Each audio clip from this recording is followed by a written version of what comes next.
musical styles came from. Well, I'm a guitar player, you know, and I decided I didn't want to play guitar anymore. I just felt like I was at the end of the guitar like open like the guitar six-string guitar tuned to standard tuning is it's just a very it's not that it's difficult. I mean, I felt like I got pretty good at it, but it's not an intuitive instrument. It's not intuitive like that.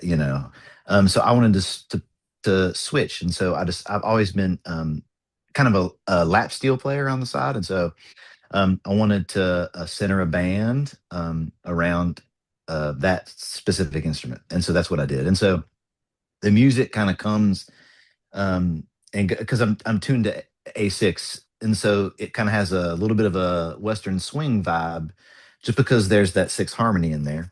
But I mean when we play live, we play funk, soul, R&B, um, like quasi country stuff, Lowell George, the little feet thing, and um, we're kind of all over the place with what we do. But yeah, as far as the writing is concerned, the band is concerned, I wanted to sort of have a group around based around the lap steel, sort of see what the instrument could do and kind of push it a little bit. It's tough. It's a hard instrument to learn. You have to practice all the time, every day. You have to practice every day, actually. And so yeah, so that's kind of where we are. There are you know there are two of us here in Charleston that have been there since the beginning. And we added a drummer later because Stefan left, and we used to be a three-piece without a drummer. Now it's become more of a backbeat style, kind of in the pocket style. Even second line, like one of the tunes, Big Chief on the EP is sort of like a second line, like a New Orleans style groove, kind of a blues R&B sort of feel. Um, what you said was really interesting because I'm a drummer, like I mentioned earlier, and I kind of picked up guitar a little bit, so I can play, most of the chords. And my wife and I are in an acoustic duo, but we do covers and stuff. So, I know 10, 15 chords, and I can fake a Uh, few others. And it is, I totally agree with guitar being not really intuitive. I mean, uh-huh. G is kind of, the most basic chord everybody plays, and it's weird. So like the Yep. most simple thing is weird. Yep. But I've only played a steel guitar once, and when I touched it, just hideous sounds came out. Yeah. Yeah. Like It's that's common phenomenon. Happens to me it's every day. yeah, it seems like a very difficult instrument to play. So when you started doing that, do you just have kind of a natural feel for it? I mean, you have to have a good ear. Yeah.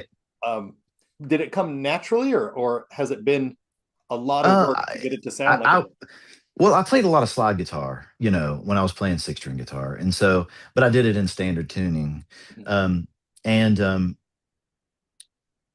I got it. Well, I got a good lap steel teacher that kind of gave me a foundation for it. But yeah, you have to have a sort of a knack for it. But it's a singing quality, and so as like a guitar player, you're like, oh man, I want to make this as complicated as possible. La, la, la, la, la, la, la. And that's so exhausting. It's like, nah. And it's so when I approach the instrument, I approach it as an extension of like a voice, but because it's an A6, when I first started playing lap steel, it was an E, just like open E, but you have to fake minor chords or do slants, and that's really sketchy. So that you can't actually play a minor chord with a bar just straight up, straight up and down, and so there were limitations there, and I know I wanted to play like a minor chord, a 1, 3, and 5, and be able to play triads, major triads, minor triads, and then just kind of do whatever I want. And so I found an eight string, so I can do all that. And what I've found with the instrument is that it's not limiting at all. As a matter of fact, it's not only is it very intuitive because it's sort of laid out in like a linear way. Um, I can play everything I want. I mean, I can play dominant, voicings.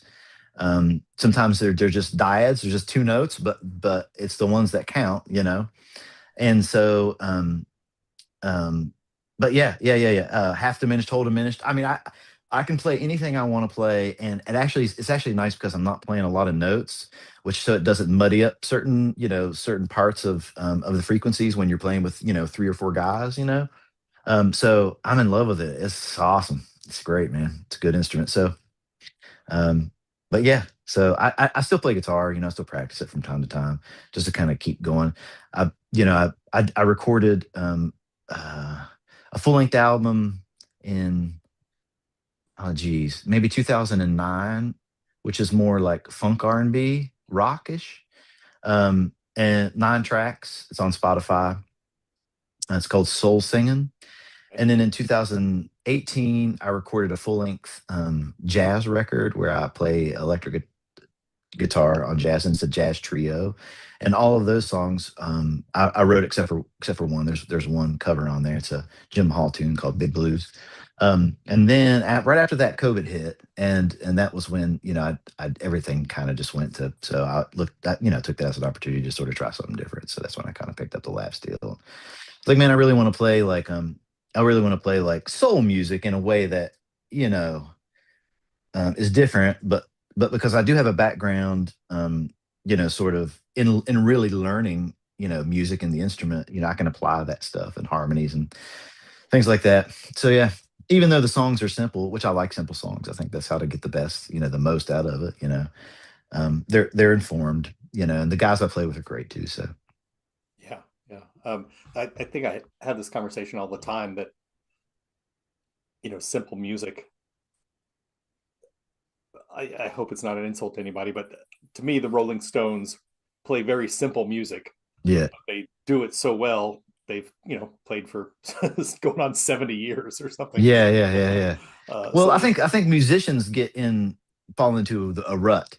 What they do is they fall into a rut of trying to play to other musicians. You know what I mean? Like everybody wants to be like the musician that plays, and they're like other musicians. You're like, wow, that cat is awesome. You know what I mean? And that's a big rut to get in because musicians are tough people to please, man. And I learned that. I don't really give. I don't care what other musicians think about me. You know what I mean? I just want to make honest music, um, and confidently, and. So it seems to be going okay so far. no, that's cool. So I mean, you've been playing for a while, and I assume your band members have too. But the String Chiefs is pretty new. Uh, Yeah. you have the EP out. When I got online, usually I looked at everybody's socials and websites and look up, the bios. And if they make artist references, I look up the artist references. And right now, the String Chiefs, I mean, you got the music on the streaming platforms, Yeah. and there's an Instagram account. Uh, on Facebook, I saw people posting videos of your shows, but not a presence of the band. It's are you are you working on building out the online presence, or are you just concentrating on the music and maybe just Oh man, yeah, yeah, yeah. Oh, Facebook is terrible, man. Buddy, I won't put anything on Facebook unless, like my manager is like, you got to put it on, we got to have some here. You know what I mean? Which is basically the bare minimum. yeah, Instagram is okay. I like doing the Instagram stuff. It seems pretty benign just in terms of like, but social media, just in general, man, I have an addictive brain. I sort of have to. I'm not to the point where I can have a team of people taking care of that stuff for me right now. So I kind of keep it at arm's length, just because it's distracting and it's kind of silly, honestly. But it is what it is, and it's 2026, and it's cool. But yeah, we're working on some stuff. Um, we just did. I got like a quasi website through one of those places that you can do, like, just upload your tunes. So booking agencies can see you, or venues can see you. I got one of those going, but really I'm focusing on Spotify. 99% of my energy just goes into driving Spotify numbers.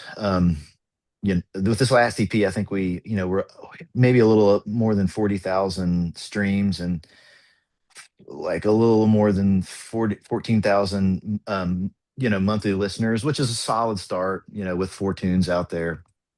So I really just want to grow that segment and just kind of see what happens. Kind of take it from there. I feel like if people can hear the music at least, that's a good start, Um, I want to ask you then sort of a, a boring logistics question, but one that I think other artists watching this especially might benefit from. The thing I was going to lead into is the band as a whole doesn't have a huge social media presence, but when I looked at your Spotify, I just thought, wow, 15,000 monthly listeners. That's quite an accomplishment. Um, do you have it's not secrets, but do you have any Right. strategies for getting your music heard and getting followers without just hammering it on 10 social media platforms? I mean, I have a really good manager who is like an algorithm kind of a guru guy. You Uh-huh. know, he's got it dialed in really good. And I don't do much with that stuff just because it takes up a lot of time. It's actually pretty difficult. I watched him do it a couple times, but to do the ads and stuff. But it's extensive. And even if you do the ads and you're working that stuff and you're working the angles as best you can, there's no guarantees that the algorithm is going to take, because sometimes you can go out on a limb and nothing. So we've been lucky with the algorithm so far. A lot of it's been algorithm stuff. So um but yeah, get a good manager that knows how to run good Spotify ads and can kind of predict sort of algorithmic activity for sure. That's good advice because I mean, everybody knows that you can do ads on any platform, Eh, um, but trying to find if every band put out the same ad, it's not going to have the same level of success. Just it's going to hit some different people and hit them in yeah, different ways and all that. So absolutely. Yep. Yep. like, Yeah, and it's fun to do that because we're growing, we're in a growth process, Instagram. I mean, we probably only have like 1,200 followers, but I have, people that contact me every day and like real people, you know what I mean? Like real people, and they're like, I love, we love your music, and that wasn't happening before, we started putting the stuff out there and really kind of, getting in a groove with it. So it's a process and, it's like all these different things that you got to kind of, check mark. So we're just kind of slowly, I'm not, we're in no rush. It'll be what it'll be. no, that's a really good point. I follow there's a YouTuber, Instagrammer, influencer guy who does Bacon's Bits, kind of just tips for bands, and Yeah. he's a promoter. Um, but one thing he mentioned was, if you had two artists and one of them had 1 million followers and the other one had 1,000 followers, but the one with 1,000 followers had 30 or 40 comments on every post. It's like, no, that's the band with real fans who are Yeah. excited about whatever you put Yeah. out there. Yeah. Yeah. The numbers are cool, but numbers without humans, actual humans who like you, kind of mean nothing. So It's true. It's true, and it is nice. I mean, I'm so for like an example, like Spotify has a bad rap. It is what it is. Artists that were making $300 million a year or whatever, now they're like, oh, man, Spotify's terrible. Look at this. This is, I'm making $14 million a year. What am I going to do? How am I going to survive? But the little cats like us, 14,000 monthly listeners, that's a big deal, and now there's ways for the little guy to kind of really drive that. Once they kind of figure that system out, they can drive that, and all of a sudden it may turn into like a legitimate revenue stream for us. Um, but yeah, so it's cool, it's good. But it's like the algorithm is like a jukebox. You got to walk up and put a quarter in before it's going to play anything. You know what I mean? That's just the bottom line.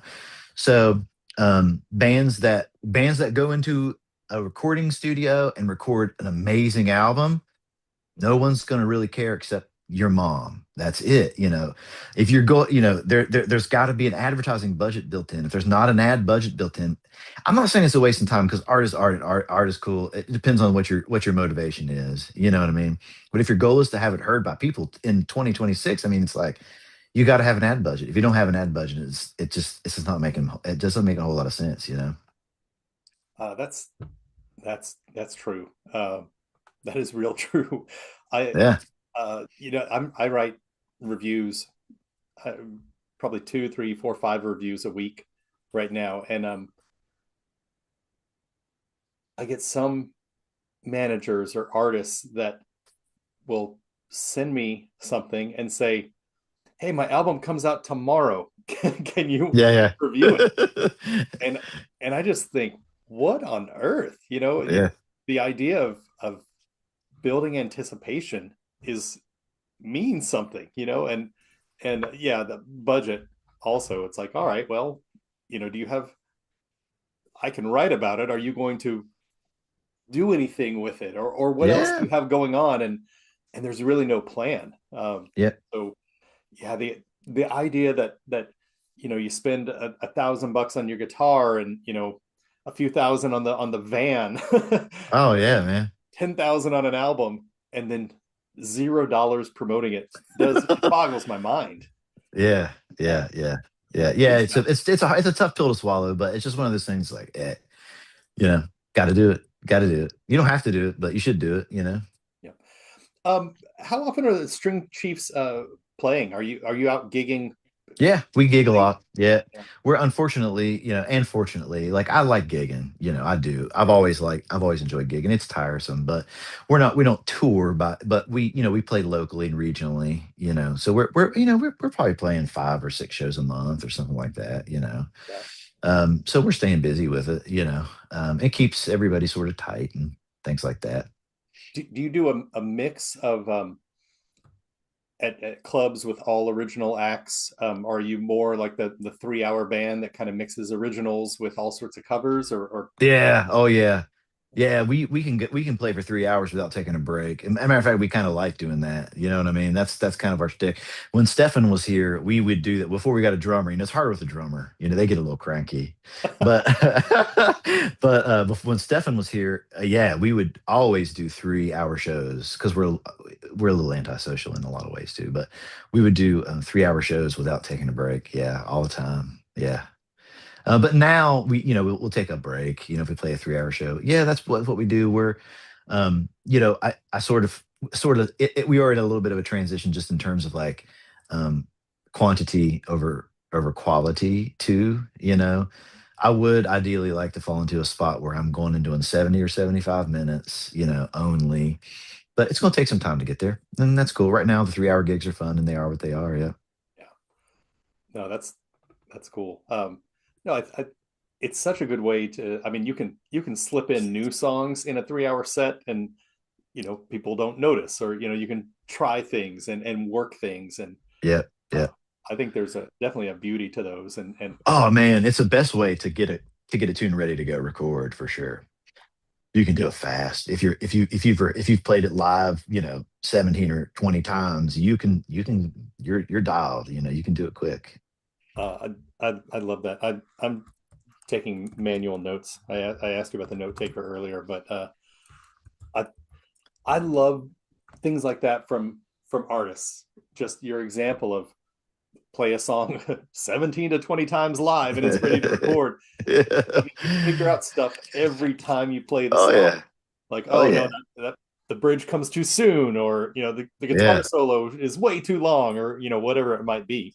Yeah, as a matter of fact, I find it's waste. Like I try all the time. Like I have 2 songs I'm recording, trying to record right now. We haven't played them live at all, and it's hard. It's just hard, and it doesn't work out. So I think I'm just going to have to put these in a solid rotation for a little while, and then kind of revisit them for sure. Yeah, no, And you need time to. It's like a different perspective on your subconscious too. Your subconscious is trying to figure that stuff out, and when you're playing, and so you go play a song, and it's like, well, you didn't think much of it, but in the back of your mind, it was working some things out. yeah, yeah, for So sure. And sometimes the gift in that is you realize, this song isn't I don't want to record it anymore. Yeah. No, true. Yeah, seriously. I had what I thought was a great idea for a song, and I was like, oh, this is terrible, you know. Just depends on how. But too, um, I like Bull Moon Special, for instance, the first song in EP. I wrote it, Stefan and I massaged it, and we got real out there with it.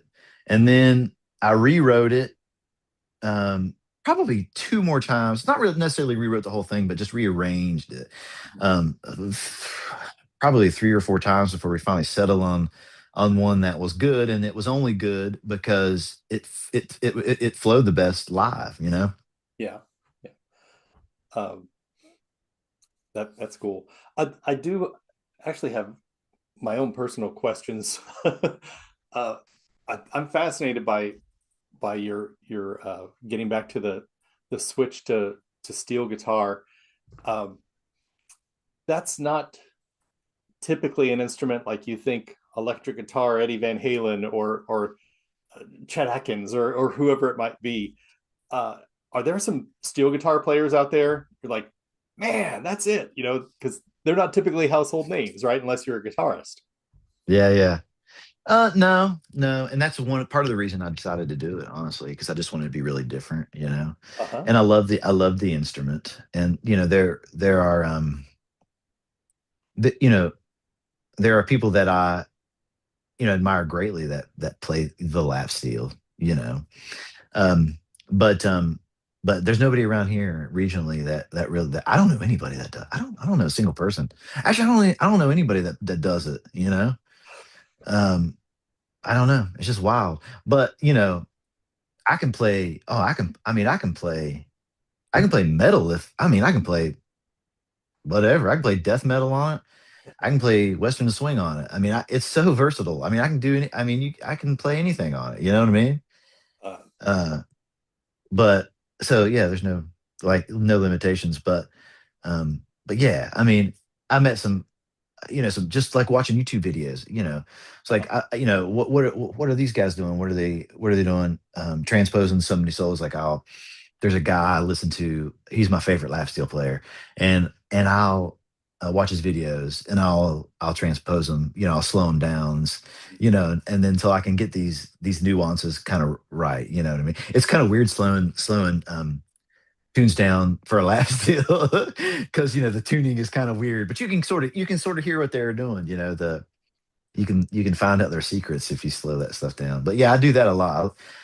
I designate probably, if I practice 7 days a week, which I do.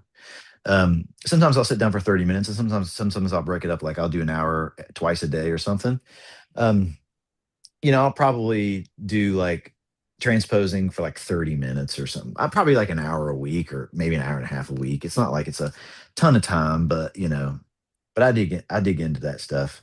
But it's a big world, YouTube, we're smaller. I can listen to guys all day long on YouTube that I like, and learn all their stuff, which is what I do. that's cool. That's cool. It's funny. I'm lucky enough. My mother-in-law has played guitar for 50 years. Oh wow, that's cool, man. And when she started playing, it was just you put on the record and you just do it note by note. Yeah, It yes, was hard. And, exactly. and so she, even though, YouTube's been around for 20, 25 years or whatever it's been around, um, just the idea that the world is a cheat sheet now. Like, just Yeah, go yeah. watch somebody teach you how to play the hardest lick you've ever heard. And that's another reason I quit playing guitar, really, because these cats can play, man, and they're young and they're dude. And it's like, man, my gosh, you guys are like, wow, it's amazing. It's like you know, I just don't want to do this anymore. I don't want to do it anymore. I burned. It's like metaphorically burned my guitar. I decided to play something else because a lot of these guys are amazing. I know a lot of really good guitar players around here too. So Yeah. But my favorite, I'm sort of a metalhead, but my favorite story about YouTube phenoms or whatever. The band Dio, their first guitarist is named Vivian Campbell, and he recorded the first three albums and left the band, and years later, decades later, started a band playing those songs again, and he couldn't remember how he did this one part of a solo, so he went to YouTube and Yeah. saw all these guys breaking down his solo, and they would get to the tricky part, and he would think, no, that's not how I did it. I can't remember it, but I would not do that. And he finally came across a guy who did it the way he did it. And so he reached out to him. He's like, thank you for learning my solo because you taught me. And, I just, Yeah, that's, that's cool. a That's cool. positive Yeah. side of having, a crazy resource library of teaching you parts online. Yeah. Yeah, for sure, man. For sure. But you still got to, I mean, there's definitely no shortcuts. But it seems like guys now are just willing. I mean, it's not like, the 80s, when you never set, I mean, it was hard to get me to sit down for long periods of time. And then when I figured out, I got involved in music and I figured out you probably should at least do it for a little while because you do have to practice. Um, but nowadays, man, these guys don't mind sitting down and practicing for all day. It's no big deal. They don't have anything else better to do, really. Yeah, Let's do it. that's the trick is Yeah. just a whole hell of a lot. Yeah, yeah, yeah. Uh, the other thing I wanted to ask, it should have been my very first question, but you know the band is the String Chiefs. Where does that come from? I don't even know. I have no idea. People think we're the string cheese. People come to our shows and be like, "Man, we thought we were going to see the string cheese incident," but I don't know. So it's like serendipitous like that. But I don't mind that. You know what I mean? It doesn't bother me. Yeah, I don't know. I don't know. I think what we did was we wrote down like 100 words and then just kind of like circled them and sort of put in, and then it just ended up.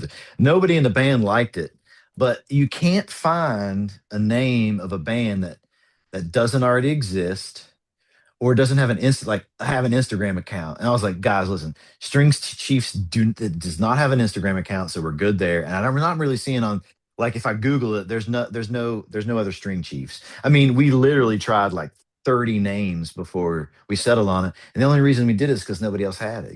yeah. I've seen a lot over the past 10, 15 years or whatever. I listen to a lot of alt music, and the band Churches. They spell the band name with a V instead of a U. Oh yeah. It's like, man, do that. You can use a normal word like churches, but Yeah, yeah. when you throw a V, you can Google yourself and find Yeah, it. yeah, yeah, yeah. That's true. That's a good Uh, idea, yeah, actually. no, I like that. but yeah, bands these days that put out, if they're just called like lawnmower, like why? Just don't even play. No one will Yeah, ever find your shows. yeah. And just using your name's always a safe bet. Sure, Why not do sure. that? You got a good name. That'd be a good band name. Yeah. If I ever wanted to do that. Uh, and then the other naming thing, I'm just curious about this stuff. Bull Moose Sessions, is that Yeah, the yeah, yeah. studio where you recorded it? No, no, no, no. So, All right. Bull Moose Special is the name of the first song, and so we call them the Bull Moose sessions just because our whole thing was we were just going to go record this tune, and then it turned into an EP. We have another EP coming out mid February, and definitely there are going to be two new tunes on it, and they're already done, ready to go, ready to hit send. And then I'm trying to get one more dialed in, and the fourth one doesn't feel like it's going to happen, but so there'll probably be two or three tunes on that, and that'll be Bull Moose Sessions Volume Two. But Bull Moose Special is actually it's crazy. My in-laws live over the holler, in West Virginia, over the holler there. And you're driving down this one holler called Paint Creek. There's a sign, like a historical sign. You know how they label historical sites, and it says Bull Moose Special on it. And I was like, "What is that?"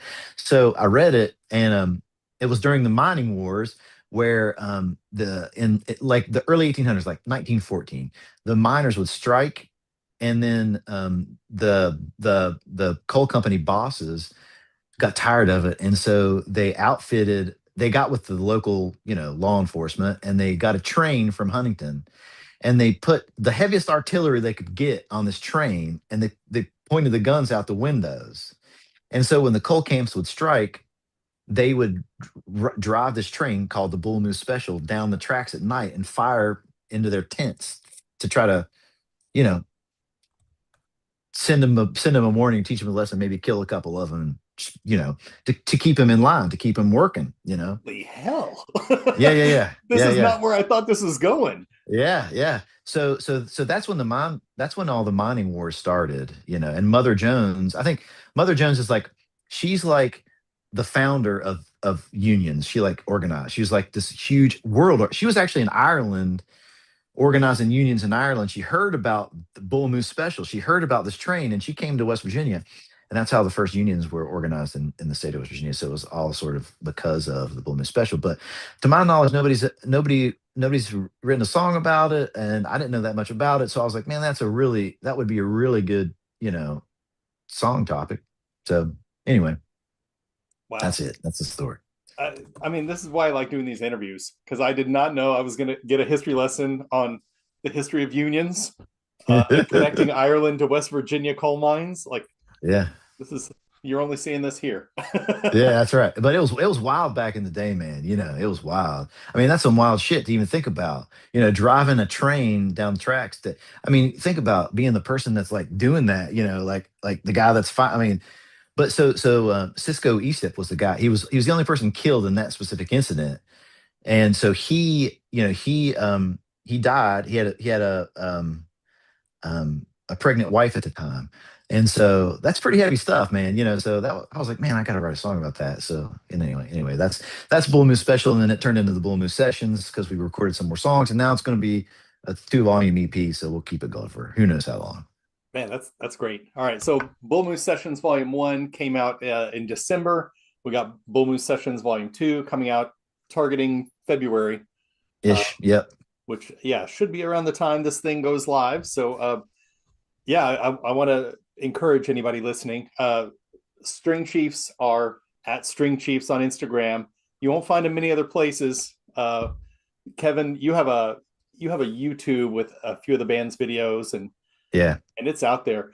The last thing I think I wanted to touch base with was the live clips that I've watched. The record too, but live is more impactful to me. The vocal harmonies uh, Yeah. are are those are you doing 3-part harmonies on Hmm. stage? I Yeah. mean, Yeah. Yeah. they're gorgeous. Oh, thanks, man. Thank you. uh, Appreciate I that. I am Yeah. a Yeah. Yeah. sucker. I'm a sucker for good harmony. Oh, right on. Right Is that on. something that everyone in the band was used to and just jumped in on, or are you all working out? No, on beat two, you hit the third, and I mean, A how little bit of natural is it both. versus how much A little bit of both. practice? Well, there's a guy in the band, Trent, the bass player. He plays upright. He played upright bass for a while in some of the videos, and then he's playing regular bass.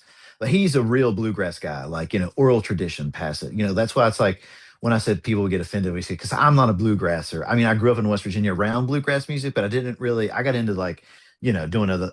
I liked other types of music, but I also like bluegrass. It was just like one of those things. But some guys really go down that path. Trent went down that path, and so Trent is he was probably he was a pro I mean he was a prodigy. Yeah, he was a prodigy. He was a he was a really good drummer when he was like probably 5 or 6. And he has perfect pitch. And not only has perfect pitch, he can hear all the undertones and overtones that are kind of going around it. But he also went to college for music, but he can also sing harmony. So I'll bring him in to do harmonies sometimes in the studio, kind of get a bass line, and he can sing him first take perfectly. He doesn't even have to work them out. He can just hear him perfectly. He knows exactly what's going on. But that's a lot of that bluegrass, that old time singing stuff. They knew that.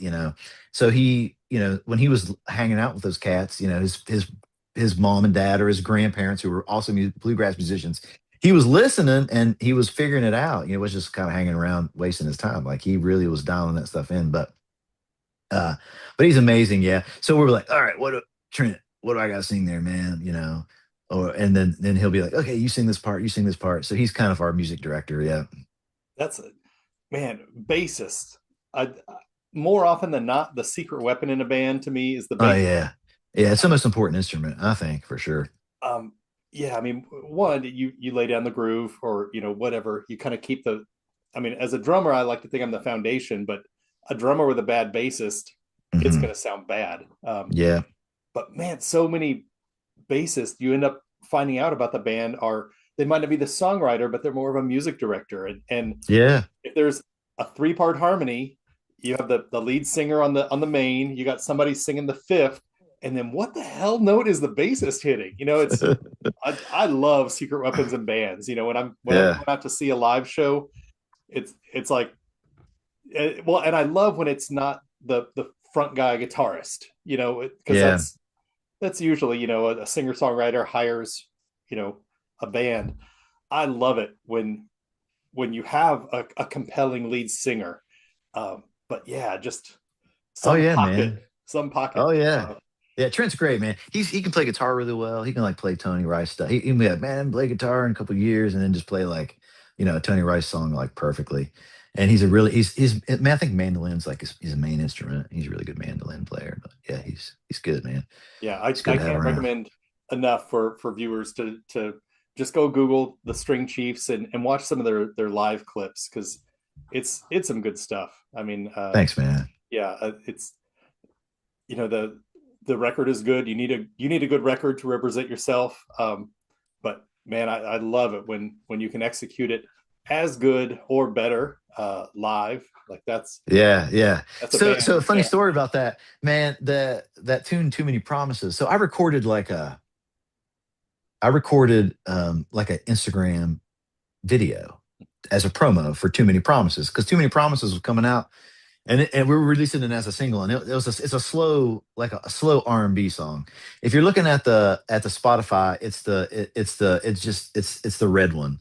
Um, and so I was like, okay, I'm got this video, I got this EP I'm uploading on DistroKid.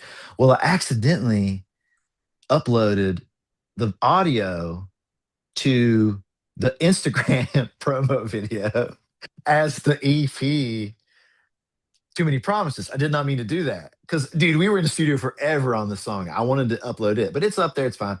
So anyway, I don't know. It probably got like it did way better. It did way better than the Too Many Promises we spent, 3 days recording. I spent like 60 seconds dialing, just dialing in tones and then just doing it like maybe 3 times. And anyway, it's weird, man. And you never know what people are gonna like. So, and I told my manager, I was like, hey man, this is what happened. He's like, dude, you can't take it down now. It's doing better than the other one. Uh, So anyway. Man, I just recently saw an interview with Nuno Betancourt, the Yeah, yeah, guitarist from yeah. Extreme, and he was talking about his 12 string part to their old single Wholehearted. Um, and it's just a 12 string, kind of an acoustic song, and he literally recorded it sitting on the toilet in his bathroom. Oh, Not dude, that's not good using the acoustics, man. I toilet. mean, you could really, yeah, yeah, yeah, Yeah, yeah, no, there were yeah. just good acoustics in there. Yeah, So he yeah. recorded it with like an 8 channel, whatever. He just wanted to get the idea down. And he said they went through so many recording sessions. Oh, I got some puppies barking in here.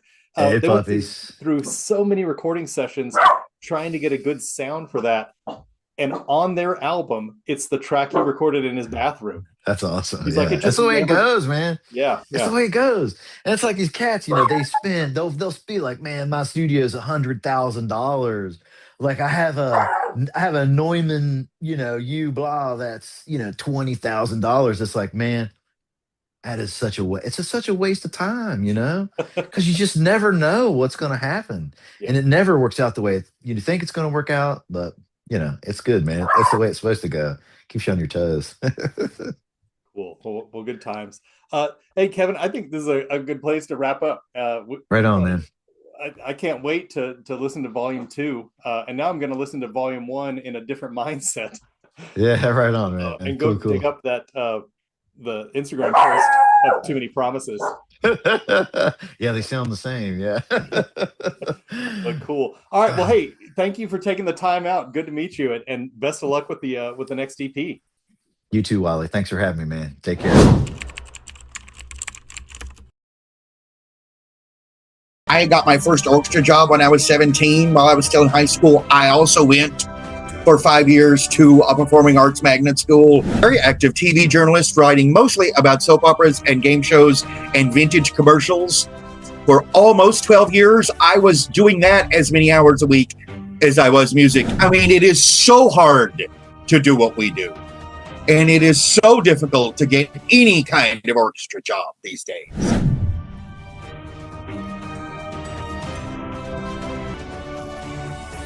back to another episode of In the Chair. Today, I'm in the chair with a composer, a double bass performer, actually a former journalist, P. Kellick Waddle, based in Austin, Texas. Kelly, thanks for taking the time to visit today. It is my pleasure. Thank you for having me here. This is exciting. This conversation is kind of almost 30 years in the making, I think. For transparency's sake, during my stint advising students at the University of Texas at Austin, now the Butler School of Music, yes, Kelly was earning. I was still going to grad school. Yes, I was getting 2 masters while you were faculty. Yeah, and you mentioned most of your life now is packing and unpacking, and I mean every time I saw you, you were carrying around a gigantic double bass. Oh yeah, no, I carry a lot of things around. I know my traveling has always been active, but especially since now that I have a whole second orchestra job that I have still have my Austin Symphony job, which is now make sure I do the math correctly. This is my 33rd year in the Austin Symphony. Wow. Believe it or not. And now my 3rd year at Dallas Opera. So I am going around a lot, and I travel a whole lot to either guest conduct or hear or talk about my music and performances and premieres and commissions and things. So yes, I travel a great deal. Yeah. So you mentioned, I mean, you've been active in Austin Symphony forever, Dallas Opera now, and I think right now you've been a prolific writer of English language, but you've been I think a very prolific composer now for. Yeah, that's what they say. A matter of fact, after this interview, one of my duties is to the publisher, make sure I'm reading it right. Yes. I am turning in Opus 814. So I have written officially 814 pieces since the very first piece I count is January 1986. So we're almost 40 years. And I wrote about 30 pieces before that I don't count, which the fancy music history term is juvenilia, which is things you don't count because you didn't think you knew what you're doing. And they're all in secret storage in my mother's house. But yeah, no, I have always written lots and written relatively quickly and written pretty much at this speed, if not faster. Well, I mean, getting faster and faster since about my mid-20s. So yeah, it's here all the time, and I'm always writing at least 10 or 20 pieces at once. So I'm very blessed. I never have an issue of being stuck, because if you get stuck in one piece, I'll write on this piece a while. My knowledge of the history of Western music is shameful. Do you have just ballpark numbers of how 800 compositions compares to some of the great composers? Is that a lot more? Well, I'm asked that a lot because, I mean, I am very proud of how much I've written. But I also want to be very honest that about, 450, maybe 500 pieces, I haven't done an exact cataloging of pieces by genre or length. That's sort of a long-term project that I'm hoping to finally get to this summer. How many orchestra pieces have I written? How many little solo bass pieces have I written? How many pieces written for solo other instruments? I'm finally, hopefully, getting to that this summer, because I quite literally am old school enough that it's all written down in a logbook right here. But yeah, it's interesting that you asked that, because someone like Mozart, who sadly died very, very young, his opus numbers are like in the 600s, but that also includes like 35 operas and 41 symphonies. So I am proud of my output, but I don't have anything like that. I mean, the majority of what I've written is 5 to 8 minute pieces for 1 to 3 instruments. I mean, I have written about 15 large, Mahler size orchestra pieces, about 30 chamber orchestra pieces, a lot of which are concertos. Starting actually during COVID, an enormous amount of keyboard music.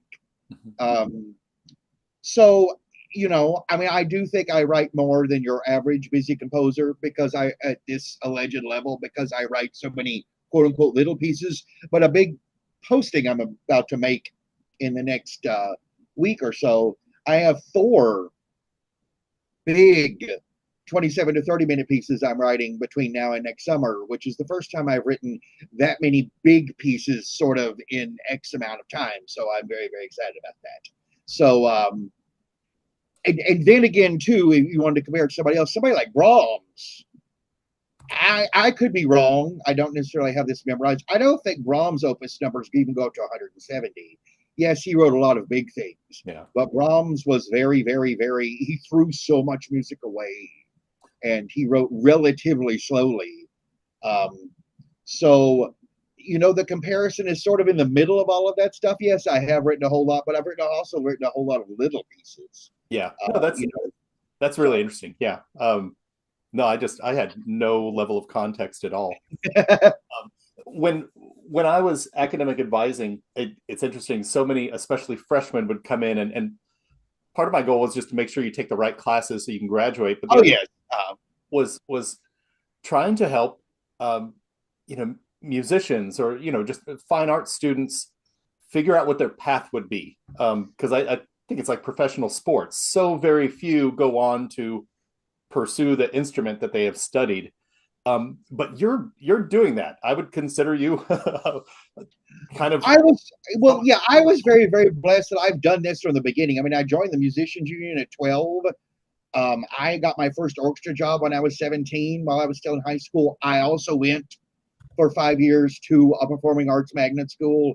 So I have been at this at least semi or actually literally professionally for the majority of my existence. So by the time I quote unquote went to college to music school, I'd already been doing this a fairly long time.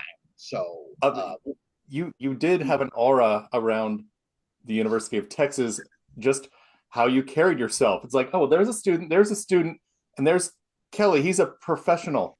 Well, yeah, I've always kind of had multi-hyphenated things that while I was still a student, I was very, very busy. Also, it was always so ironic, again, that I followed such a very bizarre path of sort of doing it before you were on paper qualified to do it. I had 32 pieces published before I ever had a composition lesson. I don't have an undergrad in composition at all.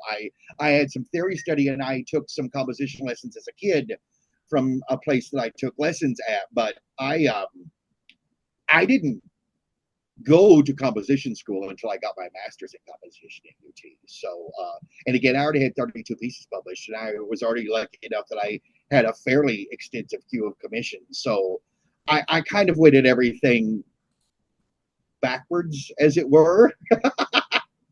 Yeah.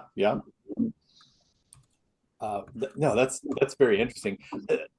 This is kind of a trite question, but you're just wildly qualified to answer it.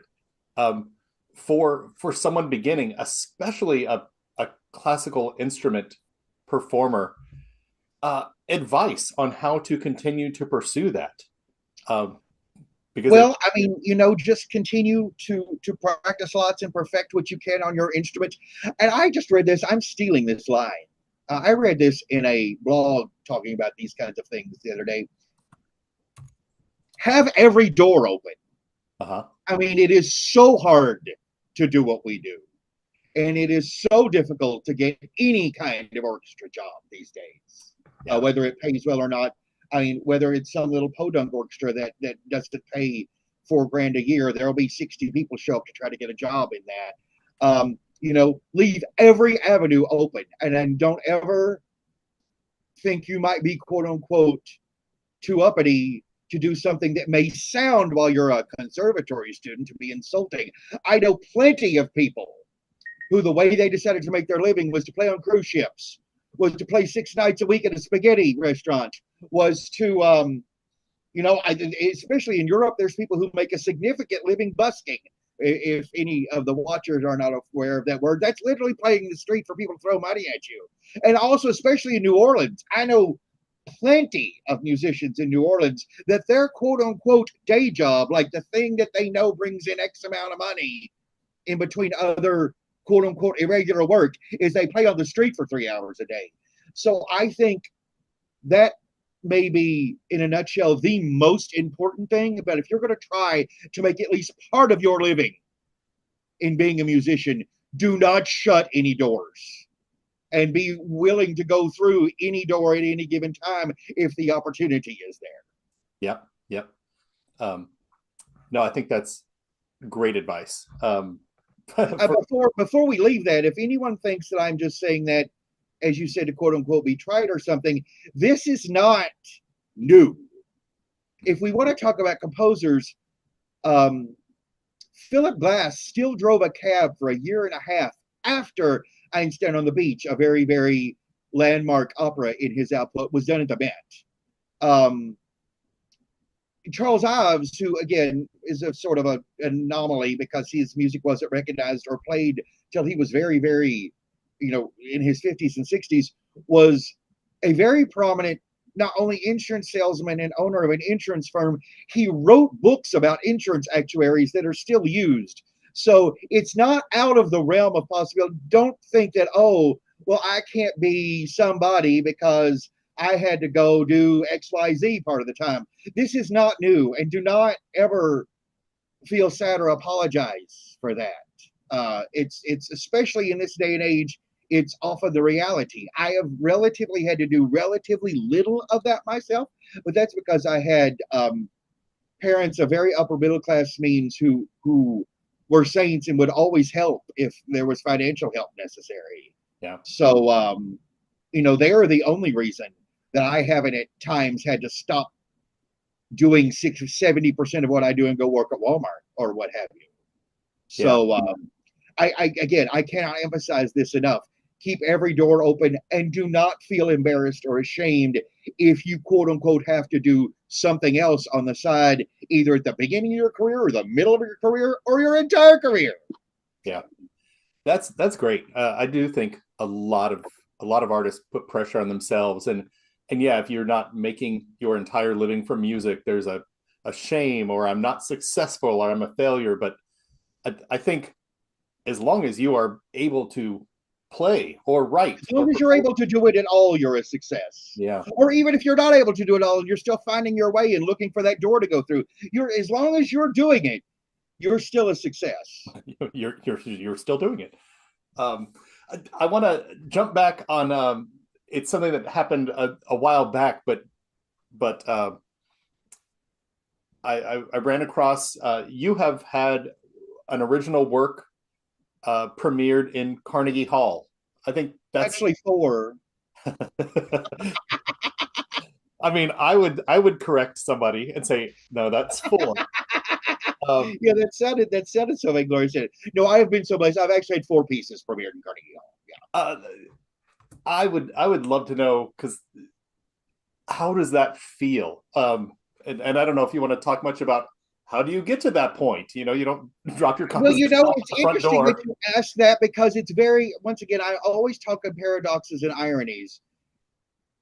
Yes, it was a cosmic thrill. And it's actually 2 of the most important pieces. Go back to our UT Live, a gentleman named Javier Oviedo, who is a very good brother still, and who I'm going to hopefully write more pieces for down the road. When he graduated and he moved to New York and started this thing called Classical Saxophone Project that every year does a concert in Carnegie Hall, I basically just one day, like I do many of our classmates, that's another small tangent, important thing about especially being a composer and stuff. If you go to a school as prominent as UT, stay in touch with your classmates, and then especially you'll hopefully get to write something when they go on to do something like with a capital S. And Javier said, oh, no, I'd be thrilled to have a new concerto from you. So I've written him 2 saxophone concertos that they did in Carnegie Hall. And the ironic part, because I got to make lots of friends with New York freelancers during the production of those pieces. And I'm still friends with them and gotten to write some of them pieces, because all of this kind of snowballs,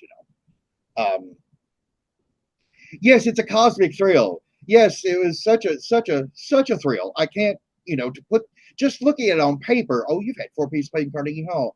But, to the freelancers who are playing 17 concerts that week, oh, we have to play a new piece of Carnegie Hall on Tuesday. Then we're like subbing for somebody in Hamilton on Wednesday. It's just kind of run of the mill for them. It's just another venue that, but Carnegie Hall has this fame and this cachet, like, oh, I've had music playing Carnegie Hall. Yeah.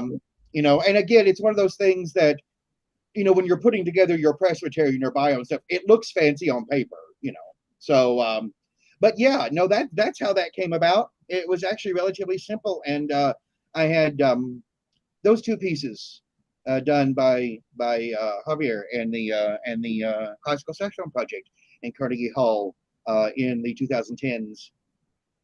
Yeah, that's great. Yeah, those may or may not, they rank wherever they rank on your personal proud moments or whatever. But I think to the average Joe or whatever, oh yeah, oh my God, that's number one. Oh yeah, I mean, if you're doing a concert where just someone who is not particularly well informed about the mechanics of what we do, that's not meant as a criticism. I mean, we want anyone to listen. I mean, you don't have to necessarily know anything about conservatories or publishers or anything to come enjoy classical music, but it's something that will leap out at them. Oh, I know what Carnegie Hall is. A very interesting story I have to tell about Carnegie Hall, now that you asked it.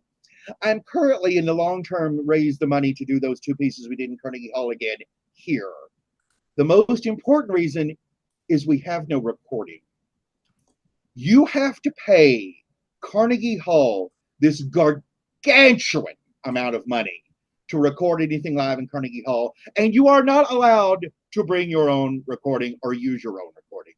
So those two very important premieres, I have no recording, because Classical Saxophone Project does have some laudable budget to do what they do. They don't have the budget to pay what that costs. So there's you another paradoxical irony. Yes, it was a huge deal to have two concertos playing Carnegie Hall. Do I have a record of it? No, I have pictures. I have like 1 7-second section of a rehearsal. I don't have any recording of either of those pieces. But hopefully, when I can re-raise the money to do a PK Production Chamber Orchestra concert, we're going to do that here, and then there certainly will be a recording and a video and what have you. Do you think that's just because if you had that recording and you recorded at Carnegie Hall, that's going to be more likely to attract buyers? Is it Carnegie Hall trying to get their cut of what you might make from it? No, it's a union thing.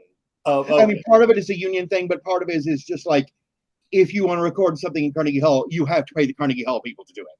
That makes sense. And they don't want you doing it for cheap yourself. Yeah. Okay. No. So you're and paying. Of course, when big fancy orchestras go there, or when famous people are playing there and stuff, their management pays for that, or the record label pays for that. Something like Classical Saxophone Project, or just individuals doing a recital or something. It's all coming out of your pocket, so you don't have high 5 figures to pay for recording unless you've raised that along with all the money. Because another interesting thing to throw in there, since we're discussing Carnegie Hall, it is just a venue.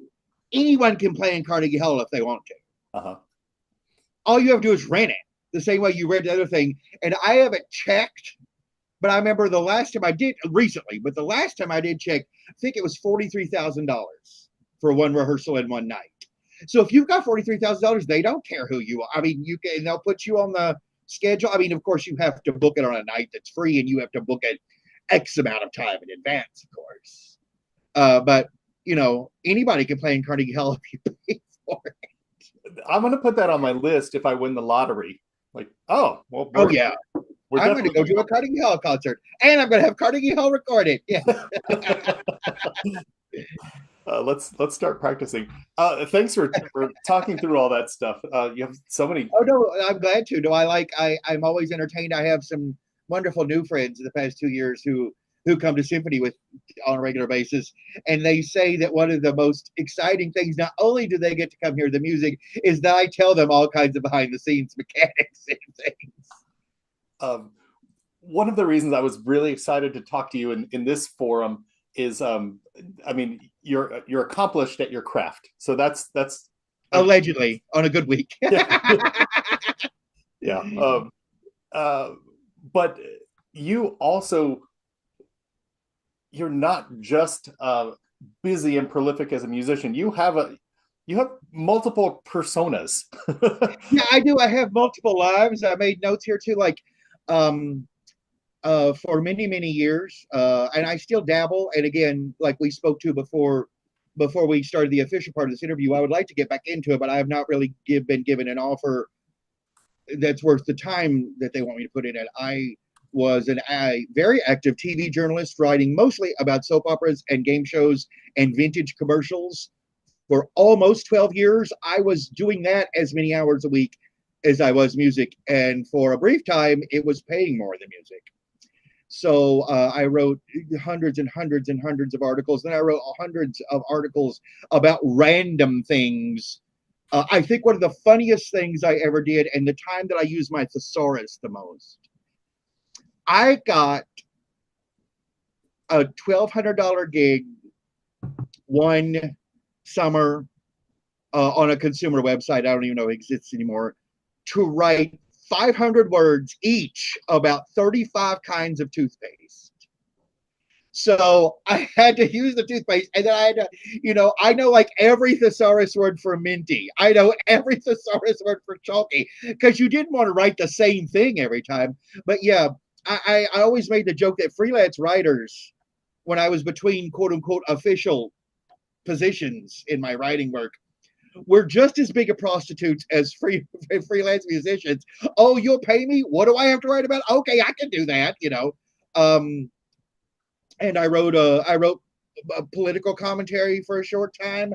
I wrote all kinds of things. And then, as we also talked about, when the TV journalism position started to dry up, I wrote music journalism for a long time. I wrote for 4 different magazines.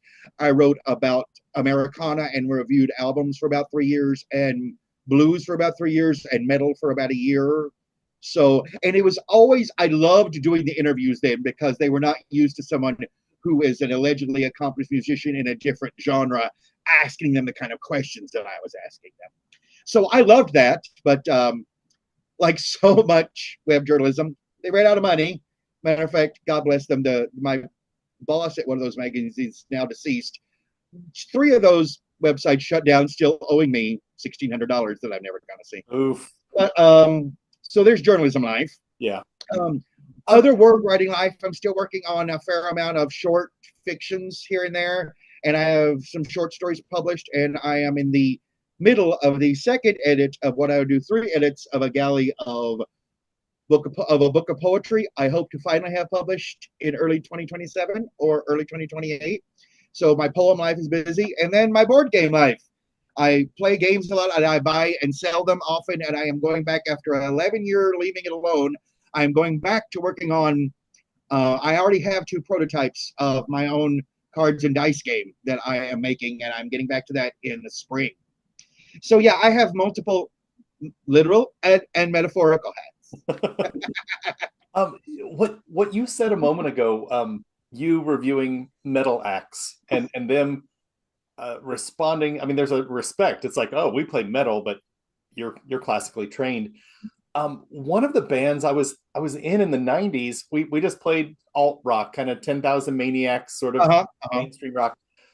And I don't even know why this precipitated, but I was looking for ways for us to get better. And my mom worked also in an office at UT, and one of her grad students that worked in the office was a doctoral student in piano performance. And somehow he ended up coming to one of our rehearsals to clinic our band. And I just thought, well, what is he going to offer? Is he going to like it? Or are we going to sound like crap or whatever? But he sat there mostly quiet through the whole thing. And after we finished, we kind of took a break. He gave us wildly valuable feedback. Something as simple as, hey, most of your songs start with a drum beat, then the bass comes in, then the guitar, and then the vocals. Why don't you, and then you go into a verse. Change up the layering a bit or what have you? Yeah. Have you ever started a song with a chorus or start a song with a bass guitar or whatever? Just really, to us, it was wow, we would have never thought of that. But I love cross genre. You see things that you don't see when you're in it. Oh, totally. And I mean, and also too, I mean, again, for anybody who thinks that, I mean, classical music and classical musicians already have this horrific reputation of being like in a box and in a bubble. One of my favorite quotes about that not always being the case, Leonard Bernstein himself once said, I can tell the difference between good Tina Turner and bad Tina Turner.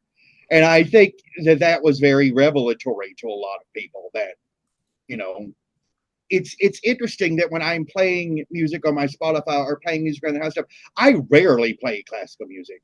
That's usually for like long drives or something. And also, I am very, let me make it really clear. I am very, very blessed to do what I do. I'm extraordinarily blessed every moment of every day. But it is my job too. So, you know, if I'm going to like vacuum and clean the bathroom, I'm probably not going to play Mahler 3 on my Spotify.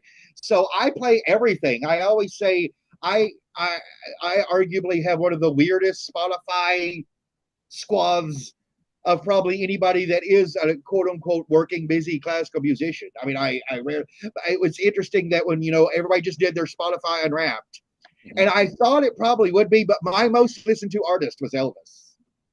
Wow. So no, that's interesting.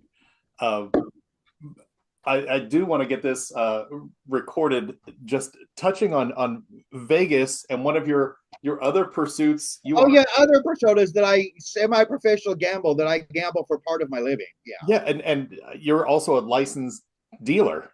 Yes, I miss it, but from 2000 to 2010, I worked for a company that rented out private casinos or had private casinos at venues, and I was a blackjack dealer pretty much the first half of that time. And then for most of the last half of my time there, I was a roulette croupier because I was the person who could multiply the fastest.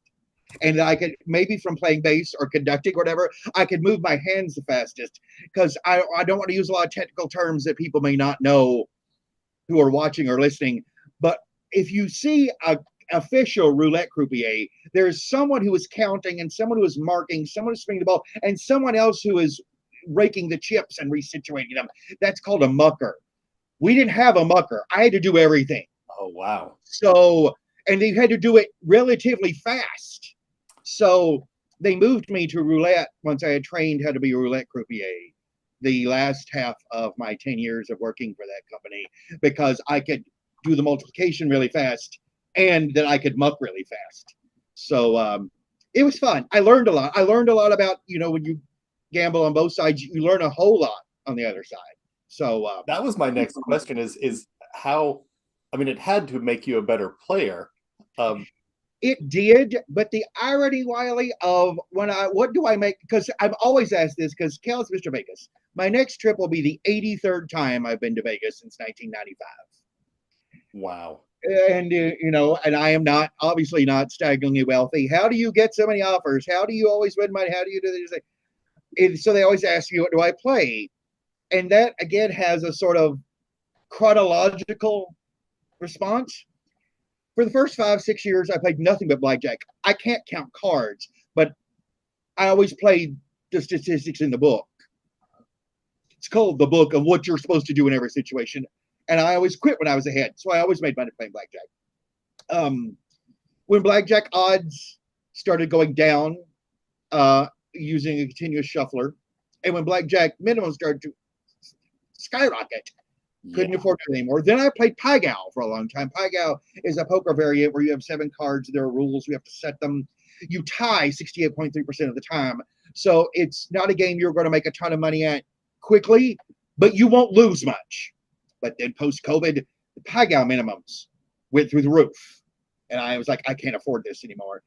So now, ironically, in the past 8 or 9 trips, I hope to get back. There's rumors of, of course, I'm on a million Reddit threads and Facebook groups and newsletters of, oh, you can go to Vegas and play this at this casino or do this casino. Oh, they've got this at this casino now, and they didn't used to have it, blah, blah, blah, blah.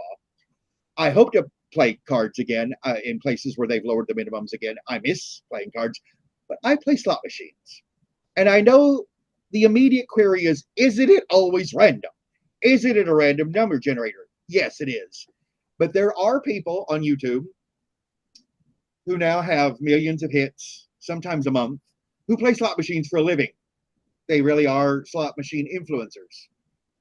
And if I follow all their directions and go, this month, play this bank of machines at this casino. Here's this new machine. Don't play it. It sucks. Play this machine.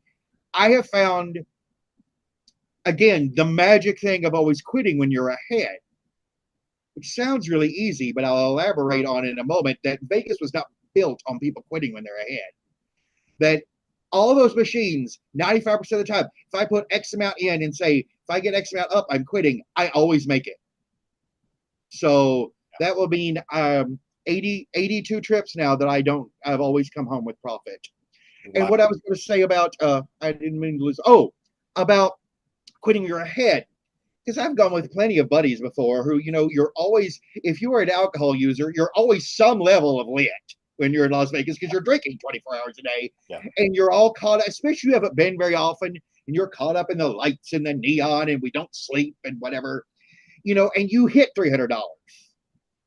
Well, most people say, oh, that's $300 I can play with in the casino. It's not my money. And I would always say this once.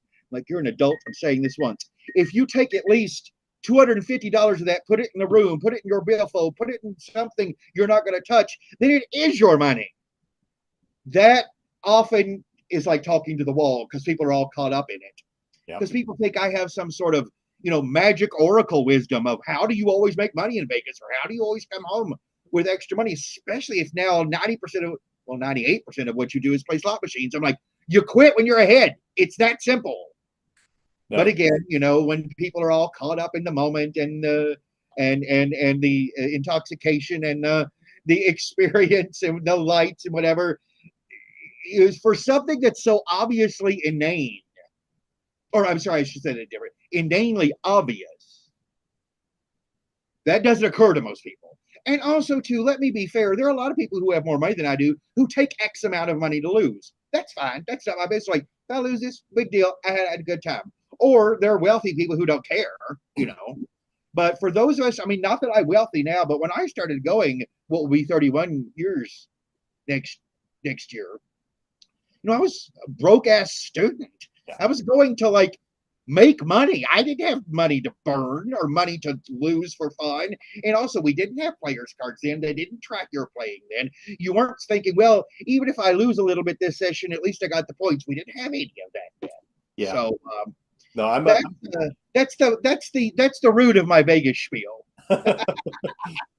My approach is all points based. A credit card that gets points, and so, me too. Yeah, I go every year or two. So, there's a few $100s in playing credit. Anything won from that, we don't touch. All of that. That's very smart. You get it. Yes. And then if we work our way down through it and hit zero, then it's okay. Well, we're willing to lose $100 or $200. Exactly. I mean, that was money that wasn't necessarily in your pocket to start with. That's Yeah, but we're never going to gamble more than we won off of the free money. Completely. Oh, never. No, never. And also something I do, and if people are wondering why I'm this disciplined, like most families, I have hideous amounts of addiction going back generations and certain things, not my parents, but, that I love to play games, obviously, that I knew when I started going, I had to be so fiercely OCD. Otherwise, I'd be oh, here, let me sell this ring. I'm sure the next hand will hit. Or, you see these very sad people. Oh, my God, let me get a lien on my house while I'm here. I'm sure I'll win this money back. I mean, I could have easily seen me being one of those people. And it's funny when people go with me, when I was still playing Pygao a lot, who would go with me and had never been with me before, or never been in general. I remember, I guess 7 or 8 birthdays ago, a friend went with me, and I kept adding with my eyes, like how much the chips were going up. And we were having a good time, wonderful dealer, nice place, nice vibe. And something happened. I said, get up, we're leaving. He goes, oh, is something wrong? I was like, no. I was like, I wanted to wait until we were $220 up. We are now $220 up. We're quitting. Come on. And he was like, God, you keep track of it and you're that sudden about it. I'm like, yes, that's how I always come home with profit. Yes. Oh, if there's some, you think, oh, the dealer's kind of, there's some hot woman next to you who might be interested. There's, there's all kinds of things. You're like, well, I could sit here longer. No. This minute You get to some sort of goal, you get up and you quit. Those are really powerful words, because I feel like maybe most musicians have some aspect of an addictive personality or obsessive compulsive. Definitely. And I mean, not just, well, I don't think necessarily musicians. You could just say people in the arts in general. Yeah.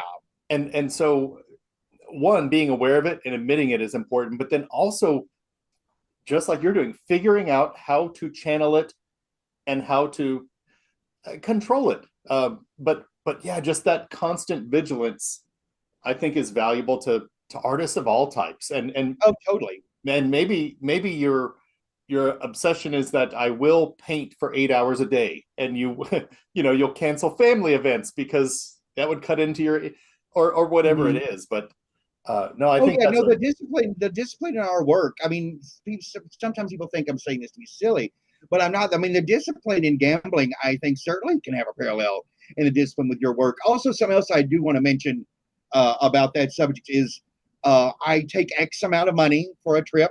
I only have X amount of money on me for that day. And if, God forbid, that starts going low, we quit. I'm not this, oh, let's get more money out of the ATM. Oh, let's go up to the room. No, I divide it up by day, and that's all we're playing with that day. Now, the last few times, I don't go with people who gamble very much. So I have a wonderful time, but sometimes, back when we talked about this earlier, when there was $1 and $2 blackjack everywhere, and I was trying to make $100 for a trip or something, I would play blackjack like 14 hours a day. It was like grinding. Now, I mean, especially if I go with people who don't really have a gambling budget, or who don't like to, or admittedly are afraid they'll turn into the I've suddenly lost $5,000 people. I only gamble sometimes like 3 hours every other day, and I make some little bit, and then I keep it, and then I go to speakeasies because I'm a big cocktail fanatic. I mean, I go to speakeasies. I carry if I'm by myself, I carry my sketchbooks with me. I go ride in bars. There's the bar at the front of the Cosmopolitan called the Vesper, which is one of my favorite places, that they know me, that when I'm sitting in that corner, like, oh, it's our composer friend. So because I'm sitting there writing, I'm like, well, I won $180 today, and my, one friend left this morning, and I meet another friend 6 hours. I don't want to waste any more money, so I thought I'd come right. And I'm always telling people how many hunks are of their pieces are written in casino. I had to look up Vesper. I'm like, I've been through there. Oh, it's like, oh yeah, I love that bar. Oh yeah, it's the very front bar. Like when you walk in Cosmo, it's the bar right there on the left. Yeah, no, it's a great place to grab a drink for sure. And not only that, but something else, brother, that is important to remember. Before this was ubiquitous, Vesper is a bar, and then it's this sort of U circle of couches. Even at the times when I was not staying at Cosmopolitan, that U circle of couches has 4 outlets at every other couch. I always had that place memorized, that you could charge your phone there. Yeah, that's funny. That's very helpful. Very practical advice here. Oh yes. Well, this is great. We've definitely covered the things I wanted to talk about. If you have anything going on that you want to share, or pointing people, you've got. Well, like I said, if you just want to, my YouTube music, the suffix is Ludwig Austin, but basically you can put P. Kellicoatl into Google and find all kinds of stuff. I also have almost 150 recordings on a site called classicalconnect.com, and I'm adding more to that all the time. There's always stuff on my Instagram. There's always stuff on my TikTok. I mirror all these things on my Facebook. So there's always new announcements and new pieces getting posted. And it's I'm very thankful that I keep myself in the algorithms enough. If you want to hear any music of mine, or see any videos of my playing, or even my orchestra pieces or other things, you can just Google me. All kinds of links will come up. Yeah. There is one other thing I wanted to ask about, and maybe just have you address. So your Instagram handle is the VMD, the Vampire Mac Daddy. Vampire Mac Daddy, that's me. Yeah. Where did that persona come from? Because I mean, you're not really. Well, I don't know how into vampires you are, but it's not vampire. You'd be it's more surprised. of an aesthetic. No. Well, yeah, where did that come from? Well, here's an interesting thing, because you asked me, because I find it so ironic that you're asking me about so many things that go back to our time at UT. Sure, sure. Vampire was, I've always been, since earliest memories, old vampire movies and the vampire soap opera Dark Shadows that was on from the late 60s to the early 70s. Oh yeah. I've always been fascinated with vampires, so I always kind of, and I was always a bit, since I've been about 18 or so, a bit goth, so vampire, of course. Mac Daddy was especially attributed to me because of something I did not plan, but I'm very proud of, and also shows the idea of being as industrious as I am. Uh-huh. My third year at UT, 9 days in a row. This was not planned. It just fell this way. There were 9 recitals in a row, Wiley, where I wrote someone their brand new piece they were playing on the recital. I turned pages for their pianist, and I played in their little orchestra they had so they could play a concerto. I was on 9 recitals, every single piece in a row. And at the smoking area one time, some random person said, "You're like on everything. You're just the music school Mac Daddy." And that was 1994-ish. Okay. So eventually, one time I just put Vampire and Mac Daddy together, and there you have it. So that's where that came from. Matter of fact, it became such a joke, too, that like I would get, again, we're in the dark ages. We don't have texts yet. We have very, very unsmart cell phones. Right. But I would get emails going, "Is there something the matter? There's a recital next Tuesday and you're not on it." Yeah. Well, there are a few every once in a while. So, but that's where that came from. It did seem almost like you were a paid employee. I did at times, did it? Yeah. Following every musician. No, that's great. And at the time, also to add to that, because I wrote so much solo bass music and because I wrote so much all the time, I know when I graduated, they did the math. I don't know if this is still an extant record. My 5.5 years at UT, I had more music played on the Composer's Concert Series than anyone. Not because I had as much programmed, and I did have a lot programmed, but I was the person, if the concert was on Wednesday at 8, I was the person they would call Tuesday morning at 8 a.m. going, "Do you have a new solo bass piece you haven't put on this show yet? Or any kind of other solo bass piece we haven't heard yet? Because so-and-so's players backed up. So-and-so didn't get their piece finished in time. So-and-so's parts are messed up in the computer." So I was always their backup person for those 6 years. So I was like, yeah, sure. Okay, fine. So that's amazing. I mean, you hear those stories from session musicians. It's about being prepared and being completely. Completely.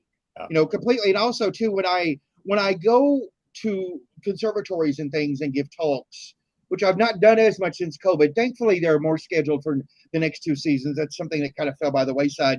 One of the most important things I tell composers, and I do not mean to badmouth or criticize people who write slowly.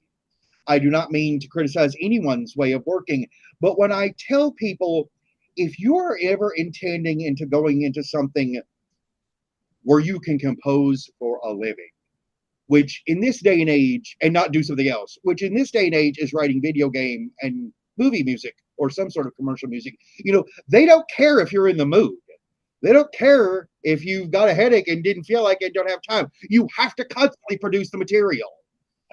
And especially, Wiley, when I first, again, I said earlier in this talk, when I went to UT Music School, I saw people who weren't active performers or weren't active writers, who didn't have multi-hyphenated existences. And they were writing like 6 measures a semester. I'm like, what are you doing? I'm like, I was so invertedly ignorant, thinking there would be much more people doing what I do. And there was like a handful of us that were constantly writing pieces, because I think that's what you do when you're a composer. I mean, even before I was blessed enough to always have a huge pile of commissions in queue, you compose because you're a composer. And these people who were like not composing, I never did understand that. I still don't understand that. No. And so like I was always being prepared that I've gotten numerous commissions where they raise the fee, where someone has said, so-and-so was supposed to write us this piece by this point. They didn't. something's fallen through. We still need a new piece in this slot. We'll increase the money. You're the only person we know that can write this piece for this slot this quickly. Will you do it?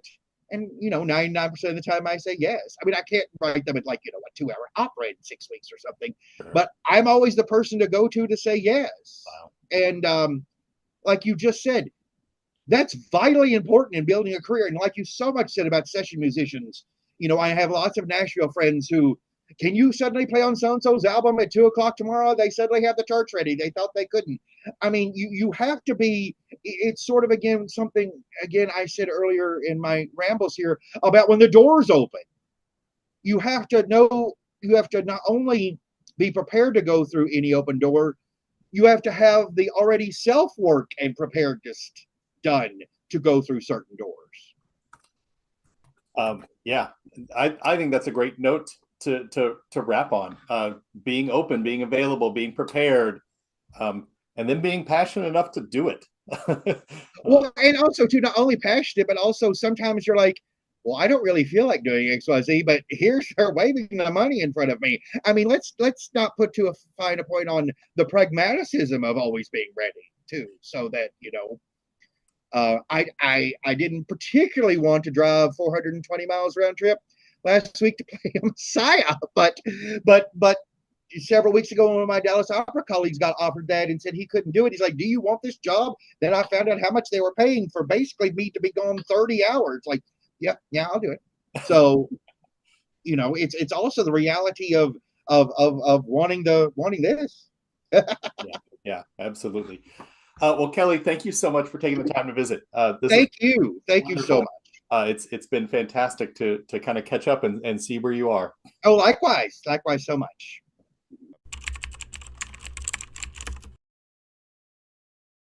Going to be scrolling on their phone and looking on TikTok. Like, what else would they do? Like, people can be discovering this song through that platform. People are being haters. Like, I have a lot of fans and a lot of people that aren't fans that become fans because they're responding to them and defending me, and it's really fun to see. I will also listen on my phone speakers. That's a big thing that I will do.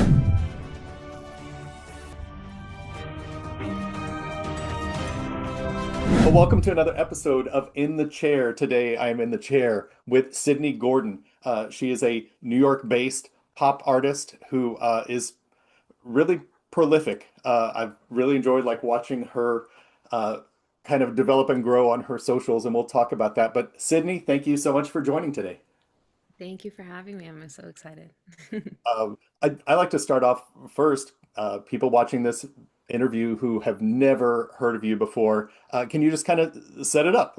Who are you? Yeah, of course. So I'm Sydney. I am from Staten Island, New York. I was born in Brooklyn. So I'm a New York-based singer-songwriter. I'm a pop artist. I started writing songs when I would say about 15. I started playing keyboard when I was around 7. And I remember telling my teacher, I just want to learn the chords so I can write my own song. I don't want to read this and I don't want to read that and I don't want to do this. And he would force me to sit down and read sheet music, and it was good for me, and I'm very happy that he did that, and it was enjoyable, but I was like, I want to know how to sound like this. How can I do something that sounds like this? And yeah, ever since then, I was I would say 14, 15, I started writing lyrics after I had a good base of theory. And yeah, I've been releasing stuff for a little bit now, and I'm super excited for you guys to hear my stuff. That is cool. So I've been around the music business for a long time, and my first feeling about anything is being cynical. So the first exposure I had to you was listening to your latest single, TikTok, which came out just on Halloween of this year. And it's a good song. It's produced well. It sounds good. But my cynicism is this pop manufacturer, blah, blah, blah, blah, blah. And so then I went to all your socials, and I'm like, oh, but wait, no, she's been taking singing lessons for a long time. She has been Yeah. gigging for a long time. I saw a couple years ago you were playing at the bitter end. Mm-hmm. You have a gig coming up at Arlene's Grocery. Um, Yes. so yeah, you really started young, and you were like, no, I want to know how to do this. I want all the mechanics and talent. What was it like? So, in that first moment, you're like, oh, I want to be a singer, but then you start learning and developing and gigging and sort of cutting your teeth. How has that progression been for you? Yeah, I mean, it's interesting. Like I said, I was playing keys from a young age. And then when I was about, I would say like, I want to say like 9 or 10, I would make my family sit down in the living room or my cousins. I have older cousins, and I would be like, I had a karaoke machine, and I would be like, I'm gonna do this, and just sit down and listen to me. And I would like sing and dance and choreograph my own stuff. And then my dad, where I actually get my voice from, my dad has a very good voice, and he was like, like she sounds pretty good. My mom was like, do you want to ask her, see, if she wants to take lessons? So I was around like 9 or 10, and they were like, do you want to take lessons? And I was so shy. I was just a super, super shy person. I was a shy kid. I was always shy. And I was like, okay, yeah. And it definitely took me a while to like open myself up and even get comfortable just singing in front of my teacher. But once I got past that mental break, I was like, yay, this is fun. Let's do it. And then, especially with like performance anxiety, I got a lot of that. Not so much so often. I think that I definitely have, I think just with time and just, experience, I think that I've been able to control that a little bit better. But when I was younger, I had very bad performance anxiety. And I would be like, oh my God, I'm gonna forget the lyrics up there. And I was just very anxious, but I still loved doing it. So I would just push myself every single time and be like, you need to do this. The next time you do it, it'll be easier. You need to do this next time you'll do it, it'll be easier. And I would do like small showcases. And at the time I wasn't writing, I was very young. I was like, I would say like 12 or 13, I would go with my vocal coach, and like he would bring all of his students and we would perform for the families. And we actually did a show at the bitter ends. Um, and that's how I met my vocal coach that I'm still with now. So that was pretty cool. Someone there recommended him and was like, hey, like this little girl's cool. I think that, if you can, they spoke to my dad. I think that you should, consider this vocal coach. He's in the city. He comes highly recommended, and I've been with him since. And he really encouraged me to start writing lyrics, because I would come in and, we would work on blues, and we would work on a lot of like Etta James and, some Broadway pieces and stuff like that. Like, I wouldn't say completely classical training, but, a little bit more like I am referencing sheet music rather than just listening and then singing back what I'm hearing. Um, and he was like, you have a really good sense of, riffs and making things your own. I think that, I know you write melody, but like you should push yourself to write lyrics. And at the time I was young, and I was like, what can I say? I don't know what to say. I never, been in love before and things like that. And then, I really just started listening to like the people that I love to listen to growing up. I mean, I grew up listening to Hannah Montana. I love Christina Aguilera. So, I wouldn't say I would completely mimic them, but I think that's the best way to learn is, take references and like see what they're doing and what they're talking about, and try to put yourself like in a perspective, even if you haven't experienced it, which I think made me a good songwriter. Um, and then, yeah, after that, once I had a good catalog of songs, I built up my bands and I started gigging. And then, yeah, social media. So it definitely has been an interesting release journey. I released some stuff when I was about, I would say like 17 or 18, that I think when I listen back now, I'm like, oh my God, I don't even want to listen to this. Shut this off. But it's still a part of me, and it shows my growth. So I like that and I appreciate that. But yeah, I took some time off in between, releasing some stuff, and I took some time off of releasing and gigging, and I was just strictly writing. I was writing like a little bit more of like a pop rock EP, and I love classic rock. My dad loves classic rock. Like, we love Queen. Queen is my favorite. I grew up listening to that, and like country blues. So I was writing like a little bit of like a pop rock EP. And then I got introduced to some new writers and a new producer who I'm still working with now. And we kind of like popified the sound a little bit and made it a little bit more modern, I'll say. And then I kind of just fell in love with what I was doing. And I was like, I can't release this pop rock EP right now. This needs to like take a little second. So we have that in the bank somewhere. She will be somewhere soon. But it just didn't feel authentic to me at the time. And I was like, okay, let's, go ahead and figure out a release plan. And then that is what I've been releasing since March. So I've been rolling out those singles since March of like my little pop girl era. Oh, that's great. That's great. Yeah. I am completely blanking on the name of it, but just in the past few months, I learned about Mariah Carey put out a grunge album. Yes, I heard about that. Yeah, yeah, they got a different singer, and but they released it, and it's her Yeah. backing vocals, and I think all the fans were like, "Release the originals," but she couldn't have at that time; it wouldn't have worked. Yeah. Um, Yeah. when I was trying to get an understanding of your background, you're very active on social media, Instagram .com slash it's Sid Gordon Music, right? Yeah. Yeah. Uh, you have one reel on there where it says when I discovered I knew how to sing, and Shallow is playing along in the car, and then I guess the passenger Yes. cuts the volume. Um, Yes. so that threw me off. I was like, did she really just realize she could sing like last year or whatever? Now I realize that was a fun video. Uh, you have, but I wanted to touch on that because your socials are very active, Yeah.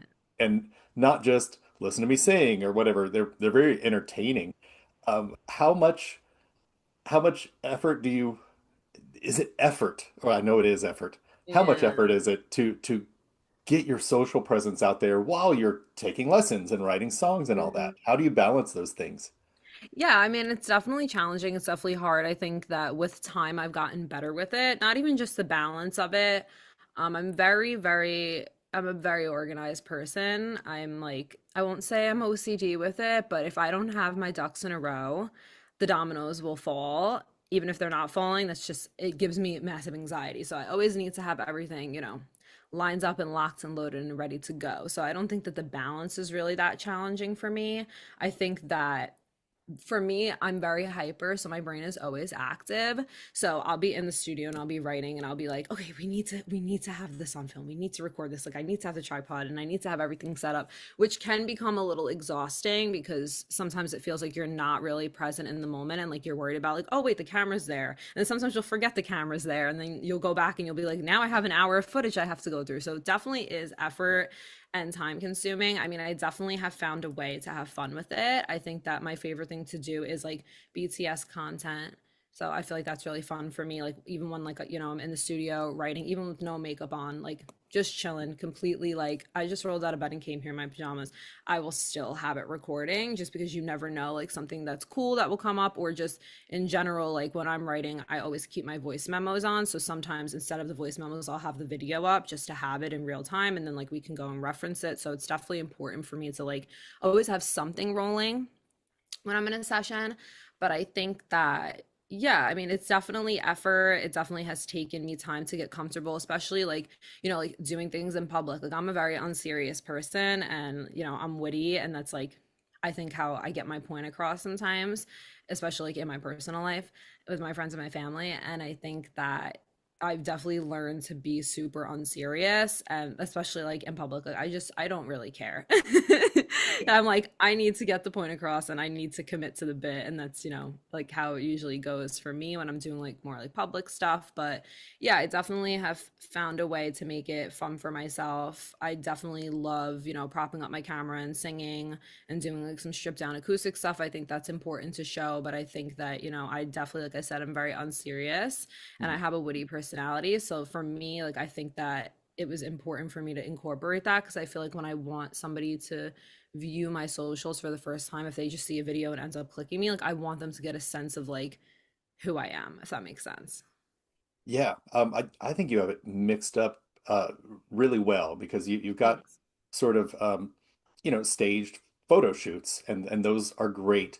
But what jumped out at me is the number of different locations. I mean, you're on rooftops, you're in bathrooms at clubs, and then the one that blew me away, I was like, is she really on the floor in the middle of Grand Central Station? People were so mad at me for that. Like, I don't know if you saw the comments, they were so mad. But something that I love is like when I do get the comments that, people are being haters. Like, I have a lot of fans and a lot of people that aren't fans that like become fans because, they're responding to them and like defending me. And it's really fun to see, like the banter in the comments. I try not to get involved or like read too much of it, but like sometimes, if something's going off in the comments, like I will see it if I'm on Instagram. And yeah, people were mad about that.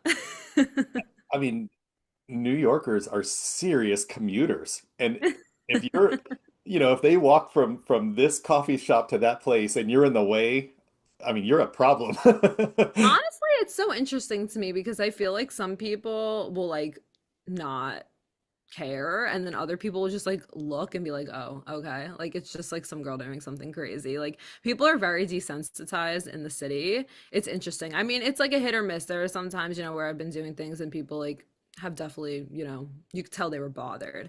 But most of the time, I feel like no one really cares. I think they're desensitized. Yeah, there's always haters and then there's always supporters. Oh, always. I feel like half the people that walk by scenes like that are, some are annoyed, like, who is that? And then other people are like, who is that? Yeah, I've experienced both. I think that, it's important when you're doing those things, especially like filming and stuff. Like, I don't know, I think that other people's energies around you, like, unfortunately, even if you don't want them to, they definitely do impact you to a certain degree, even if like, you're locked in, like you feel the energy. So it could feel strange sometimes, but you have to like try your best to just be like, okay, I'm committed to the bit and I'm doing this. And yeah, I might look crazy, but this is, for my fans, this is what I want people to see like who I am and that, I have a witty personality and that I'm quirky. So I think that, I have to like block out the background noise sometimes, especially if I'm doing things in public and people are looking at me like, who is this girl? No, that's fun. And I think there's a beauty. I've always had these conversations with friends, I mean, I want to be a rock star. Everybody wants to be a rock star, like, why wouldn't you? But the level you can get where you start losing anonymity. And I've only had that in little pockets in, smaller towns in my region. Like, aren't you from that one band? Um, and that level has been awesome. Like, oh, it makes you feel good. I can't imagine. I mean, all the paparazzi stories of when you just lose the ability to be seen anywhere without dealing with stuff. Uh, but I think for a lot of people that's a problem they're willing to deal with. Over I guess over your career, I noticed you had a track on Sirius XM on the Train Track show with Pat Monahan Yes, on Train. yes. Um, what was that? What was that process like? Were you very involved? Was that through a publicist, or were you involved much with trying to get that placed and then eventually getting it on the show? So my manager at the time actually had a friend who had a close relationship with them and then played them the track and they were like, "Yeah, cool, like let's play it. Like this is awesome." Which was like a really cool experience because I love Train. I literally like Hey Soul Sister is my favorite song. I just does something to my brain. It makes me happy. Like I have a lot of favorite songs. I have a lot of favorite artists, but like when I hear that song, if people ask me what is your favorite song, it is that. It's always been that ever since I was younger. Ever since I came out, I'm like, yeah. Ever since I heard that, that is my favorite song. So to hear that and then hear his intro, I was like, this is so cool. That's great. That's great. I Yeah. did have one other question I wanted to ask about social media. Mhm. It's so separate from music. I hate when people ask, what's your secret? But you've gotten, I mean, I think 12,000 followers on Instagram and 13,000 on TikTok and 500 or 55,000 listeners on Spotify, monthly listeners. Mhm. That's that's a level of success that a lot of artists don't get to. I mean, so not secrets, but other than putting content out there, do you have some strategies that you might offer other artists of try this and see Yeah. if it works? I think that with the content and just music in general, I think that it's consistency, number one, definitely, but also you have to have, I don't want to say a plan because there definitely have been times, like, for example, little secret for TikTok, I had a rollout plan and I was not really considering Halloween, which was like weird because Halloween's my favorite holiday, surprise. So I was like, you know what? Like last minute, it just flipped in my head. And we've had the song for a while, we've had the production done, and we've had the vocals done. We just didn't have it like tuned or mixed or mastered or anything. And I was like, I just like walked into the studio and I said to my producer, and I was like, you know what? Like, we should do like a Halloween drop. Like, we should like make this a thing. And he was like, you know what? Honestly, like, I'm down for that. And it was kind of a random decision. I mean, we had time to prepare, of course, but I think that I won't say like a plan is the most important. I think having I don't want to say a backup, but you need to have some sort of vision. I'll say that. So I think consistency, but also, having things to fall back on, like, hey, this is the plan, but the plan doesn't always go as planned. So I think that for me, like, I need to always have a plan B. I mean, that's just my personality. So I like to have everything way ahead. Like right now we're working on finishing some stuff that's going to be done, mid of next year. So, I definitely am always like ahead of schedule. So I will say that, and also consistency. Like I think there are definitely times where I go through, just moments of like not being motivated and being like, I don't want to track this today. I'm feeling lazy. I'm feeling tired. I didn't have a good night's sleep. Whatever the case may be. And I feel like you just have to, obviously within reason, push yourself to, make the video, or, take the time if you have a few hours of downtime to, you know, just even like watch other people's videos. Like I think it's important to do your research too and see what other people are doing and see like what else is out there and like what's working for them. And I think that, it's just inspiration. Like for me, like I work off titles a lot when I'm writing, and before my sessions, like I will just put on Spotify, a playlist I've never listened to before. It could be anything. It could be country, it could be metal, it doesn't matter. Like I just need to sometimes like, reference other things and like get out of my comfort zone. So I feel like that's important. Yeah, I loved seeing it was an interview and some quotes from Kobe Bryant before he passed away about how much he paid attention to Taylor Swift's career. And they were like, "You like Taylor Swift?" He's like, "Well, the music is here or there, but she as an artist is the best. So it would be ridiculous not to see what's going on and see what the commonalities might be." And yeah, I think that's great advice. I mean, whether it's socials or writing your next song, to be aware of trends and what's popular and maybe incorporate it, maybe not. But then, if you do too much of that, you're derivative. So you have to Mhm. inject originality. But Yes. yeah, I think being aware. The other thing that you hit on that I think is very important that a lot of artists don't do is think 6 months or a year ahead. I know I was in so many bands that we save up money for studio time, recorded, and as soon as it was done, released it, and then said, "Hey, come check out our album. It's released." That's the worst way to do any of this. Oh, I love the idea of record some stuff, have some things in the can ready to go in case Yeah. there is a moment that presents itself. Uh, Yeah, 100%. I think it's really important, like I said, especially with TikTok. Like, I don't know, I kind of was like teetering on like what was going to be next after, what I recently released when I was looking at the lineup, because I came in the studio, I wrote everything down on a piece of loose leaf with a marker, and I was like, okay, this is going to be a situation. And then the next day I came in and I was just like, I don't know, like, do I want to put this type of sad song out around like one of my favorite holidays, like right before Christmas? Like, there's so much to consider. And then I was like, you know what? Let's just pull the plug and switch things around. But even with that happening, with that being said, we definitely still had, you know, some time to make that decision and like really like sit in it, because like I said, I always have a plan B. So I'm the type of person where like sometimes like things need to marinate, even if it's for a small second. Like I need to make sure I'm sure about my decision. So it's important. yeah, you mentioned so far you've talked about loose leaf piece of paper and voice memos and recording and everything. How do you organize all of that? Like right now, if I say, hey, go look at your last 10 songwriting ideas, is Mhm. there some sort of an organization on computer files or something like that on your phone?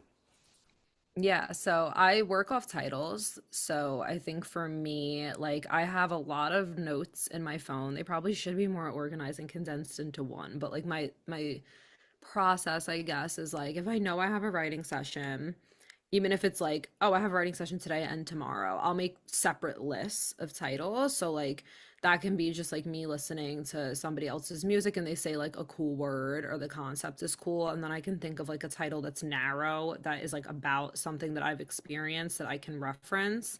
It can go that way. There are times where like I've just been out with my friends and they've said a phrase or I've said a phrase and then I'm like, hold on, ding, ding, ding, ding, ding, and write it down.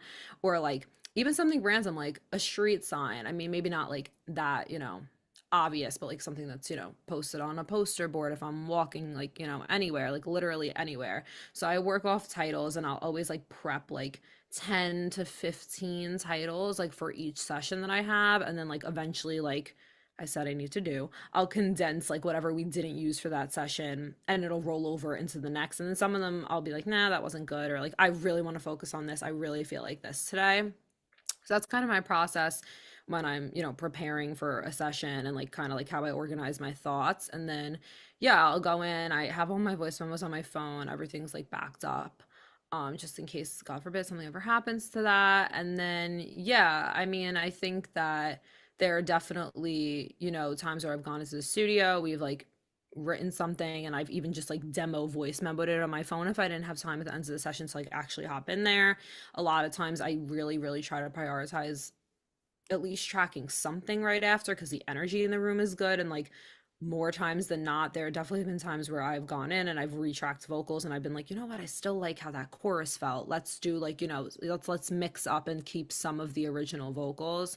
So I think it's important for me to always like have an idea down. And then, yeah, I have a few hard drives that I organize stuff on. So does my producer. So we have everything in a safe place, but I try to be as like most fluid as possible. I mean, even like if I do, let's say randomly, like, you know, someone's like, hey, do you want to come to the session tomorrow? Or, you want to write, something enough for yourself, or you want to, collab in that way. Like, I'll always have my bank of titles, and then just see what kind of feels right. I feel like that's just how my brain has always worked. I've always worked off titles. I think that it's good to like go into a situation knowing what you want to say, but more importantly, how you want to say it or how you want to come across. Because there are times where I'll have an idea and I'm like, okay, I want to say this, but how am I going to say it? And I think that's really important to know as you're walking into the room.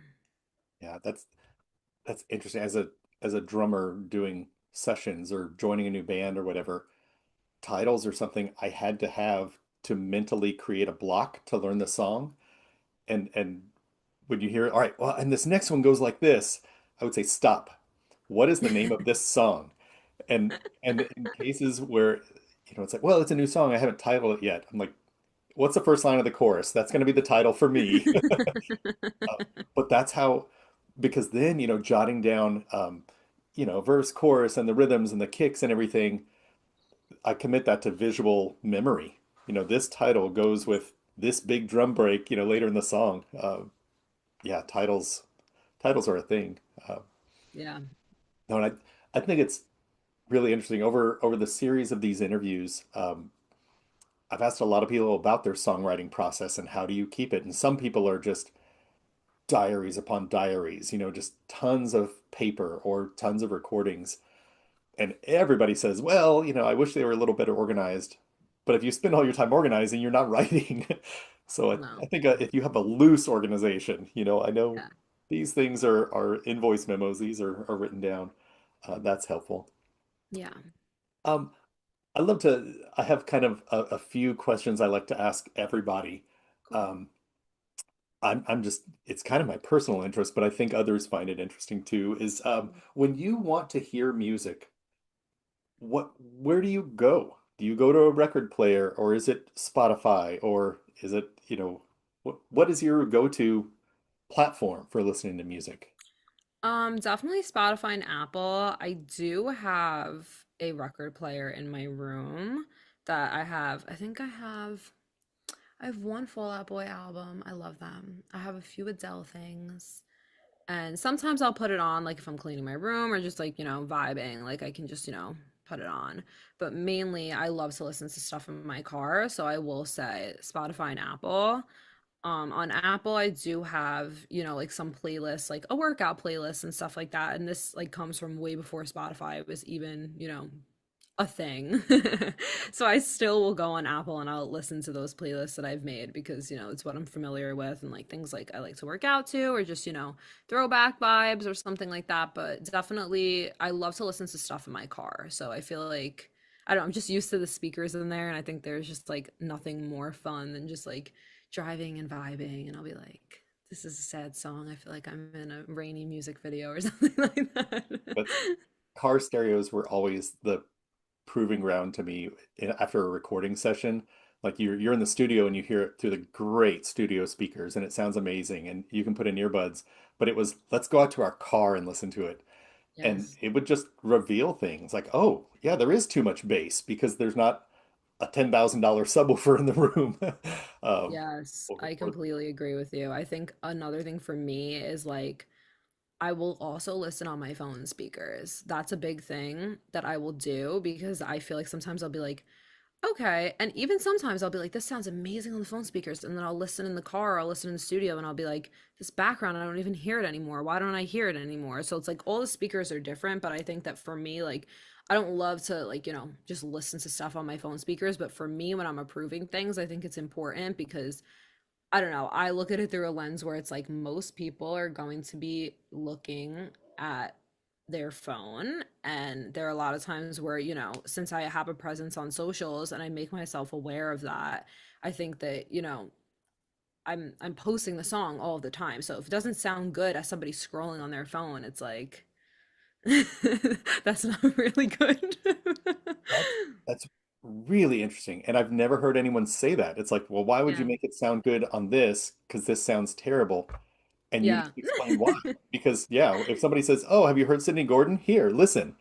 Yes, That's exactly. that's your Exactly. I first think impression. also like my mom also, like she needs to get a new phone and her phone speakers, I don't know, she's definitely dropped her phone way too many times, probably in water or something. And her phone speakers are very, you know, they're very heavy on the bass and stuff like that. So when I like play her stuff, I send it to her, she tries to listen on her phone and she's like, Sydney, I don't understand. I can't understand this. And I'm like, that's a real thing though. Like everybody's phone has different speakers, everybody's listening on a different, device. And I think like the best way to like test to see, how your stuff sounds if you want to improve it and stuff like that is to definitely, listen on even other people's phones. Like sometimes like I'll like grab my friend's phone and I'll be like, oh, can I just see my reel really quick? I want to see how it sounds or how like it presents like on the phone. I want to make sure, the grid looks good and stuff like that. Like I think just seeing it through other people's lens. I think that's like a good thing of advice that I didn't mention before is like trying to,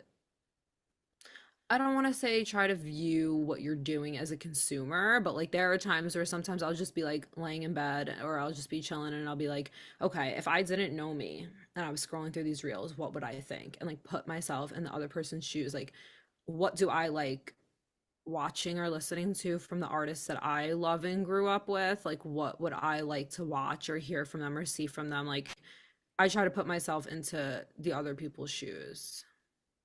Oh, that's great. Um, yeah, I'm kind of floored right now, the producing for phone, because literally I've never heard anyone say do that. And it's just so obvious. Like you would never produce an album to sound good on a phone, but if you don't check it, that's just You need to ignorance. check it. And like, fun fact, like about my song Psychopath that came out, like, we were approved with the mix and we sent it to master. And don't do this. This isn't advice. That is just good. Check it on your phone. This is why you check it on your phone now. This is why I learned. But I was like, I had everything ready. We were ready to go. And I was like, you know what? I'm going to start making some TikToks early so I can have them in the bank because, like, I always have plan B. And I was like, why do these snaps sound so loud on the phone? Like, the snaps were just like, they were snapping, they were loud. And I was like, and then I called everybody up and I was like, I don't mean to drive you crazy, but I think we need to lower the snaps and like redo this because if somebody's listening to this on their phone, the snaps, like they were like going through my head. They were so loud, but they didn't sound like that on any other device. But I was like, people are going to be scrolling on their phone and looking on TikTok. Like, what else would they do? Like, people can be discovering this song through that platform. So I don't want them to be listening to snaps that are too loud and then it distracts them from the whole point. So, yeah. Wow. And so did you figure out that it was a frequency of the snaps that was just super sensitive on phones or something? Was it something in the mix that they were able to? I really don't know. But I mean we lowered it like a few dB. It wasn't anything too crazy and it sounded better. So I think that, I think that definitely probably a frequency thing. The snaps were peeking through a little too much. I think the dynamic of moments like that. You had one one video, maybe on Instagram, where you were singing back and you were like, is there latency? And the engineer was like, no, there's not. Um, those sorts of moments, if an artist is like questioning it every minute, for hours, that gets terrible. Or, if the engineer isn't listening to anything, you're not working. But it's kind of like if you see it, say something because that's your chance right there. And the snaps is such a good example of, um, yeah, even great engineers, great producers are hearing from their perspective, not listening for things like that potentially. It's Yeah, I it's think it's so important to important. speak up. Definitely need to speak up. It's something that I've learned through the process because I won't say if I hear it now, it's going to bother me later. I used to say that because now sometimes I'm like, okay, I was unsure about this, but now I'm refreshing myself and I took a little ear break and I actually do like it. But there are definitely times in the past where like I have been in the room with some people, not people that, I wouldn't work with again or that, I don't work with them now, but I would work with them again. But I think that everybody, sometimes has a strong opinion and if you don't like something, it could be the best song in the world, but if you don't feel like it's authentic to you, like you're still in the process of if you're in the process and you're able to tweak things, like I think it's important that like before the point of no return that, if you feel strongly about something, you say it. Yeah. Um, oh, I think the worst case, I don't even know how this happened. One of my favorite artists in Austin in the 90s, and he's still playing, his name's David Garza. Um, he was just recording and releasing his own albums, completely independent and really popular sort of in the South, Southeast. Um, and he released an album, and it was the one right before he got signed.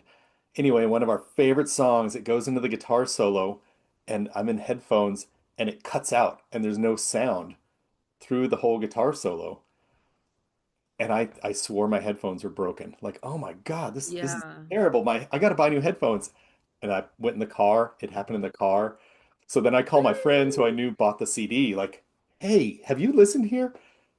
The guitar solo, all the sound dropped out in one channel for about 20 seconds. And I mean, my heart was broken. It didn't make or break his career, Yeah. but it just shows you have, 20 people listening to everything and big things can be missed. Um, Yeah, it really is, especially when you're listening so much. And like, I won't say deadlines are even a contributing factor for me. I think that like I can listen to something 20 times and then I could hear it on the 21st time where I'm like, wait a minute, like why didn't I catch this before? And then once you hear something, you can't unhear it. It's just like there are a lot of things that I have not heard and then listened to a bunch of times after things have came out and I'm like, I wish I caught that, but I have to let it go. one of my bands did a live performance on a PBS live music show, and it's 100% live. And in one of our big songs, it starts off with a drum intro, and as soon as the band comes in, my drumstick just flies out of this hand. And so there's Oh like my, three dropped snare hits while I get my other, my backup stick. And luckily that didn't derail the song. Like it kind of provided a neat little drop, and then and then we all come back. But yeah, no, when you can fix those, I think it's important. Um, things happen. we talked just briefly before we started recording here. You've looking forward the next few months. You've got Plan B singles ready to go. So I don't think this video will be released in time for your Arlene show in a few days, but you've got plans for early 2026 just to keep dropping singles periodically. Yeah, definitely. I have a Christmas song coming out Friday, that I'm pretty excited about. That was a similar situation considering like TikTok and the holidays. I was like, do I want to release a Christmas song? I've never done it before. Like, how do I write something that hasn't been done? And it was like a fun experience. It was really cool. It was a fun experience. So I have that coming out on Friday. I'm excited. And then, yeah, I'm definitely going to be dropping a bunch of stuff. I have a lot of stuff lined up for the next half of the year. I don't know exactly how I'm gonna roll it out. I definitely know, I won't say too much, but I don't know exactly to the T how it's gonna be done, but there is stuff coming. It's definitely, we have a lot in uh in the next upcoming months that's gonna be really cool. I'm really excited. Well, that's great. For those of you who aren't already following Sydney Gordon, go to sydneygordonmusic.com. All the links are there. Sid Gordon Music on Instagram. Uh, you're a very entertaining follow. It's Oh, thanks. there's such a nice blend of it's not all singing stuff and it's not all glamour shots or whatever. There's such a nice mix. You get to see who you are as a person and then who you are as your artist. And it's mostly an overlap, but there's we all have different aspects. So yeah, please go follow Sydney Gordon. Sydney, it's been great visiting with you. I can't wait to Thank hear the you for Christmas song. having me. Yes, I'm excited for you to hear it. I'm super excited. I can send it to you too if you wanna listen Absolutely. beforehand. I'd love a sneak peek before the rest of the Yeah. world. Great. All right. Well, good visiting with you. Thank you very much for Thank taking the you. time. Thank you for having me.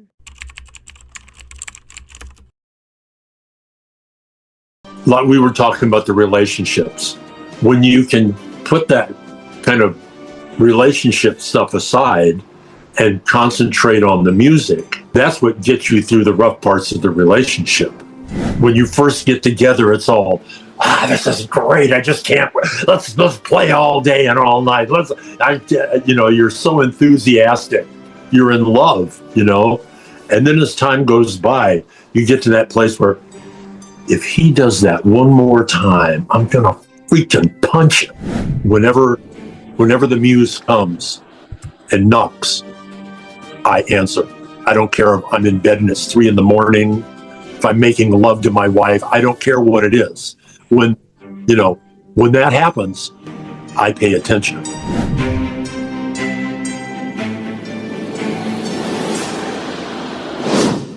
Hi there. Welcome to another episode of In the Chair with. Today we are in the chair with Dan Wheatman. He is a bassist. I also have fiddler, guitarist, singer, and chief songwriter for Marley's Ghost, who are celebrating their 40th anniversary this year. Kind of an amazing band with stories and history that I think we might touch on during this talk. Dan, thanks so much for joining today and taking the time out. Oh, why? My pleasure, Wiley. This is a hoot. Great. For just kind of little introduction for those who aren't familiar with Marley's Ghost. I mean, you guys have been going for a long time with such a steady lineup. Most bands are lucky to make it 6 months, much less 6 years. Tell me a little bit about Marley's Ghost, how it came together, and how you guys are still together with pretty much the same lineup. It's the same 4 original guys, and then over the years we've added a couple of guys, but it all came out of friendship and love of music. I met Eddie Littlefield, who's the steel player, at a coffee house south of San Francisco, and we ended up playing a set together. And then he took me to this place called Sweets Mill, which was a folk music camp up in the Sierra Mountains in California. And that weekend, I met John Wilcox. Yeah. So the 3 of us are in the band now. Fast forward a few years, we didn't start a band, but we played music a bunch. John Wilcox got a gig for a St. Patrick's Day. And they wanted a band that could play traditional Irish music, but could also, play some rock and roll so they could dance. So he hired me and a guy named Mike Phelan, and then his wife at the time, and we played this gig, and, everything worked. So there's a big festival in California called the Strawberry Music Festival. And that's sort of up in the mountains up near what was right near Yosemite at the time. And they said, well, if you bring a band, we'll put you on. So 40 years ago, we went to the first spring festival, and it was just the 3 of us, just me and Mike and John, and played. And they liked us and they invited us back for the fall festival. In the meantime, I had been playing in John Denver's band for about 8 years, and he had sort of put the band aside and gone out in 85 as a solo act. In 86, he put the band back together to do all these big outdoor state the state festivals. And here in Puyallup, Washington, we played, and Eddie Littlefield was living here, and I called him, the guy that took me to Sweetsville in the first place. Yeah. And he said, well, what are you doing after this? I said, well, I was recently divorced. I was going to get my kids and spend some time. He said, I just built a studio at my place. Why don't you come here? So after the John Denver tour, I called John and Mike and said, come and play with me on my record. We'll do a Marley's Ghost record, and we'll have something to sell when we go back for the festival in California. And so we started recording that, and Eddie sat in and never left. So that was the core.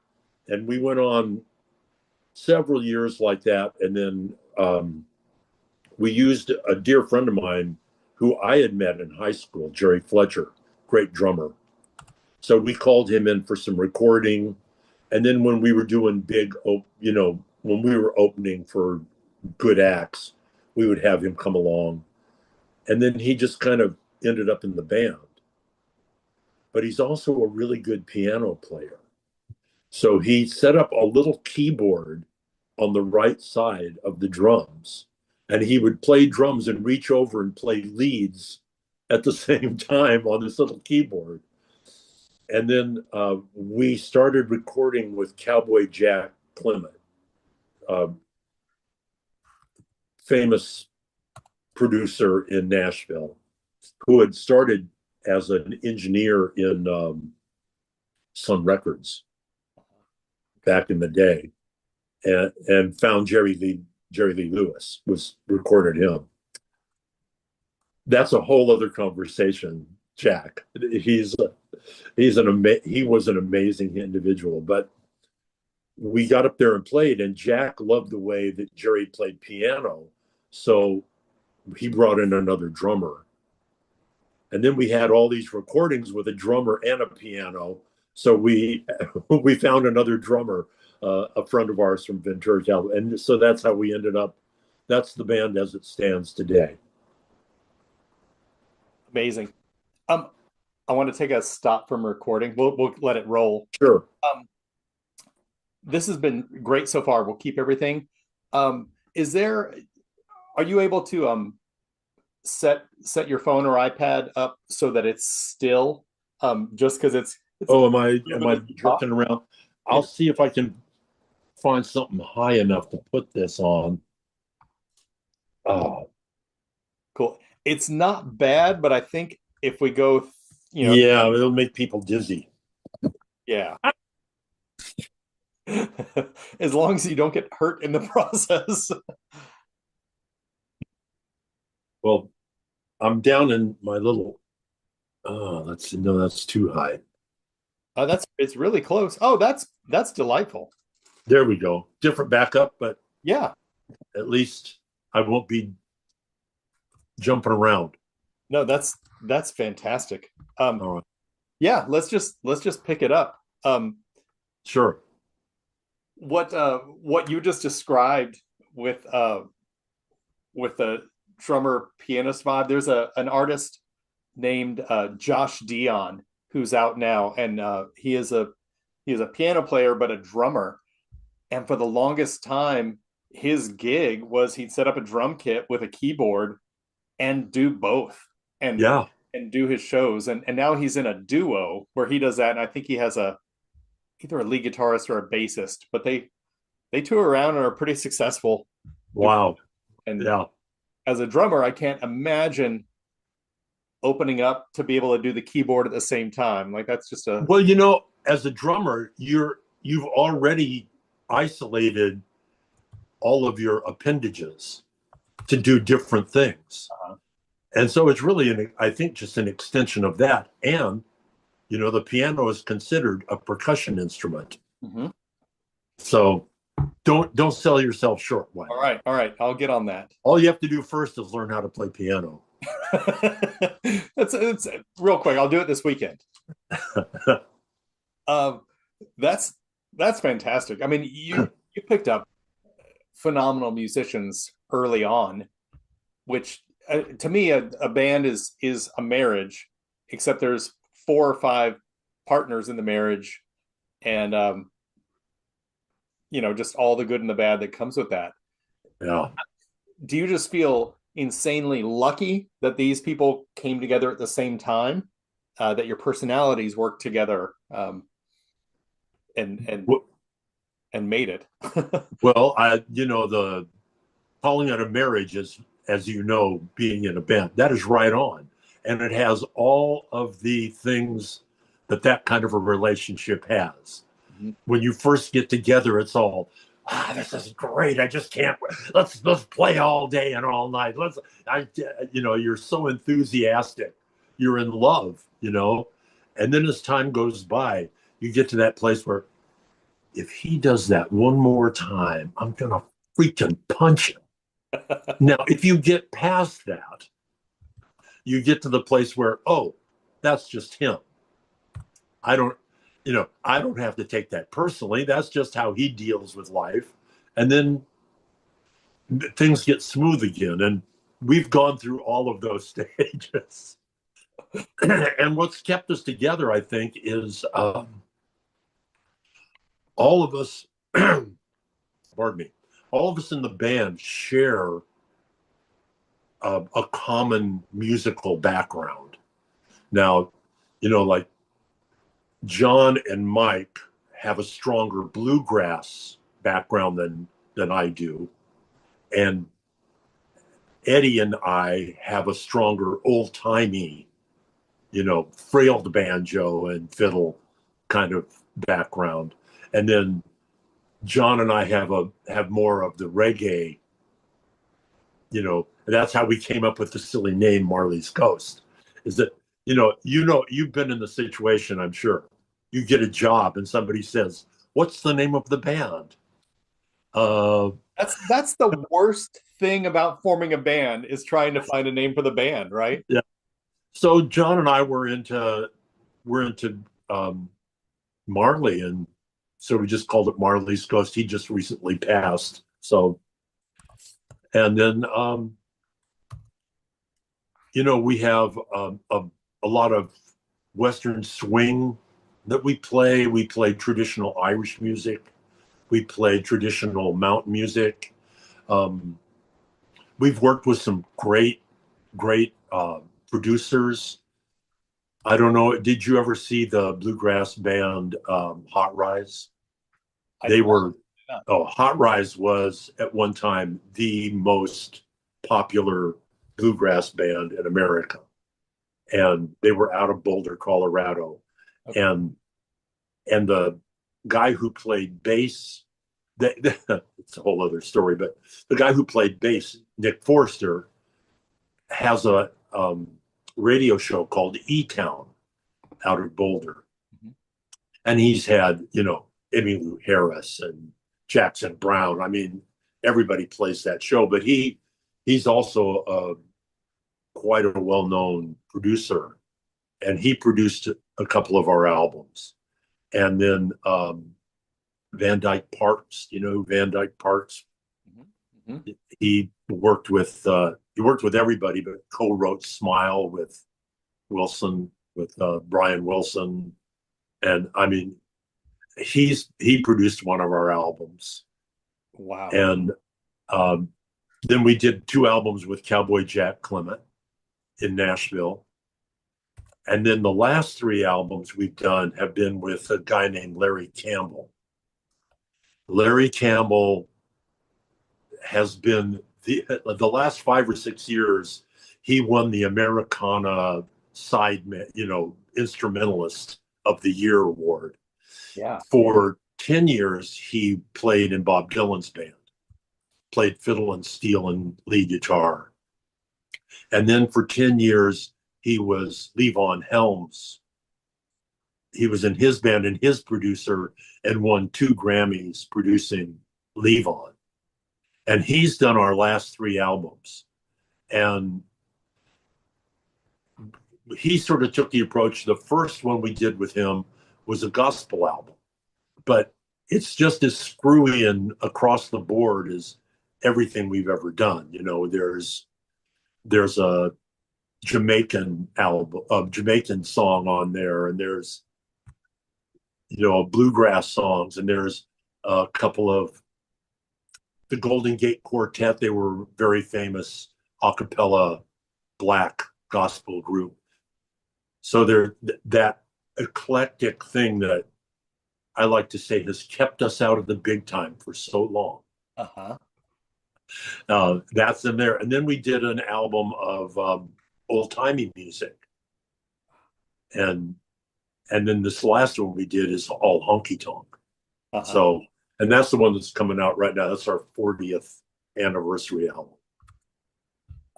That's phenomenal. I kind of don't know which thing you mentioned that I want to follow up on first. But yeah, I think I'm impressed when a band stays together 10 years. Yeah. But to have the influx of talent working with the producers that you've worked with, who, I mean, literally worked with legends, is phenomenal. Do you, amongst this all, like you've kept it going, and you do notable shows. You put out albums, and people look for them. How does that relate to like the definition of success? Like I love hearing about what people's different ideals are, and other than having a $20 million home on the beach, you know, wherever you want to, with, you know, lighting your cigars with $100 bills. Yeah. What a success. Yeah. Other than that, well, I'll tell you what I like to say when we're on stage. I always say we couldn't wait for success, so we just went on without it. Uh-huh. But success to me, you know, I got 5 kids. Mm-hmm. I've got a house. You know, I'm working. I'm playing music for a living. I don't think you can ask for more than that if you're a musician, because both of us know great musicians, and they work in a McDonald's, or they're computer programmers, or their life is not their music. Mm-hmm. So to me that, and I can't overstate. Blessing is a word that gets thrown around a lot, but without any religious connotations, that's a real blessing to me. The band has been that. Yeah. And I think all of us feel that. Yeah. That's amazing. When I was, I guess I was in my mid to late 20s, one of my first real jobs out of college, I worked as the academic advisor for the University of Texas School of Music.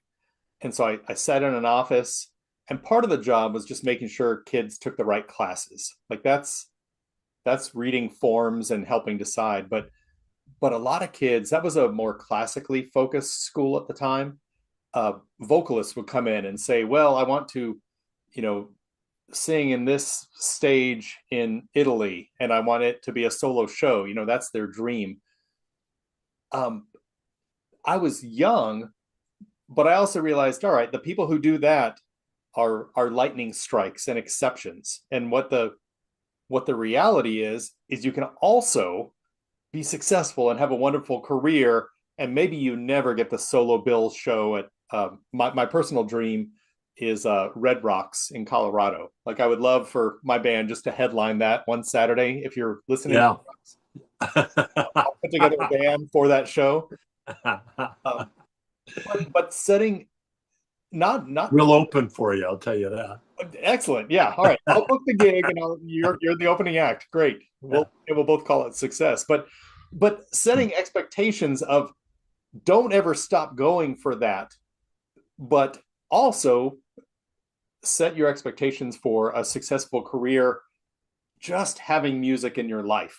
You know, whether you jump into promotion or event planning, or you're a side person for somebody making millions or whatever. There's a lot of concepts of no, we're doing it. And to me, when I look at Marley's Ghost, you're doing it. Like that's the real deal. Nobody goes to a show and says, "Oh, well, these guys are all faking it every night." No. Your sets are real as they get. As true and honest as they get, which I think is phenomenal. I want to hit on a couple things you've got coming up. The Strawberry Music Fest. Strawberry Music Festival in May. But the next thing is I talked about Nick Forster in E-Town. We're going to be on E-Town, which is it's a national radio, NPR radio show, but they also have a YouTube presence, and they have this great place in Boulder, and they film everything, and they put videos out on YouTube of the live performances. Okay. In fact, if anybody's watching and wants to know something about Marley's Ghost, there's a video of us from E-Town starting off with "Lay Down Your Weary Tune" a cappella, the Dylan, and then going into a song I wrote called "Rollin'." And I think that would pretty much explain the band if anybody's interested. No, that's phenomenal. Yeah, E-Town is great.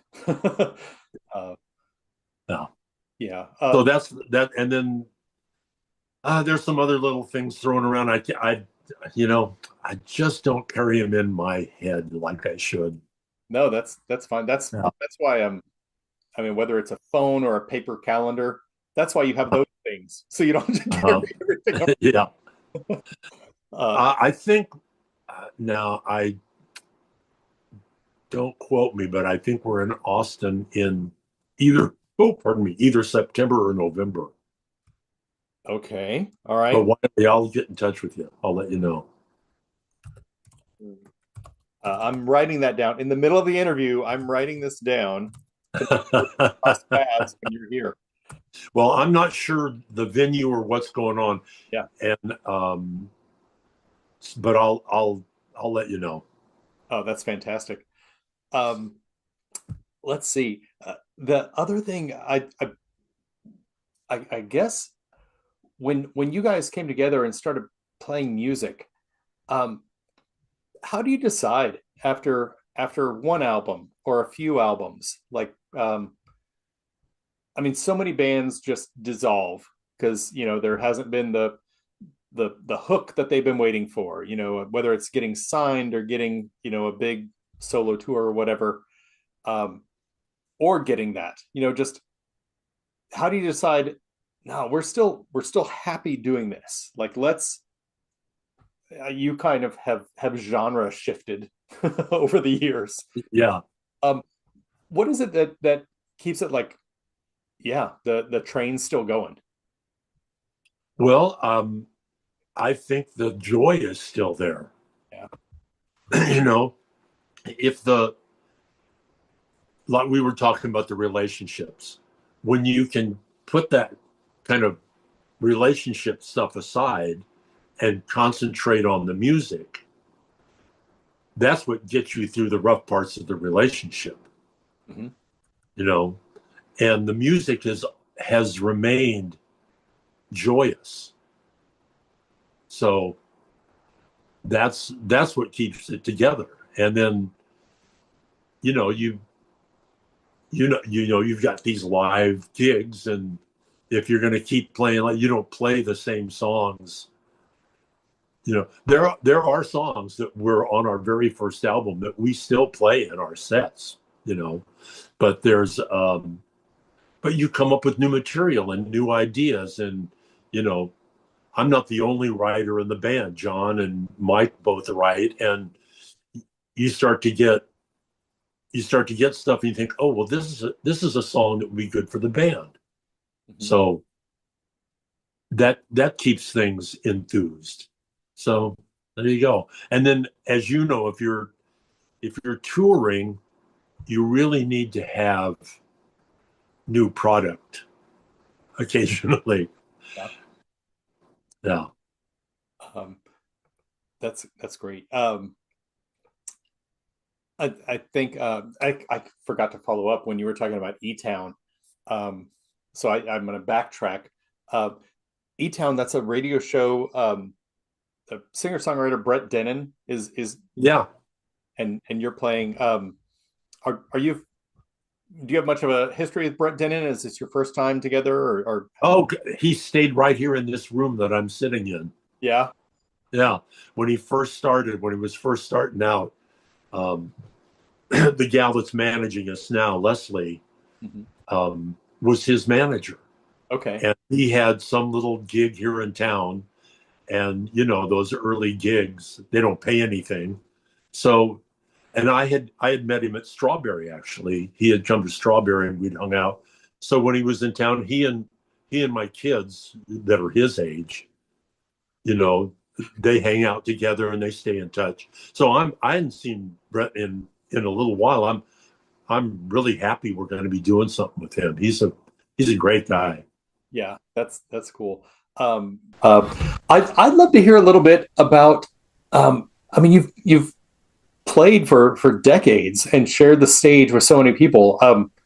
Do you have some shows in your history of shows that have just been so moving or overwhelming or catastrophic, perhaps? All of the above.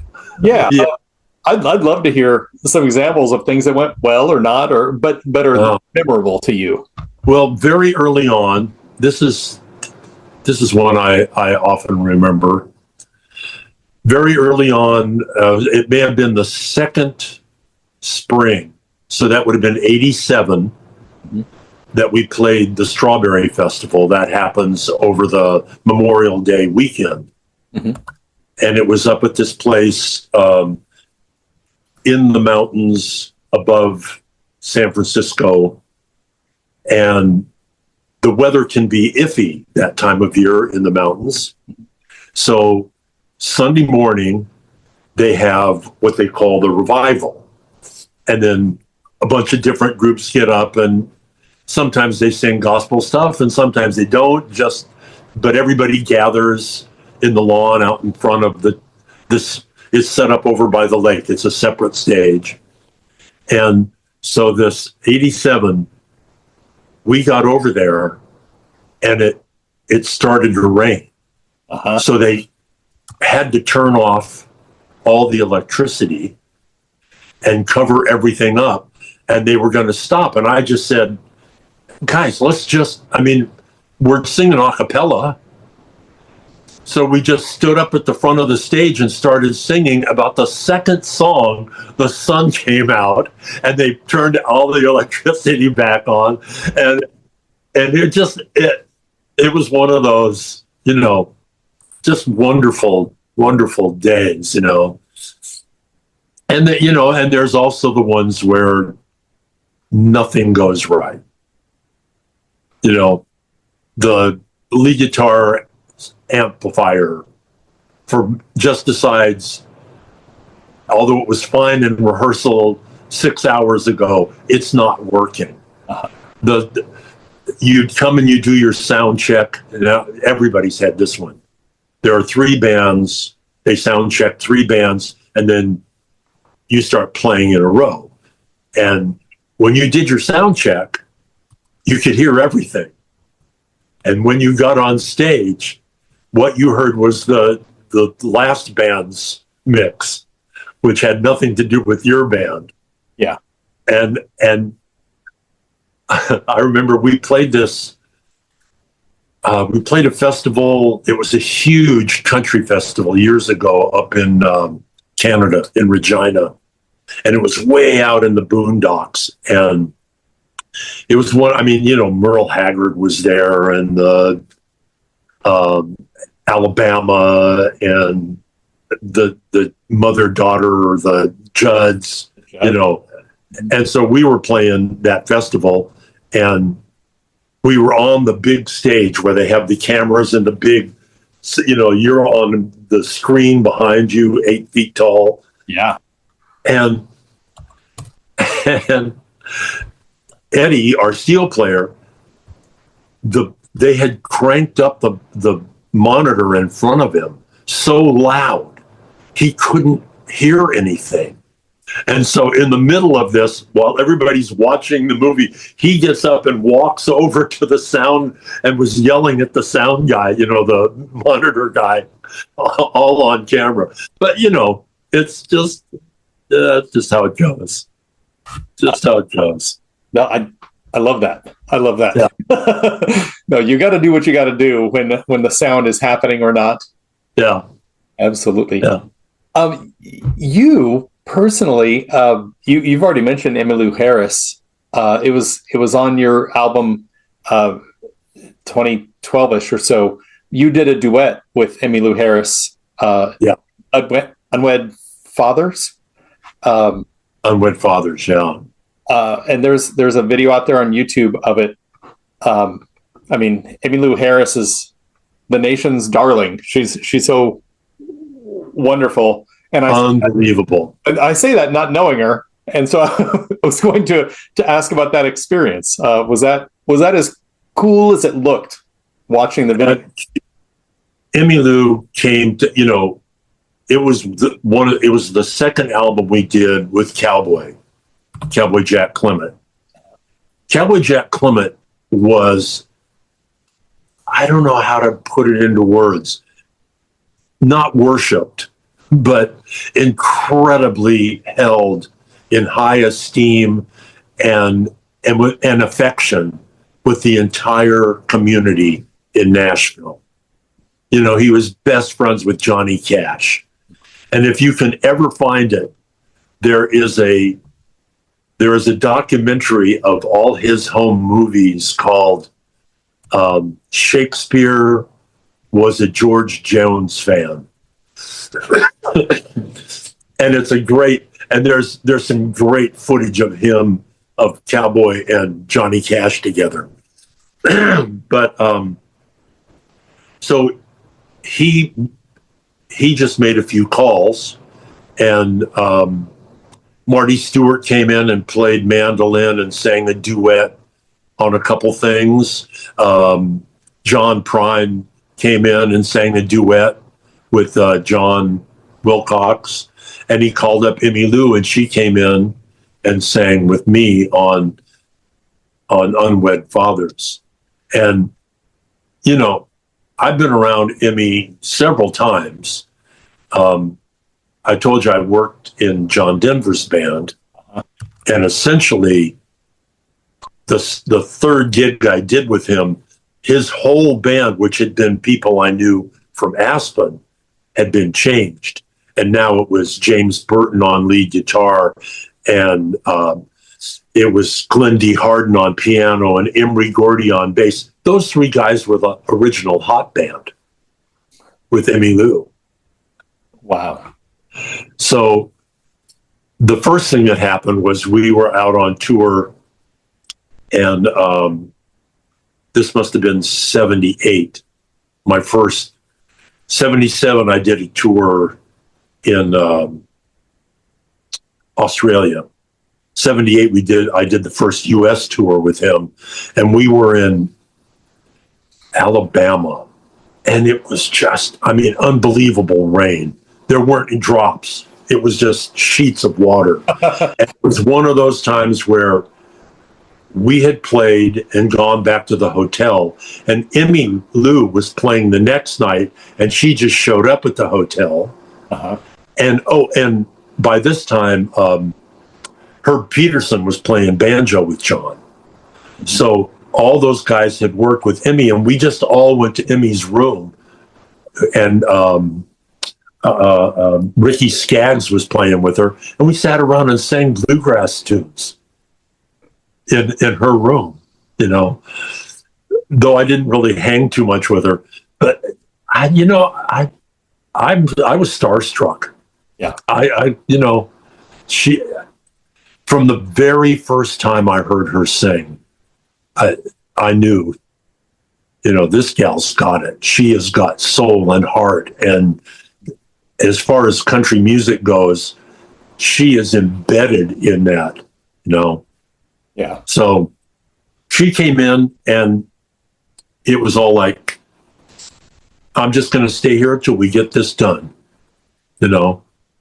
and because my voice is kind of low and her voice, she had to come up with one of those incredible Emmylou Harris harmonies that she does to fit it in. And it was wonderful. Yeah. There was a video of when she was doing the trio with Dolly and Linda Ronstadt. They performed on one of the late night shows. I don't know if it was Letterman. Yeah, it was on Letterman. Letterman, okay. And it starts with Linda Ronstadt and Dolly Parton, and they sound like the angels that they are. And then when Emmylou's harmony comes in, I mean, her voice, there are just very few voices that sound like no other voice on the planet. Yeah. And Linda and Dolly, you could listen to them sing the rest of the song and you'd be happy. And then when Emmylou comes in, it adds a fifth dimension to the sound of what is that note? What is that timbre? What is that harmony she's doing? I can't imagine. She sings unexpected harmony. Yeah. No, that's... And it always works. It's just amazing, man. Just amazing. You telling that story, just of the different names that just kind of drop in or call. It reminds me of the story that George Harrison talking about when he was doing his first album. He was recording it with Jeff Lynne, and they needed another track. And he said, "Well, Dylan's got a studio. We can lay this stuff down." And then Roy Orbison comes up to the dinner table, and they're like, "Oh, you can come over." And then, "Isn't Tom Petty in town?" And they record it. It's like, let's make this the Traveling Wilburys. Like, yeah, it's too much for the next George Harrison solo album, but it's not too much to release. I love moments like that, and I mean, you've been a part of to me, that's something right on par with that. I've been incredibly fortunate in my life and my musical life, just being at the right time at the right place and saying yes. No, I love one of the reasons I love doing these interviews with musicians of kind of all stages of their career and all levels of different, I don't know, level tours or whatever, is the commonality is when you're in a room and the vibe hits. That's it. I mean, that's the dopamine that we all chase. Like, I want that moment when my breath was taken away. Yeah. I mean, if you can find that with the same group of people continually, do that. The band has been just a wonderful thing. I mean, for all our personal foibles and our our whatever we lack, the rest of us lifts up. So the band is great. It's been a incredible journey over 40 years, I'll tell you. For sure. This is kind of a trite question, but I sincerely want to know the answer to it. So you play these different shows, and I mean, there's always an 18-year-old phenom, or the new 21-year-old who's recorded their first demo who get the big opening slot, and you sit down in a conversation with them. I mean, what advice do you have somebody who has it? They've got the potential to build a career of how to go about it. Because technologically things have changed. There's all these different things you can do, but I feel like at the center of it all there's commonalities generation to generation. Yeah, yeah. That's interesting these days to try to talk about how you pursue a career. You know, I have a lot of friends who made their living as songwriters in Nashville, you know, and that is no longer as a viable, you know, with streaming, that's no longer a viable income source. Right. So whenever any young person asks me about the business, you know, it's make sure this is what you want to do. You know, make sure that this is burning you inside, because it's an uphill. There are, of course, some guy happens to open the wrong door and walk in and ends up the star. Yeah. But for most of us, there's a long journey with a lot of disappointment. And you want to make sure that's what you want to do. And I think equally important, though I don't know that this is important in the world anymore, is being true to your muse, to your heart, to what is it in the art that speaks to you that you want to communicate. And be true to that. And then if you find success doing that, that's just gravy. And if you don't, you're happy in doing something that is real and worthwhile and has the potential to touch another human being.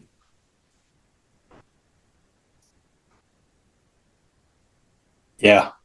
Too much? No. I wanted to give that phrase just a couple seconds of air before I chimed in. Thanks for sharing that. There was the exact opposite of, for the while that I was an A&R rep trying to look for the next big band. There was a really good band. They were regionally successful. They had an album that sounded great. This is more in the alt rock genre around the year 2000, but they had all the ingredients. They had a look, they had a sound, they had an album, and their manager was trying to get them signed, obviously, like you do. And at one point said, please, you need to sign them. I put a second mortgage on my home to do this album. And man, I really felt for him. Like, yeah, you believe in this band. Yeah. And the band is talented.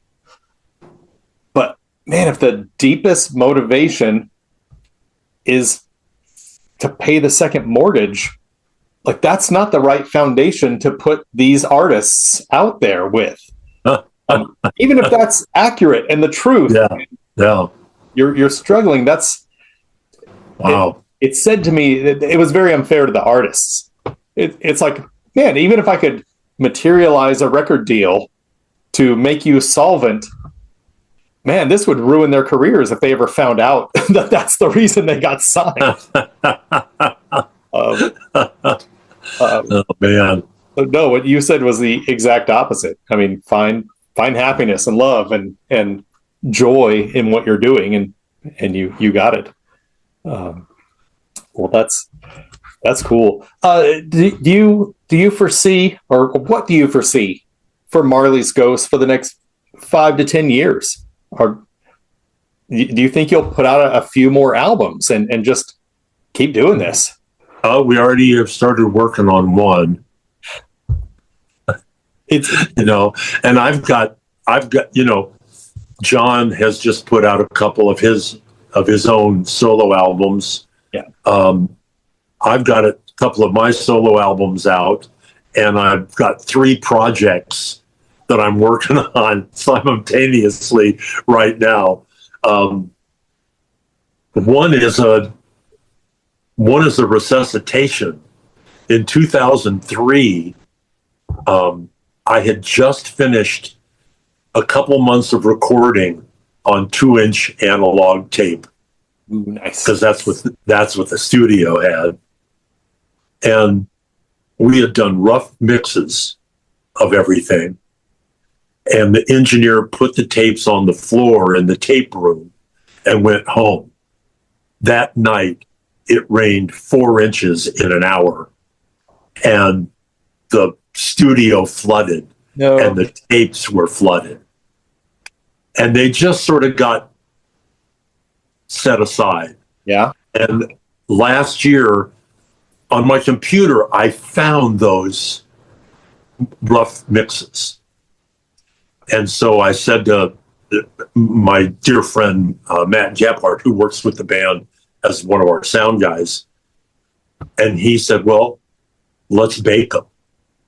So, because we got the tapes and put them on the machine, and it went, ew. They were just all gooey. So there's this thing that you can do.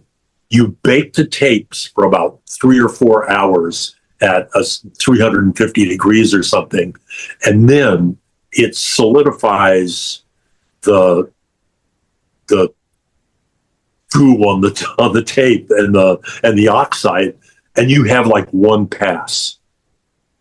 So we put it on, got everything set, and just ran it through once and dumped everything into the digital world.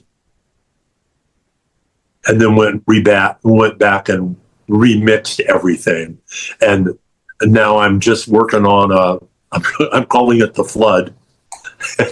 And I'm working on the cover art to put that out. So, yeah. Pardon my French. Holy shit. I've never heard of we bake the tapes and now they're yeah. Oh my. Apparently it's something that they came across years ago, and it can just sometimes just sitting around for years, they can start to lose that oxide on the tape. Wow. I lost a couple hard drives with my older photos from like year 1 and 2. I think I'm going to take those hard drives and throw them in an oven and just see what happens. Yeah, that's amazing. And I love your answer, because I almost hate to ask any artist, hey, you just had this release or it's coming out next week, and it's a milestone. You're over a hump. But I love what comes with the question, well, what's next? And sometimes it's like, well, we're just going to churn on this and promote it for the next 6 months. I love that you have 5 things. Like, oh, no, this. You're like, no, I stopped putting all my eggs in one basket long ago. Yeah. Well, I don't know what. I've just been real creative lately, and I remember Bob Weir was a pal. He actually went to school with Eddie Littlefield, our steel guitar player. They were best friends, and that's how I met Bob. And talking about songwriting, and he said, I just made a vow. Whenever the muse comes and knocks, I answer. I don't care if I'm in bed and it's 3 a.m, if I'm making love to my wife. I don't care what it is. When that happens, I pay attention. And because I know there's been a lot of times I'm just drifting off to sleep, and I get this idea and I go, I'll come back to that in the morning. No. you gotta hit it. So I've been hitting it. And the band's been hitting it. The band is cooking. The band is good.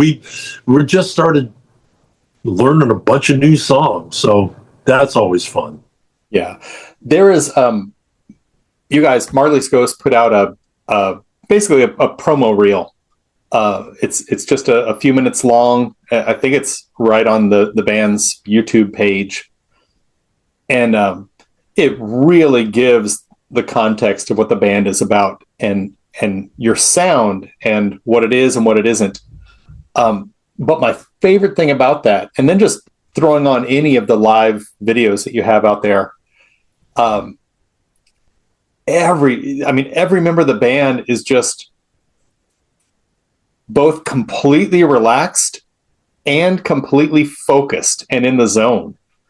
And that is so hard to see in a band. I mean, so often you see, one member maybe strumming the right chords, but staring off into whatever. And the drummer's just playing the beat, bitching about what's in the sound wedge, in the monitor. And you guys just seem so at peace, and God, it is just locked in. It's so when it's working, yes. When it's working, yes. And that I wish I could say that's every performance, but sometimes something happened on the way to the gig, or and people drift occasionally, but with the way you stay together for 40 years is by every single time trying to do that.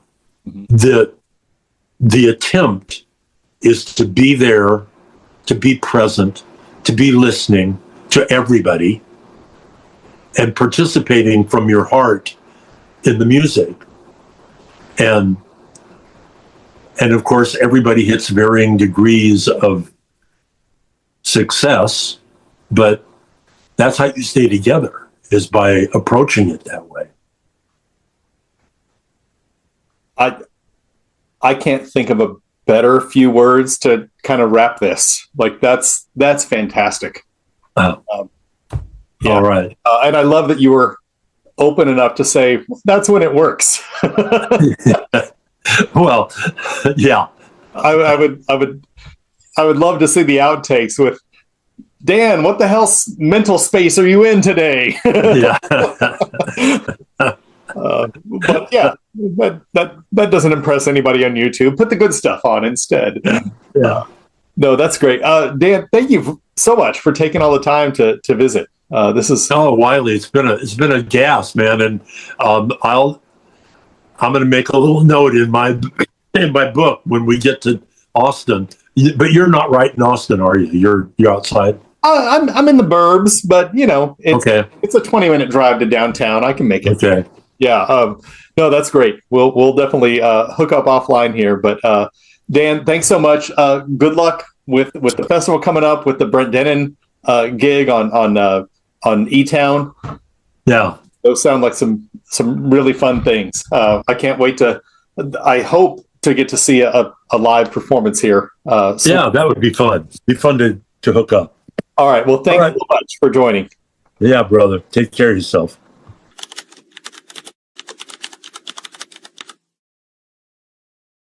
I didn't see it inside the show. He goes, no, we send our roadies out with bags of shirts. I'm like, that is brilliant. So you are bootlegging your own shirts. So getting stuff like that when they would tell me was, it was just the best. That's what you do. You experience it. You're there for it. It's alive. And I'm really good. You see a lot of them bringing grandkids to the shows. Yeah. And the thing is, like, my daughter and her friends, they know a lot of those hits. They know Youth Gone Wild. They know Pour Some Sugar on Me. I mean, they know these songs, and to watch them sing along with it. Turning down an interview with Sebastian Bach. Like, no, he's turning me down because I want to be able to talk about Skid Row a little bit. The Tours. He goes, all right. So then we hang up, and he calls back, and he says, I want to make sure that you realize that you're not going to talk with Sebastian.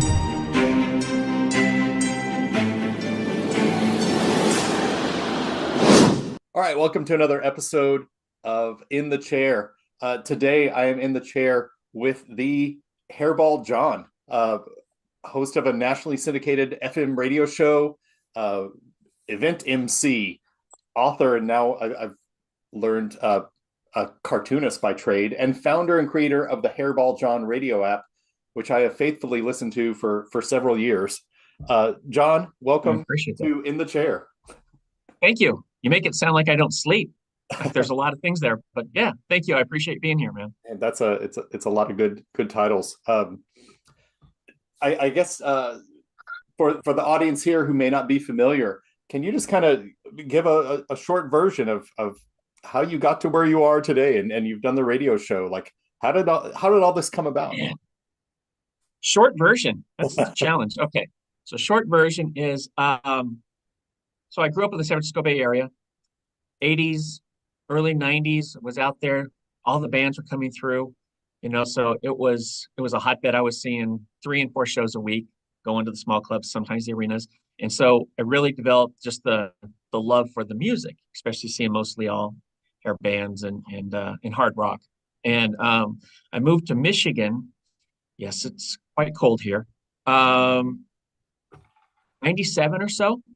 And because I'm a cartoonist and I was designing these shirts, Hairball Creations, and there was a local radio station that had Hair Fridays.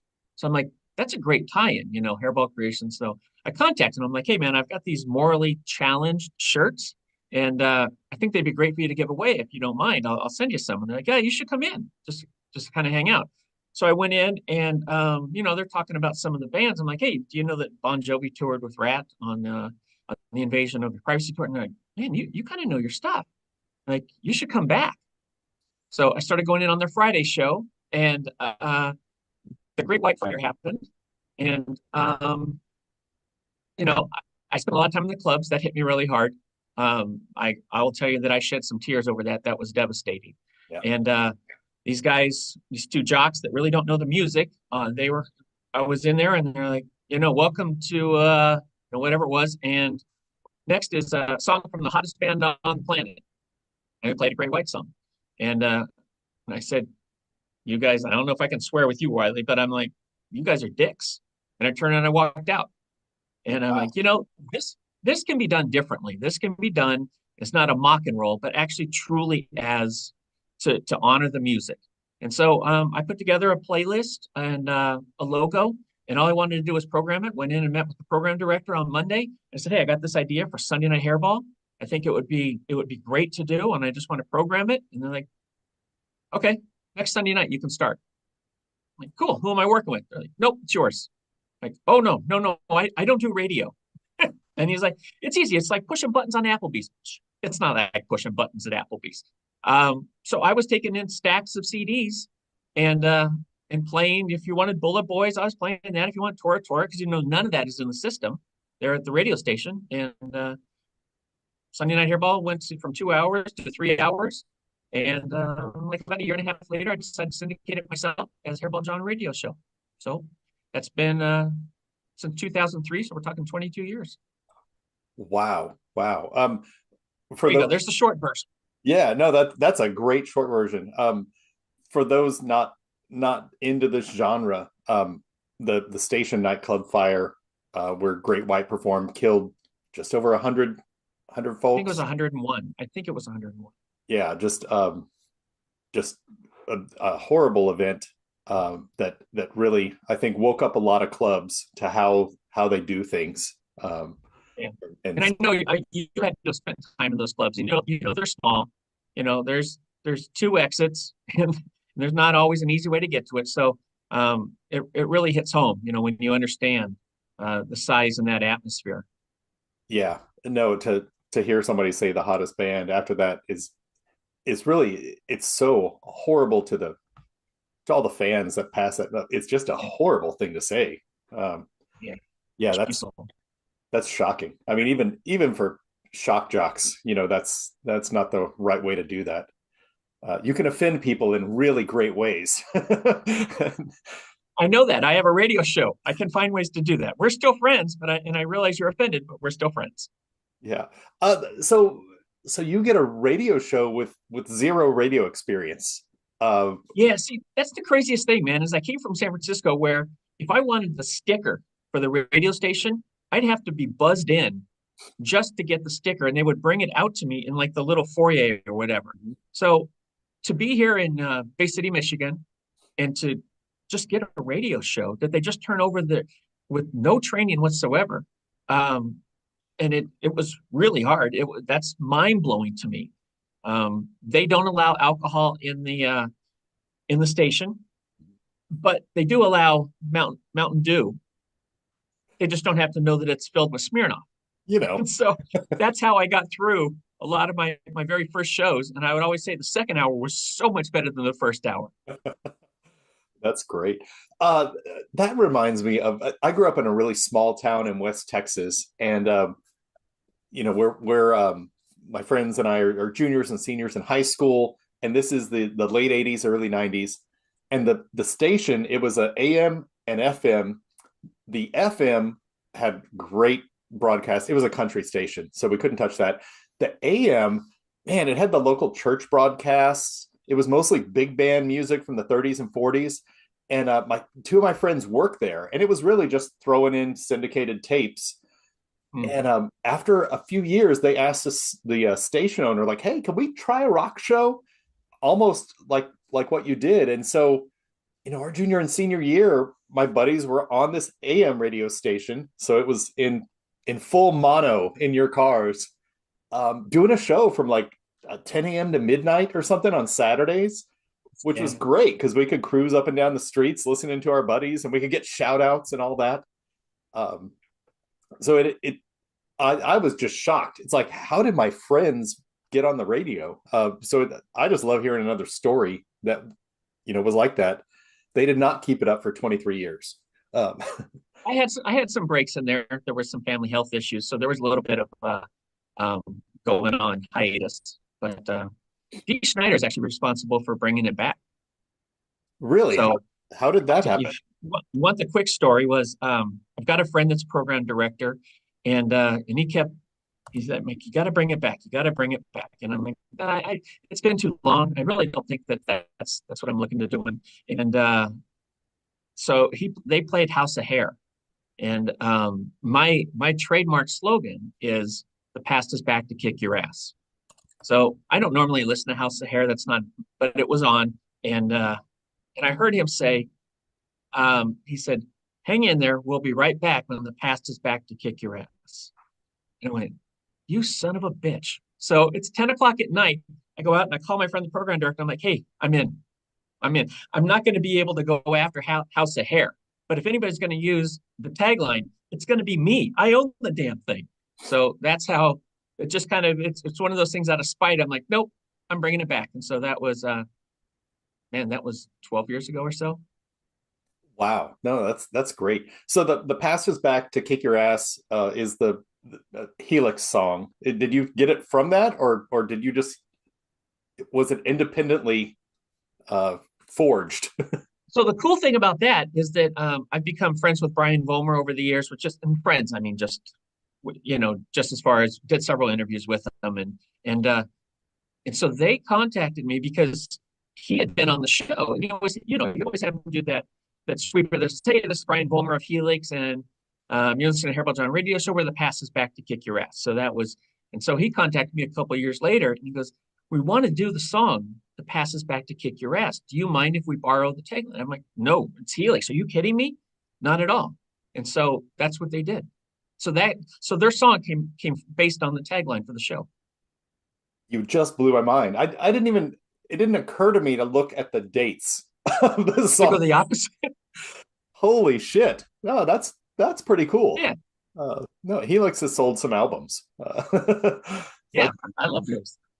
That's cool. You one of the blips on either the website hairballjohn.com, or maybe it was on Facebook /hairballjohn, mentions fan programmed. Do you do request segments, or is it just inspired emails you get and stuff like that? Well, when I first set it up, I set it up with Corey Harker. He's a great programmer out of Minneapolis. We've become friends. And so this idea for the app came out, and we're like, we just don't want it to be anything. We didn't want Hair Nation. If you listen to Hair Nation long enough for 3 hours, you're going to get some type of repeats. And it drives me crazy to be on a long drive and be listening to Hair Nation. This is before they started doing the deep cuts. And so we sat down and we started, actually, somebody on my website had gone and found every playlist or every song for Hair Nation. And so he sent me the list and I started going through it. I'm like, there's only like 300 songs here. So when I sat down with Corey, we were looking at doing the list, and we put it out there on Facebook and said, what songs do you want included in this with listeners to the radio show? And so there was a bunch that came in, and then Corey has vast knowledge of it, and I've got the knowledge of it. And so we came up with about 4,000 songs. And the idea was that how do you put in just 2 songs off of Rats Out of the Cellar? You can't. So we're like, no, the album goes into rotation. Now, it's not an A-level song like Round and Round would be, but you've got other songs in your direction that's going to be more of a C-level, and then came up with a formula of basically going A, B, A, C, and doing that, but even getting down to Wild Side and Kip Tracy, anything, all of that not early 90s that I term as the flannel fallout, when flannel came in and then out went, the hair metal. So that's the way, fan program. So it's programmed by fans who, that's what we are. And then also from the input of suggestions that came off of social media. That's amazing. Yeah, I think that's actually how I found your app, was because I got SiriusXM for my cars. And this might have been, maybe, I guess, after you came back, maybe 2015, 16, 17 in there. So I got SiriusXM, and I thought Hair Nation was the best when you first discover it. But then, you know what? It was later. It was during the pandemic, because I began being at home listening to whatever I wanted to. And I got tired of the same songs. And so I thought there's got to be another source of this music. And indeed there was. And yeah, the deep cuts that come on the app, at least from Hairball John, they remind me of the mixtapes that I make. That's exactly what I wanted. That's the highest compliment you can give me, I swear, right there. Maybe after the interview, I almost want to send screenshots or whatever. I have my buddy started making Heavy Metal Volume 1, 2, and 3. He used to make mixtapes for us all. And then I took that over. So I think I have 20 of my own 90-minute, Maxell mixtapes. That's and, great. You've got to have the hits. But then there's, if there's 90 minutes on a cassette, you want to, like any good playlist or mixtape, right, you want to surprise people with, what the hell is that? Yeah. So yeah. And I love the people that they're like, man, I've never heard of Wild Side. That was phenomenal. Or like Pin Siren out of New Jersey, or I think they're Connecticut actually. But that's a fantastic song. And then they go and search it. Sometimes they have to find it on YouTube. But that's the whole idea. Exactly as that, is sharing it. It's going, I found this great music and I want you to listen to it too. And that's the whole thing with, and I have this thing, no bladder ballads. The idea is, and that's what I call them, bladder ballads, because when we go to the shows and they go into the ballad, where do you head towards? The bathroom. So they're bladder ballads, and we won't do more than one every 3 hours. That's the way it's programmed, and you're not going to hear Rat Round and Round more than like maybe 3 or 4 times in an entire 24-hour period. So not even that. So It's not all the hits. That's the whole idea, is that it's the deep stuff too. Yeah, thank you. The reference to mixtape, I swear that makes my soul smile. Thank you. Yeah, and at least on the Hairball John app, there's I guess a Facebook connection to it, and you have the opportunity to thumbs up and thumbs down songs. And like any good mixtape, there are some songs that you just don't like. Like, oh, I never liked, I don't want to name anybody, but yeah, you don't like so and so's 4th album. It's just not your jam or whatever. But I kind of like that. I love listening to deep cuts and remembering, especially years later, this song is here and maybe I like it now. And man, I hated that when I was a kid, or vice versa. Some of the hits are just mind numbing, and I don't enjoy them anymore as much as I did then. That's great. I think in an email exchange over the past few weeks, you talked about the app maybe reaching the end of its life. Is that something that you can talk about, or are you Yeah. considering? The only reason for it, and um, this is the hard thing for me because I absolutely love it, is Corey and I for a long time we financed it. So you have all the licensing with the music, you have the cost of the app, you have Google fees, Apple fees. It's kind of ridiculous, but and then it got to the point where like we can't do this with our families. And it actually was during the pandemic. We're like we can't do this, so we kind of put it out there. I did not want to make it subscription based where everybody had to pay. I just wanted to share the music. So as long as we could get where we were covering the costs, then we were going to be good. And so we were taking donations or monthly. I don't want to say subscription. It's like Patreon basically, monthly just support, and that is that just slowly dropped off. And I don't think that's because of listeners. It's just that we don't put it out there or ask. So I'm in a spot where I'm going to have to put it out there and say, hey, if you're enjoying it, $5, $10. I think we've got different tiers. Please consider, for everything you do now is a subscription based, and you're buying apps and you're paying so much. And so, if you can do $5 or $10 would be fantastic. Then we can help keep this going. But where it sits right now, it's in a danger spot. No, that's I wanted to bring that up because of crowdsourcing. I think the potential is there. I think the fan base is there, the people who want to hear the music. And I've thought that about my own projects over the years of when you don't ask for money, you appear independent and strong.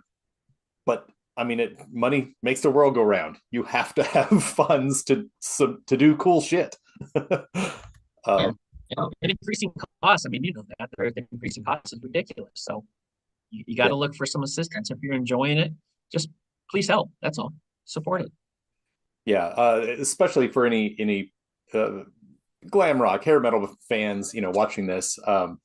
You can go on Patreon.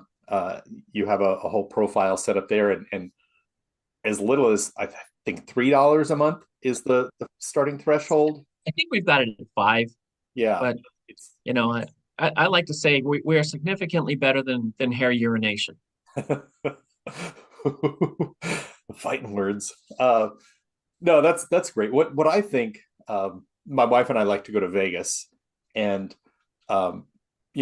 slot machines, you can either win or you can lose, and we never bet more than we're willing to lose. And so if you sit down and you're playing games for 2 or 3 hours and you end up down $50 or $100 or whatever it is, the way that we see it is you have spent money for entertainment for several hours. So yeah, I mean, if you lose 10 grand in an hour, that's your fault. Yeah. But no, I really believe if you're receiving pleasure, value, entertainment from something, and you're not throwing money at it, that's kind of what Spotify is doing, and it's it hasn't benefited a lot of artists. Yeah. So and that does make it tough because Spotify, you can pick your songs. This, you don't know what song is coming up next, and I like to think that's the good side. You're not getting. There's no commercials. It's just straight up, just going music to music, song to song. Mm-hmm. Yeah, I'm glad you enjoy it. Thank you for the support. No, it's fun. Yeah, if a rallying cry for funding the app is there, I'll do it. I'll help. I appreciate it. Yeah, you can do that by going to hairballjohn.com or by going to Patreon. Yeah. Yeah. Cool. Thanks, man. Absolutely. All right. I mentioned in the intro, among your 10 titles, you talked about being a cartoonist. You've got this coloring book, Rock of All Ages, and it's the top 5 most searched heavy metal activity book. This thing is pretty cool. Can you talk about that and what brought you to make this? Yeah, so I'll show you just because I've got it sitting here. That's the book, and so it is. So I've got a daughter. She's 22 now, but when she was like 5 or 6, you're doing all of the puzzles. You want to sit down with your kids, and all of the little activity books that she had were My Little Pony and Disney, and I'm like, these things are just mind numbing, you know. And so I came up with this idea of creating an activity book that has the easy crossword puzzles, the word search, the connect the dots, the coloring sheets that would be more metal that I could sit down and share with her, and then also others could. For one thing, as you know, when you hear the music, it comes back. And the scary thing right now is so much of it is going away that you need that music to try to keep that memory going. And so, yeah, during the pandemic, actually, is when I put it together. It's been around 17 years as far as kind of going through my head. And I sat down with being a cartoonist and I did different cartoons of Ronnie James Dio and Ozzy and Steven Tyler and made those into coloring sheets. And I don't know, and just kind of put it together and put it as a product, and people really dig it. I think it's got 60 pages, 48 pages, or something like that. And I'm looking to add to it just because I keep coming up with ideas. But the crossword puzzles are Sunset Strip, or the word search is concert terms, you know, and that's so you can sit down with either younger, and I have a lot of adults that love it for themselves. Yeah. So they're not difficult. You don't have to be a Jeopardy possible contestant to be able to do the crosswords on this thing. But yeah, it's just really fun, man. I enjoy it. I'm already working on the second one, and at some point in time, hopefully I'll get into one of those jumbo books. Do you remember the jumbo books that you would get when you were 12 years old? That's what I'm looking for. That's So fantastic. she inspired me to do it. And that's fantastic. In my life, being an interview host is not my full-time job. And Okay. the place that does fund most of my life, I do web development work. We had talked for years about creating a zine, like just for fun, not an official company product, but just a silly thing. And the idea always died because it was just a fun side thing. It wasn't something that had to be done. And last year I was hell bent, like we are going to make this thing. And so once people get the invitation of putting in work, like I want puzzles, I want crosswords, I want word scrambles, all this kind of stuff. Everybody was excited, and it took work to do, but us as adults still love those things. Tangible. It ended up being stuck in a pamphlet that was sent to our company nationwide. Like, hey, this is also between meetings. Do this, Nice. this little zine thing. And I think it might have been seeing the coloring book that kind of inspired me to know that we need to make this shit happen. This is fun. Adults need fun. Yeah. Yeah. And one of the things I'm most proud of it, none of it is AI generated. It's all hairball generated. So sit down and I come up with the ideas of the puzzles, and that was a blast for me. The word search, I'm like, oh, let's just do Motley Crue. So what words can I put in and trying to figure out the angles, and yeah, so there was a lot of 2 a.m. going, oh, I got an idea, and then the light going on and my wife going, why the hell is the light on? Because I got an idea. That's the way it goes. But now you just kind of talk into your phone. But yeah, that's how it is. Yeah. Have you gotten any feedback from any of the artists that are featured in the book? No, I haven't. And to my it's my fault that I have not. I want them to have a copy of the book. So, and they're all accessible. So you got Anthony from the band Tora Tora. I'd love to send him a copy because he's in it. You get there's a band Spread Eagle, and that's definitely more of like a C-level band. Those guys are great. They're in it. So it's basically an activity book, very similar to the app. It's deeper as well as having the mainstream. So yeah, I'll get off my ass and get those things sent out to them because it's just important to me that they have it. Yeah, I was trying to think, do you have a Ronnie James Dio doing the devil horns in there? Yeah, you want me to see if I can find that here real quick? Yeah, it's a maze, or is that a coloring option? I can't remember what it is. That one is a coloring option. Yeah. I've even got a Gene Simmons in here that I'm like, that might be dancing a little close to Gene, because Gene's a little protective of everything. But I'm like, If I get sued, there's no such thing as bad press. Yeah, I was thinking on the one hand, bands like you mentioned would be honored. Hey, you put our band in your thing. Thank you so much. And I think most artists in that era and genre are appreciative. And then you do have the corporate CEOs like That's Gene. that's the Yeah, Ronnie James thing. it's adorable. I mean, it looks almost like a Funko Pop. Yeah. uh, Yeah. but yeah, I did wonder kind of before I understood the licensing behind the app of, man, is he going to get a call from Wendy Dio saying, give me $1 from every coloring book sold? Right. Right. And I would love to get it to Wendy and then do a portion of the proceeds to Children of the Night, which is Ronnie's. And I have the connections. I mean, I can get a hold of some guys that have been in his bands that I've interviewed over the years, and I just get caught up in other projects, and things get ignored, and that's too bad. But I do love the fact of getting the feedback. So thank you. Sure. I did want to ask you about interviews you have done. Just some favorites or some standouts, or you know, I don't. You don't seem like the person who wants to bash anybody, but did one go awry? Okay. Yeah. I've done about 400. You've gone. You got to be pushing four figures by now. Absolutely. And we, you and I talked for a second because you had said you like to conduct your interviews more as conversations. And that's exactly the way that I approached it. I was a fan of every person that I talked with. So I didn't need the bio sheet. I wanted to talk with, if I saw autograph opening for Motley Crue on Theater of Pain at the Cal Palace in San Francisco, then I wanted to talk with Nikki Sixx about that show, or I wanted to talk with the guitarist from Autograph about that show, about the tour. Yeah. So it was great because usually you're given like 10 minutes. That's what the publicist will say. You've got about 10 minutes to talk. And they always win like 30, 40 minutes.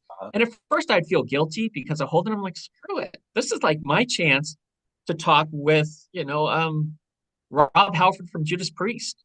Yeah. I'm going to take that opportunity. Ronnie James Dio. It was suggested to me when I started doing it, make your top 10 of who you'd want to talk with. And I hit everybody except for Bruce Dickinson. So I had Jeff Tate in there. I had Jeff Keith from Tesla. There were so many that were in there, Ronnie and Judas Priest. So and getting to talk to them. And I'll tell you, with Ronnie and Rob Halford were the only two that I was nervous for. Well, he's the rock god. So just the prestige of talking with them was amazing. But as far as some of my favorites, it's neat talking with those guys. But also you got the fun part, getting their personality. Rob Halford, this was funny. He said, I asked him, I'm like, what do you do in your spare time? How do you relax? He goes, well, John, I'm probably a lot like you. I went, really? You sit around in your underwear eating Cheetos, watching Maury Povich? And he goes, John, I'm nothing like you. And I'm like, that's funny. I love that. Talking with Nikki Sixx and telling him, hey, I've got a Motley Crue shirt that I feel kind of bad because I bought it in the parking lot and then I sold it for $400 to somebody over in Germany off of eBay. He goes, well, what did it look like? And I said, it had the pentagram down the sleeve and it had Motley Crue on the other sleeve. And he goes, yeah, that's our shirt. I didn't see it inside the show. He goes, no, we send our roadies out with bags of shirts. I'm like, that is brilliant. So you are bootlegging your own shirts. So getting stuff like that when they would tell me was, it was just the best. It was just the best. I'll tell you the one that frustrates me the most. Yeah. Sebastian Bach was in my top 10. Yeah. And he was promoting his first album after Skid Row. And so the publicist contacted me right before we're supposed to interview him. And he goes, hey, we need to see your questions. I said, I've never submitted questions. He goes, well, that's something that we need to see. And I'm like, I don't bash. I don't care to talk about the lawsuit with Skid Row, and I don't need any of the dirt. I just want to talk with him about his career. And he said, well, you can't mention Skid Row. I went, what? You can't mention Skid Row. I'm like, I'll help him push his new album. The new album is good, but you can't talk with Sebastian about not mentioning Skid Row. And he goes, well, I'm just telling you that there's no interview if you can't do Skid Row. I'm like, well, guess what? There's no Sebastian without Skid Row. So I'm good. And he goes, so you're not going to do the interview? I'm like, no, I'm good, man. That's fine.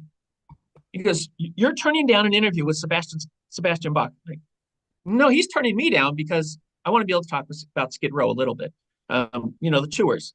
He goes, all right. So then we hang up and he calls back and he says, I want to make sure that you realize that you're not going to talk with Sebastian. Yeah, I got that when I got the dial tone, man. I understand that. And that was it. That was that. I didn't get a chance to talk with Sebastian. Wow. And somehow that doesn't surprise me at all. Just from all the good and bad that you hear about Sebastian. And that had to be around 2004. So I mean, I think that he's changed quite a bit. There's a lot of humbling that's come in, and he's obviously doing a lot of Skid Row when he's out there. So that would be the one that I almost kind of take pride in the way that it went, to be honest with you. I didn't need the interview. Yeah, and that's not even a muscle flex on your part of trying to wedge an interview in. It's just, well, is he going to play Skid Row songs at his show? I bet he will. Yeah. But I can't talk about, half the songs that he plays. Is that Right. Man, that is surprising. No,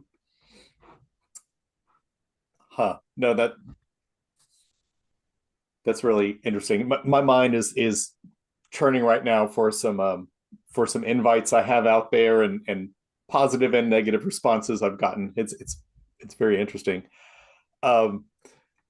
A little bit more about what's available on your site. I think it's pretty ingenious. When you just talked about Nikki Sixx, but they bootleg their own shirts. Of course they did. Like Nikki, I mean, lots of people love and they hate him and they love to hate him, but the guy's smart, at the end of the day, when it comes to business and all of that.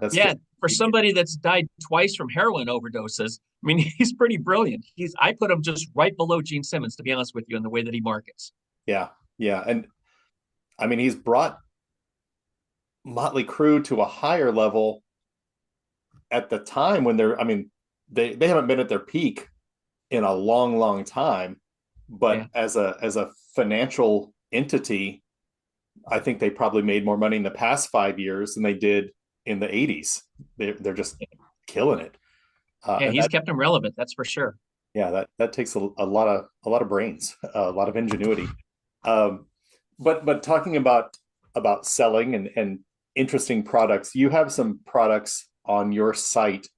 One, I had to look at it twice. Like, is that you sell an Aquanet insulated tumbler? Which I think is awesome.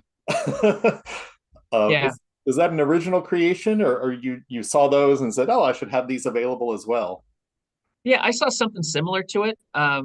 And it was they had obviously taken like a really bad resolution off the web and wrapped it around a can.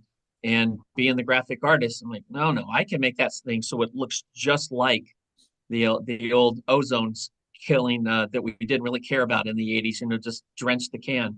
And that's what I did. I just kind of mocked it up and made it into one of the drink tumblers and it's insulated. Yeah, and they're a lot of fun. I love doing that type of stuff and doing truly that passes back to kick your ass type of thing. Yeah, no, that's cool. I'm interested in your take because especially that era, certainly had a resurgence over the past 10 or 15 years of there was Rocklahoma and now there's cruises with every band. But this time around, all the diehard fans are 40 or 50 or 60 years old and kids are out of the house and everybody has some more spending money. So you can go on a cruise with Kiss instead of just, scraping together $16 to buy a t-shirt.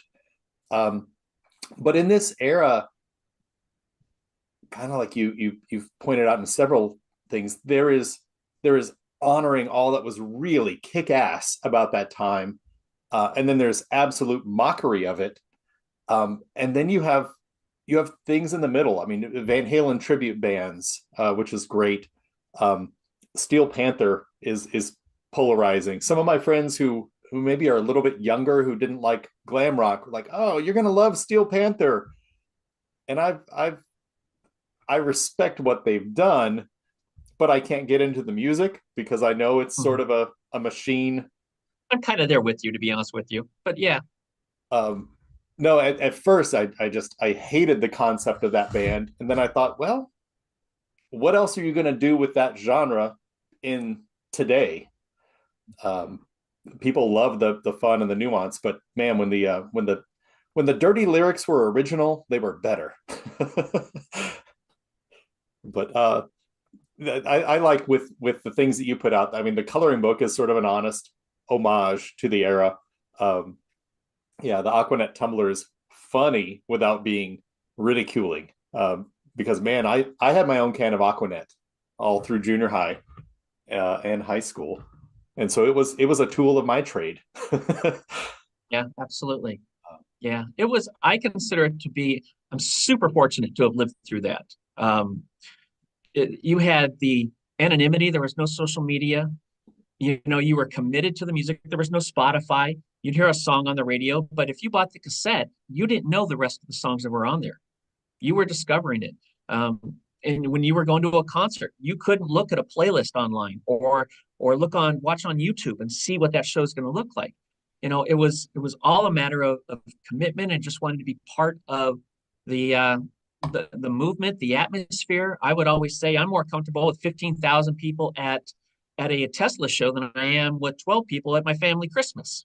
You know, it's a bond. And so I think as everything became so manufactured and so sterile as you got into the more of the current music, which there is some great music that's out there right now that I really do enjoy. But you miss that. You miss the freedom that we had. And I think that people our age, and I'm hitting 60 this year, then I think you want to feel that again. You know, you at least for a little while. You know, I host these name that tune and music bingo that I kind of created, and they're all, you know, they all have that music. And what I tell them every single time when I do this is at the end, I'm like, I really appreciate you being here because for 2 hours, nothing outside those walls or windows existed. You weren't on your phones, the chaos out there. We were just experiencing music together and living through memories. And I think that that's hopefully what the book and the app and talking with you, you know, I'm not looking to spread the word and be a movement maker. All you want to do is enjoy and reflect on a great time in your life. And I think that's why even the resurgence with vinyl, you know, is a lot of that. Yeah, it is really cool to see this. Some of the lyrics of that era are they didn't age well. You're right. But the general vibe that I think most people latched onto was, man, live for today, make the most out of life. Like, let's be as happy as you can be. I mean, the music was just, let's have fun, let's party. And so I'm thinking of, I went to the stadium concert, Def Leppard, Motley Crue, and I think Joan Jett and Joan Jett, yep. Yeah. Saw it in Vegas, and right next to us, my wife and I had seats way up in the nosebleeds or whatever. And right next to us was a woman about 60, brought her, I think, trans grandchild, who we talked to throughout the show, and she loved Motley Crue. And, you know, as a fan, I was struggling with Vince's vocals. It was not really enjoyable. But the smile on this kid's face of, this is the greatest spectacle I've ever seen. It's like, yes, you're right. Whether it was the best show or not, it was something that kid had never seen before, that you don't see from bands these days as frequently. And I experienced it. That's what you do. You experience it. You know, you're there for it. It's alive. And that's, yeah, I'm really good. You see a lot of them bringing grandkids to the shows, Yeah. you know? And the thing is, like, my daughter and her friends, they know a lot of those hits. They know Youth Gone Wild. They know Pour Some Sugar on Me. I mean, they know these songs, and to watch them sing along with it is, I call it Rock of Ages parenting. We did a damn good job. You know, that's what you want, is you want them to enjoy that. And when they see live music and experience live music and see members moving on stage and unchoreographed stuff, that's where it's at. Preachy. I'm getting preachy, man. You're putting me up on a soapbox. No, this is great. And I could talk for another hour just about this. Like, hey, well, what about this tour? What about this show? Yeah. We could go, but yeah, I mean, one of the safest places I've felt in years was the most recent Maiden tour. I like to go see hard rock shows in San Antonio. It's a better hard rock town than Austin is, by far. Are you in Austin? Yeah, I'm in Austin. I'll be in Austin this summer. All right, we'll get on that. Yes. When we There's sign our off. beers. Yeah. No, absolutely. But I have tickets for Maiden again in San Antonio this year. But walking up to that venue, I mean, everyone is wearing a shirt with Eddie on it. It's just like the unofficial uniform, and just everybody. And I mean, there are people from 7 to 70, and just everybody looks at each other with, "You're happy to be here too, aren't you?" And it was really just such a camaraderie in the crowd of, we don't care your age. There was like a 65-year-old cowboy. He was in boots and a cowboy hat next to us, just dancing to, the Trooper. And just yeah, you appreciated this when you were 17, and it's really cool to see how much this genre can unite generations and yeah, even across political lines. Like you like Maiden, right? That's great. So yeah, I think we might be at a good point to kind of wrap up, because we could go down a rabbit hole of concerts and bands. But I want to encourage people who are just discovering Hairball John for the first time. Definitely go to hairballjohn.com and facebook.com/hairballjohn. What you have going is really cool. The fact that you have the show, but then expanding that through the app. It does take money to fund it. I hope we can, raise enough to at least make it a break-free proposition for you. Yeah, thank you. Yeah. I guess a question I want to end with, I see the Badlands autographs in the background, and oh yeah, you have the guitar with a bunch of autographs. Have you had maybe a favorite artist or two that you've gotten to interact with where they just way exceeded who you thought they were going to be as a human and as a famous person? Oh man, I'm a huge Y&T fan. So my very first interview that I wanted was Dave Meniketti. I've seen them over 50 times, and wow. Yeah, I know I'm a total groupie. But in the San Francisco Bay Area, you could see them 5 times a year easily, and so getting to talk with Dave multiple times has been fantastic. Trying to think. I forgot the question. I seriously just did.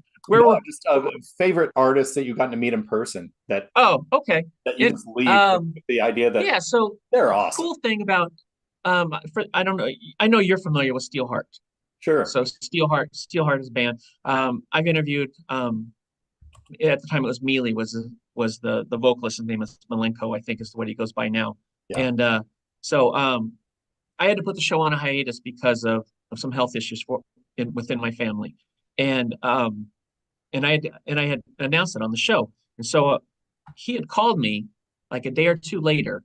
And first thing I said is, "I'm really sorry I'm not getting a chance to promote your new album." Because that's not why I called. I called because I just wanted to wish you luck and I hope everything turns out okay. Like, wow. Biff Bifford from Saxon did the same thing. I was supposed to have an interview with him scheduled, and I was super excited about Saxon. And the day before to have that is when we got the news about the health issue. And so I had to contact his publicist and went, I I'm really sorry, but I'm hoping we can reschedule. I'm a huge fan. I was looking forward to talking to Biff. And I didn't hear back from the publicist, but I did get a phone call like 11 o'clock at night from Biff. They were on tour over in Europe. And he said, "Hey, man, I just want to let you know we will reschedule. And it's more important that you take care of your family." Dude, I mean, those things, when you feel like you've connected with somebody and they seem to care, it's pretty amazing. There was a lot of that. And I think that's comes down to exactly what you're doing, Wiley, where you're not reading a press release. You're not having to go on Wikipedia and try and find out about the people that you're talking with. You already connect with them because you have previously, whether it's through something that's artistry or whatever industry they're a part of. You already have that connection. And so it's nice when it feels like it's reciprocated when you wouldn't expect it. They don't have to do that. Yeah. Yeah. No, absolutely. Well, John, thanks so much for being on this episode. I think this is a good place to kind of wrap it. And I wish you the best of luck with the app and the continued success of the show. Take breaks when you need to, but people are out there wanting to hear the music. I appreciate it. This has been a true honor, man. And I'm going to tell you, when I'm in Austin in June, we have beers and more stories to go over, okay? Absolutely. It's a date. Sounds good, man. You take care of yourself. All right, you too. Thanks.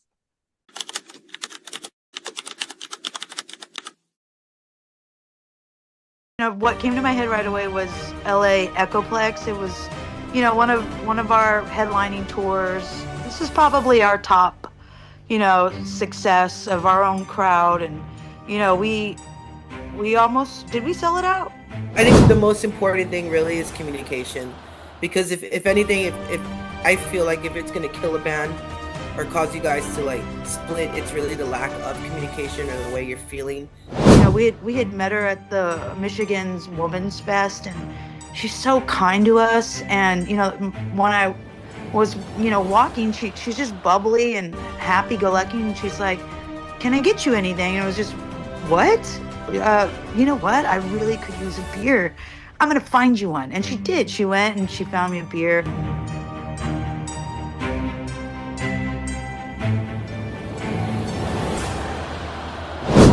All right, welcome to another episode of In the Chair with. Today, I'm very excited to have with us Fanny Diaz and Jen Alva from both the bands Fea and Girl in a Coma, who this might change, but I know them as Blackheart recording artists.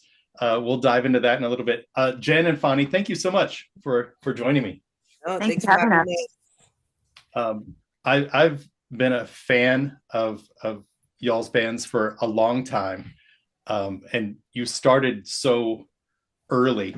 I don't expect you to cover a history of the bands, but can one of you or both of you just kind of talk through? I mean, you started as young teenagers and kind of haven't ever stopped Yeah, no, Jen and I started playing in the 90s, actually, like in around 96, I think, right? I always get dates weird. We started playing in our first punk bands in around San Antonio, and from there we had a quick moment of not playing, and then we decided to start up again in early 2000. And my sister had been teaching herself the whole time and showed us a song, and ended up she has a voice, and we started a band with her in like '01, and just kind of kept playing and touring, and by 2007 we were signed and just took off from there. But yeah, Jen and I just really, loving music and being fans of music in general, and meeting over music and just starting a band together, and it just never stopped. That's cool. From the outside, it seems like, I mean, almost from day one, especially you two have almost been like best friends. Oh yeah. or like the old grumpy married couple too. Oh God, we joke about that. I think we're at that point of the just Bert and Ernie. Yeah. Bert and Ernie. Yeah, we get called that, or I think we just self-describe ourselves as that. But yeah, we've known each other over 30 years at this point. So it's always been a bond of music and traveling together and just kind of having all kinds of experiences together, and it's been cool. It's been a cool adventure. That's Best awesome. friends. Yeah. Best friends.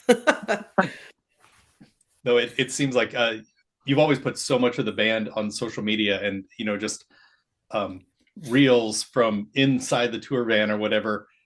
Even when somebody's super pissed off, or you've had a Oh flat God, tire or it's whatever. always me mad. It's just because Jen's good at trying to capture stuff and record stuff, and tries to encourage us to be a part of it. But I'm the grumpy one that's always like, get the damn camera off of me. I just don't. I got used to it now, but yeah, Jen I used can to. say, yeah.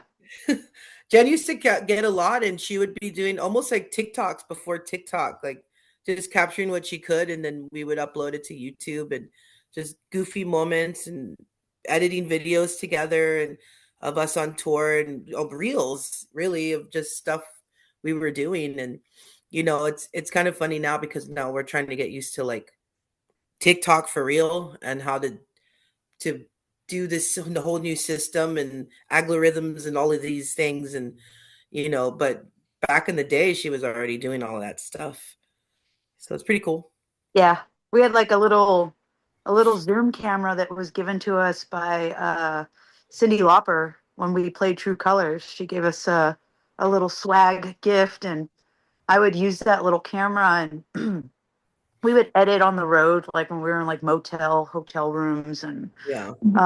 we'd upload like blogs, vlogs, and yeah, we were pretty active with it before it was like super a thing where when you have to do something, it becomes not as fun. So I think we're trying to keep up with the social media and whatever else we can do. Yeah. Yeah, how there was a really cool interview a long time ago with Questlove, and he was talking about the Roots and how they would do like Sunday morning waffles. And he was like, every band needs to have whatever their version of waffles is, where you aren't talking about music. You go do a thing, and you just be Oh, that's friends and see cool. what's That's a going good on in each other's idea. lives. Yeah. You're like, I like waffles. Uh, You all have worked together for so long. Are there is there have you found secrets to longevity so you haven't killed each other, or just I think one day it's too much shit to put up with? I think the most important thing really is communication, because if anything, if I feel like if it's going to kill a band or cause you guys to like split, it's really the lack of communication or the way you're feeling in and that moment. space, which is on the other end of the spectrum.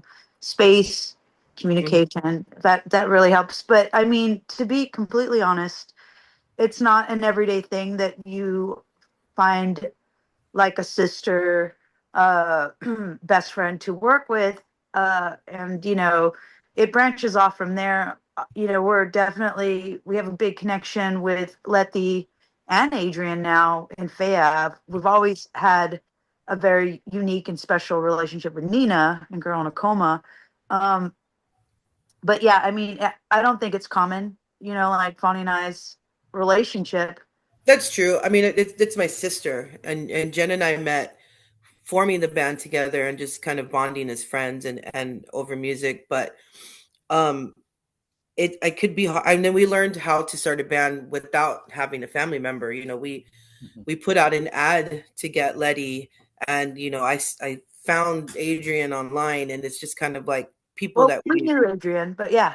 yeah, we were like familiar with, but we didn't like have special bonds with, and just kind of grew close as we were doing music together on the road. So but really learning that if you don't talk about how you're feeling or not getting the space you need, or it's going to drive you mad. And I can understand. I mean, we've been there why bands do break up. And back then when Girl in a Coma broke up, it was a lot of not communicating, a lot of Mhm. not telling each other how we felt, or not liking this, not liking that, and just going with the flow because we had to do it. It was part of the job. We were so deep in this band, and we didn't want to disappoint, but at the same time, everyone was having their inner turmoils of, just of self-doubt or not being able to talk about certain things. And so it's communicate for me, definitely communication, and definitely space when you need it. Yeah. Since you touched on Letty and Adrian, I think, I mean, every band tries to find the right lineup, and Faya kind of went through it. Letty's not the original singer, and then Adrian, like I remember Shelly Shredster was in the band for a while, and was like, I mean, what a phenomenal guitarist. Yeah, she's awesome. And Faya kind of started and still very much embodies Chicana punk. Adrian is not. So how can you talk about navigating finding the member to fit the vibe? And then even with Adrian, you know, in some ways she doesn't fit that vibe, but you all have been together. She's been in the band now for a while, and it looks like it's going really well. We had an idea of what we wanted this band to be, and it was definitely that, like, you know, a Chicana punk band. Jen and I really grew up in the whole Riot Girl movement. We loved the Kill Rock Star label. We were supporting a lot of artists coming off of that, like Huggy Bear, Bikini Kill, and like that's kind of what we wanted to do with Girl in a Coma, but that morphed into what it was, you know, just because of the way Nina was writing and stuff. And that's kind of what happened with Faya. I think, like, we had a vision in mind, and we wanted it at first to be all girls, and then it just started kind of filling itself. Then it was like, oh, well, then we'll have our friend Erin join, or we'll have our, you know, we know this guy Bobby, we know Shelly, you know, we had like what, 5-6 guitar players before we landed on Adrian.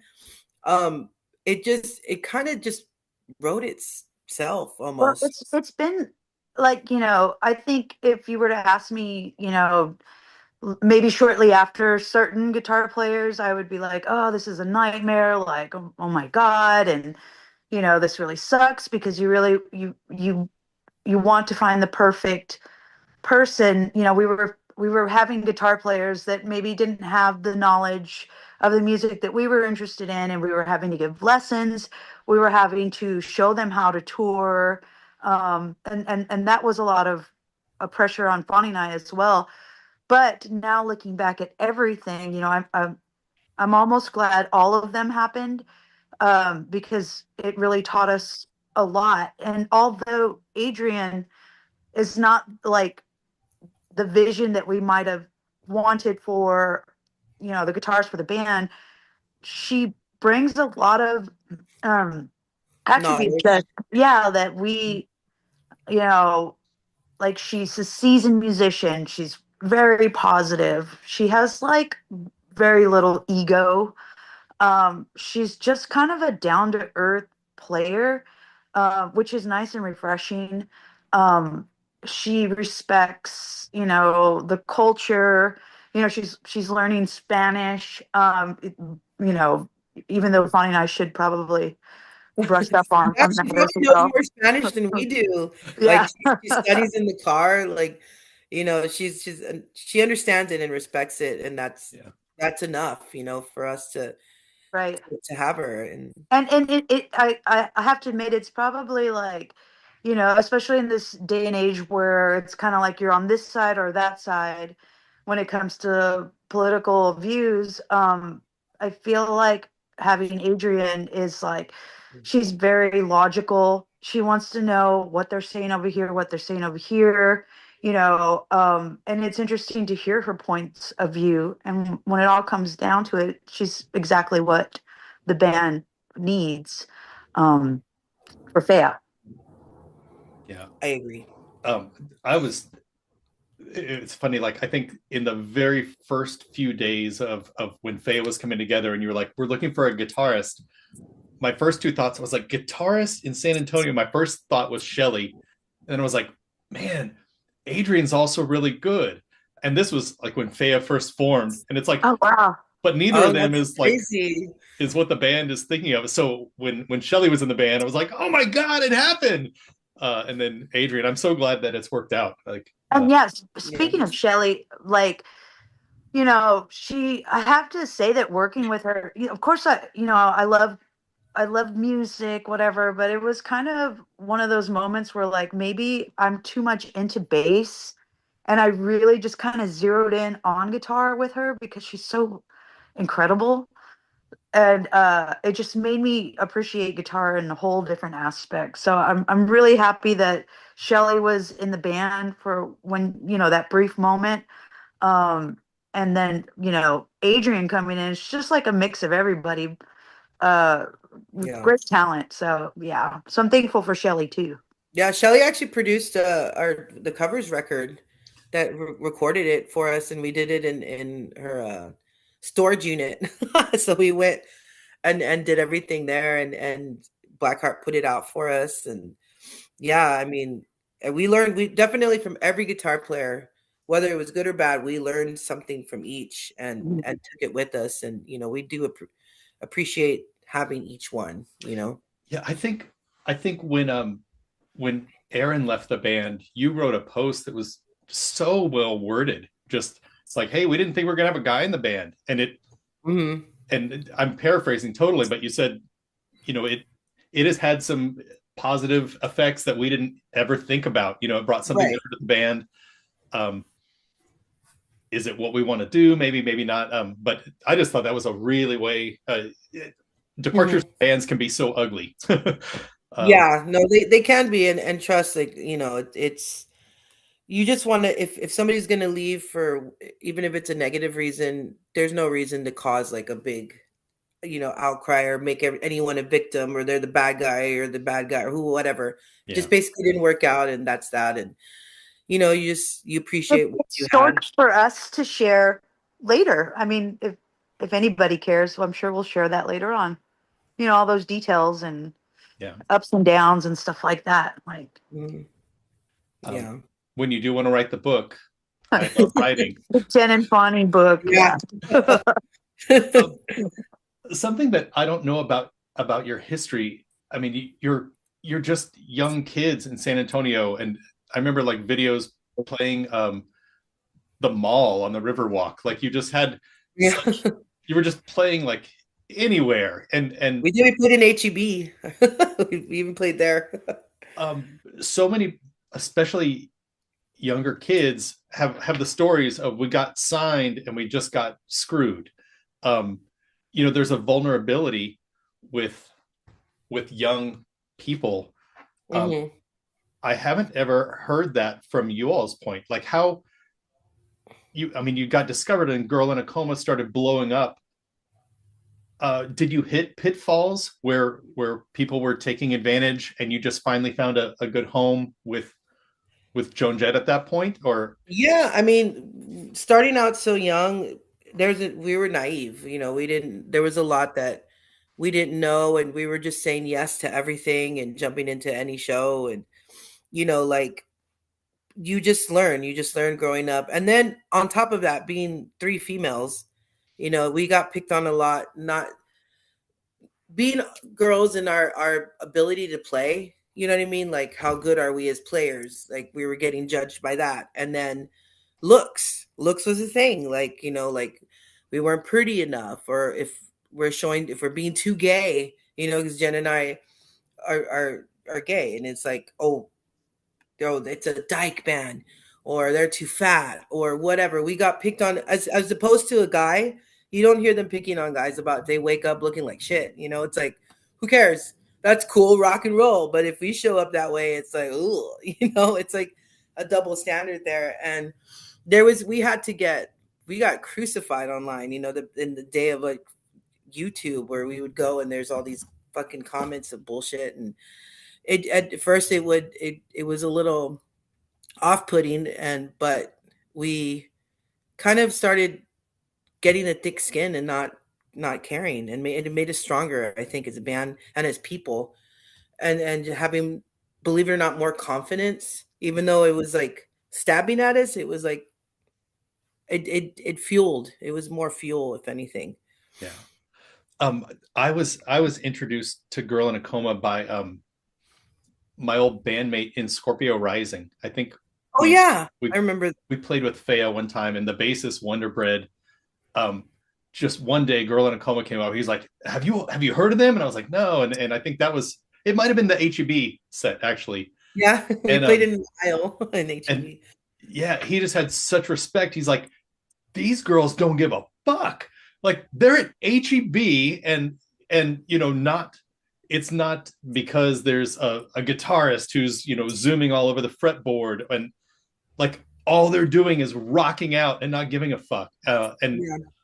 And there was just no poser anything. It's like there was three of you all just Yeah. channeling everything that you had. And I think that's what really helped us as a band, that helped our success, is just the fact that we embraced everything that we are, and we were very open and vulnerable, and just people related to that. We weren't trying to be cool. We weren't trying to be rock stars. We weren't trying to have a look. We just knew that we liked music, and we wanted to, and we had influences that we grew. I mean, we were Girl in a Coma, after a Smith song. We were showcasing what we liked and being who we are, as we were learning with people. We were fans with people, and I think that's what garnered our fan base, and then still to this day. And they're so loyal, and they still come back, and they're bringing their kids. And that had a lot to do with us reuniting. Seeing that at our farewell shows, like we saw that there was a fan base that still existed, and they're like, this is my daughter, and she was 2, and now she's almost 30, and it's like, oh shit, and it's cool because they're so loyal, and I think it's just because they relate, and we grew up the same way, and it's cool. Right. I think, I was just rewatching the Selena documentary, and there's a lot of similarities in the sense of, touring with your family, and it's a lot of fun. But, you watch the documentary, and you sometimes you put, musicians on this high pedestal, and, when people can tell that, oh, they like this like me, or they're silly like me, I think that really helps. And I think, maybe those videos, or them getting a sense of our humor, it really connected us with the fans. And of course, our pride in San Antonio, all of that helped for sure. Yeah.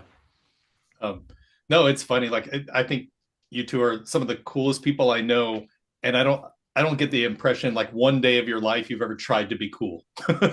No, not at all. We were just us, we're just goofy girls, and we tried to showcase, not even showcase that. We were just come into our lives, and see how it is in here.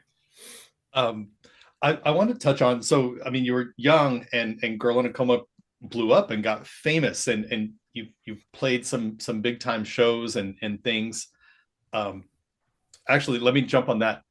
Do each of you have, whether it's in Faya or Girl in a Coma, like a favorite show? Maybe it wasn't your biggest show or whatever, but I mean, you've put a lot of miles on your vans and flown around and stuff.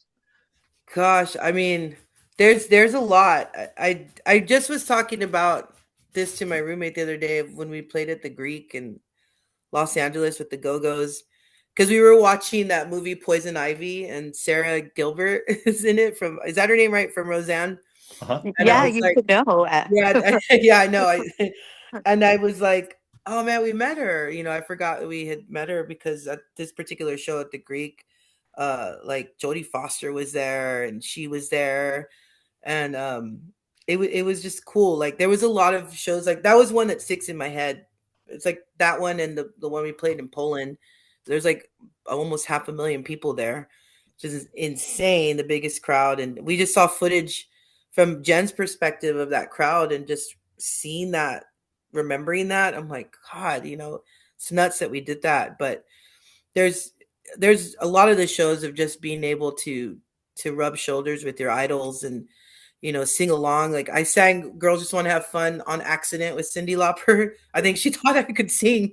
But there was quick moments like that we've had where we're like, what in the, one of those how do we get here moments, we're sitting amongst our peers, or our idols, and just shooting the shit and having a good time.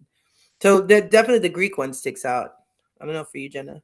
But I not specifically. It's like, what came to my head right away was LA Echoplex. It was, one of our headlining tours. This is probably our top, success of our own crowd. And, we almost, did we sell it out? I think we sold it out. I think we sold it. And that was a big moment because, and LA fans are amazing and devoted just as much as the San Antonio. It just felt like home, but of course it's LA, so that was cool. And then I want to say the Sia tour, like the whole tour in Oh general, yeah. because that was amazing. This is right before she blew up, and we had met her at the Michigan's Women's Fest, and she's so kind to us. And when I was walking, she's just bubbly and happy go lucky, and she's like, "Can I get you anything?" And it was just, "What? You know what? I really could use a beer. I'm gonna find you one." And she did. She went and she found me a beer. She was just very kind to Fonnie and I. And on the Yeah. tour, we hung out. We tend to hang out, especially when we used to drink a lot. Is we'd hang out with road crew, and she would hang out too. Um, and yeah, it was a really good time. She's a very kind, and watching her sing every night was just like Mhm. heart throbbing, just amazing. Yeah, she's got some pipes for sure.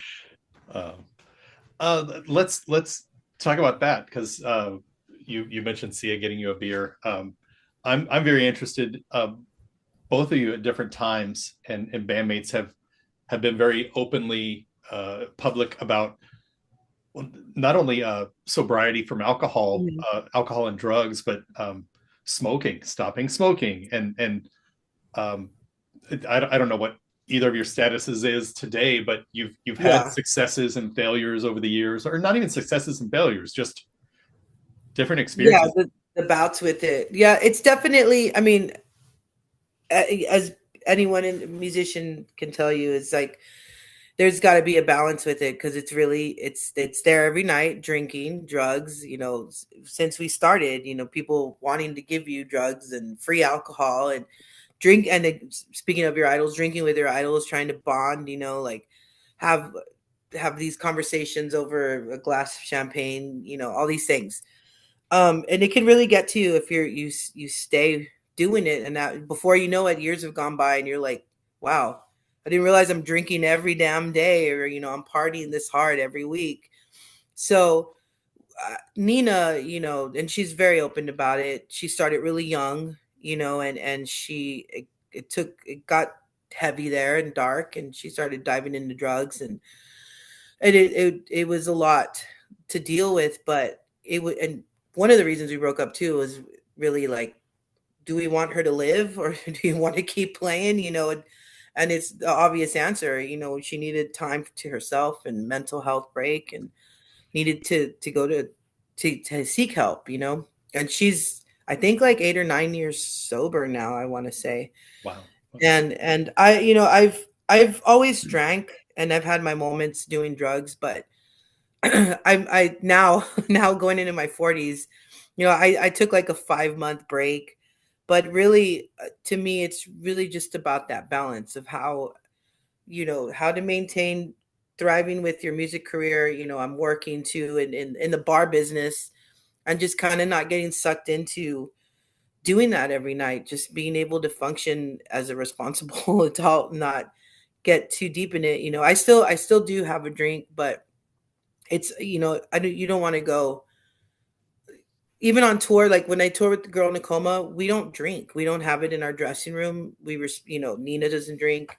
So it's a lot more clarity and a lot more fun. I did my first Fea tours. I had drank the entire tour with Fea, and I did my first two tours, two or three, I think, of not drinking, and I liked it. And it's, I think I prefer now to be on the road and not drink and not party, and just kind of have a more clarity of moments, because as much stuff as we've done, there's probably moments we forgot because of going so hard. And it's to me, it's just finding balance. And but for some people, they can't reach that, and they have to go sober, and it's okay.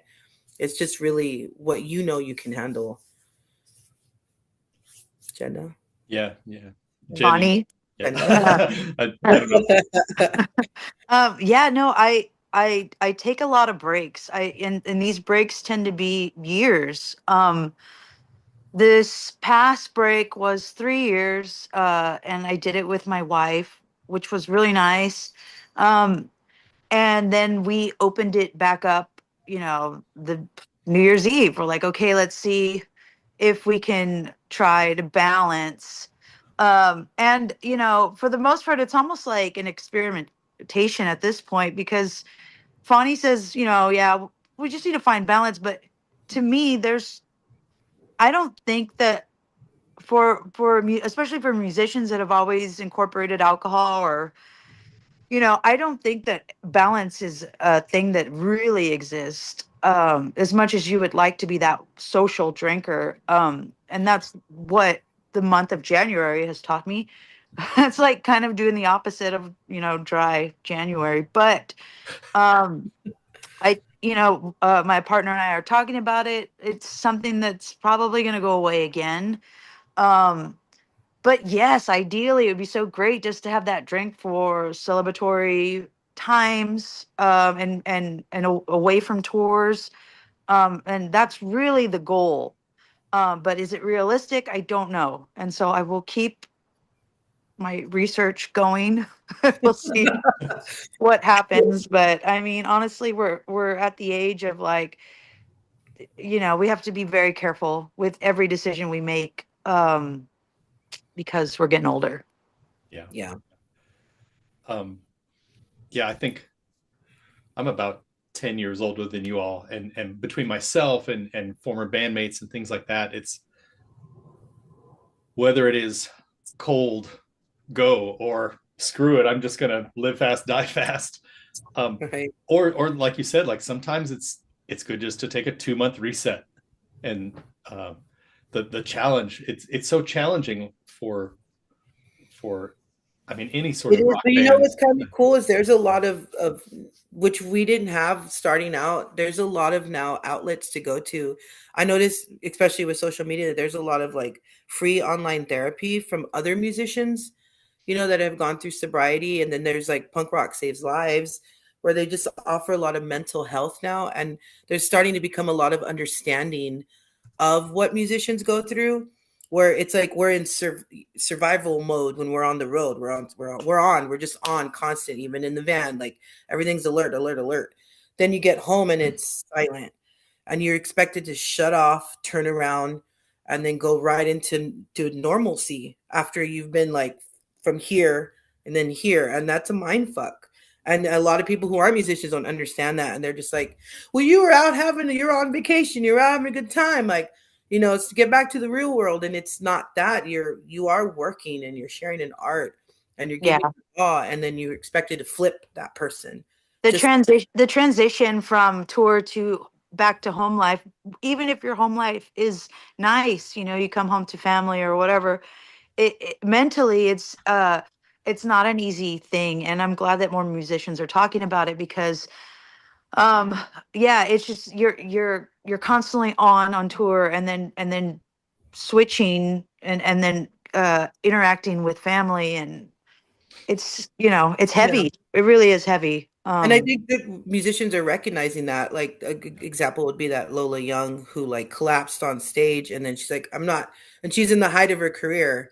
And then she's like, I'm not going to perform for 4 months. I need to because she went immediate success overnight, which now happens because of having TikTok hits all of a sudden, and everyone could see you all of a sudden. And, and sometimes it's unexpected for artists, and they don't know how to handle that versus, people that have been doing it for years. It just depends, you get lucky in this career sometimes. And she took a break. She took a 4-month break, and sometimes you need to call it as you see it, and it's okay to do that. And there's outlets to reach out to now. You can reach out to people that are offering these services, and there's coalitions getting together, and I think that that's great. And I didn't see that as much when we started, and now it's here. So I think there's a lot of good outlets for this kind of mental mind screw that happens, going flip-flopping between it. Yeah. I don't know if you all see signs of this because you're living in your life, but I think both of your bands do have an effect on your communities. I mean, San Antonio looks up to you, and Austin's kind of your second home just because we're right down the highway or whatever. And just such a South Texas support system or whatever. And And I think you all, having been so open just about the darkest days you've had, and picking yourself up, and Jen, your posts when you're like, hey, I'm going walking today, just something as simple as that reminds all of us, like, I mean, you are rock stars, but you're not rock stars. You're humans, and it's so helpful to see if they can stumble, I can stumble, and they can get back up, I can get back up. I think you all have had a profound impact on. Oh, that's awesome. On people. Yeah, I mean, I'm glad, because I think that's the only way to be. You can't fake who you are. So and I think that's what I look for online, to hear other people relating, going through the same mental thing. And it's important, I think, for all of us to just always be open books and be honest with ourselves. That's great. That's great. Yeah, thanks for talking about that. I think we are in an era where people can talk about it and it's okay. And absolutely. That's helpful. Let's talk about fun stuff. You make music. Holy shit. This is a music interview here. So before we started recording, you mentioned Fea's got a tour coming up, a new record. Girl in a Coma has a new tour coming up. And you mentioned Fea on a new label. Is this breaking news? Is this an exclusive? It is. I think I feel like it's okay to talk about, because we're already like right? Do you think, Jenna? Well, it's not like official completely, but I mean, we're getting very close, and I think it's okay to say who. But it's, I really don't see it doing a turnaround.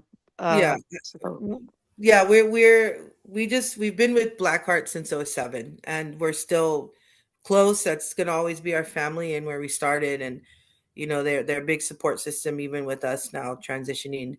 There's a label out of Los Angeles called Cosmica Records, and they used to have Carla Morrison on it, who's like Grammy winners. I think Las Santa Cecilia has done stuff. We're actually kind of one of the first punk bands they're signing, because they do a lot of like indie pop kind of stuff. So we're stoked. We've known the founder Gil since our Girl in a Coma days, and he's been a big supporter of the bands and the Fea, and we've always stayed in touch. And we've decided to kind of like not just go to another punk label. I think it's kind of cool that we're thinking outside of the box and going to this completely new label with a new sound. They're taking on a new sound, and we're going to a label that's, we're new to them, and they're really heavy on. They have a team so far that's been great, and they're going into that world of social media, of like how can we come into that and be a part of that and kind of impact, like doing TikTok and content and all these things. So that's we're gonna learn from them how to do this kind of stuff, and maybe like teach them our world too, and just so we're excited. Like we're about to hop on there and discuss when this record is going to come out. And we finished a record. We did it with Gabe Gonzalez, who did our first record with Girl in a Coma before I'm gone. And we went to Sonic Ranch, which is one of our favorite studios of all time. It's here in Texas. It's in Tornillo, Texas. And we have it done, and we're stoked about it. And Cosmica's like stoked about it. So we're really excited just to get that out and get videos out and do the whole shebang with it and get back on the road. And Fea's touring in support of that. We have some stuff in the works, and Total Chaos that's coming out. That should be announced soon. We're doing a Texas run with them. Okay. And so it's starting off very like slow year, because when we don't play for a couple months, we start going crazy. We're like, oh, we need to get out there. But there's a lot to come. Like with this record coming out and Girl in a Coma touring, and then we're gonna be like, God damn, we should kept our mouth shut, because now we're really gonna be careful what you wish for sure.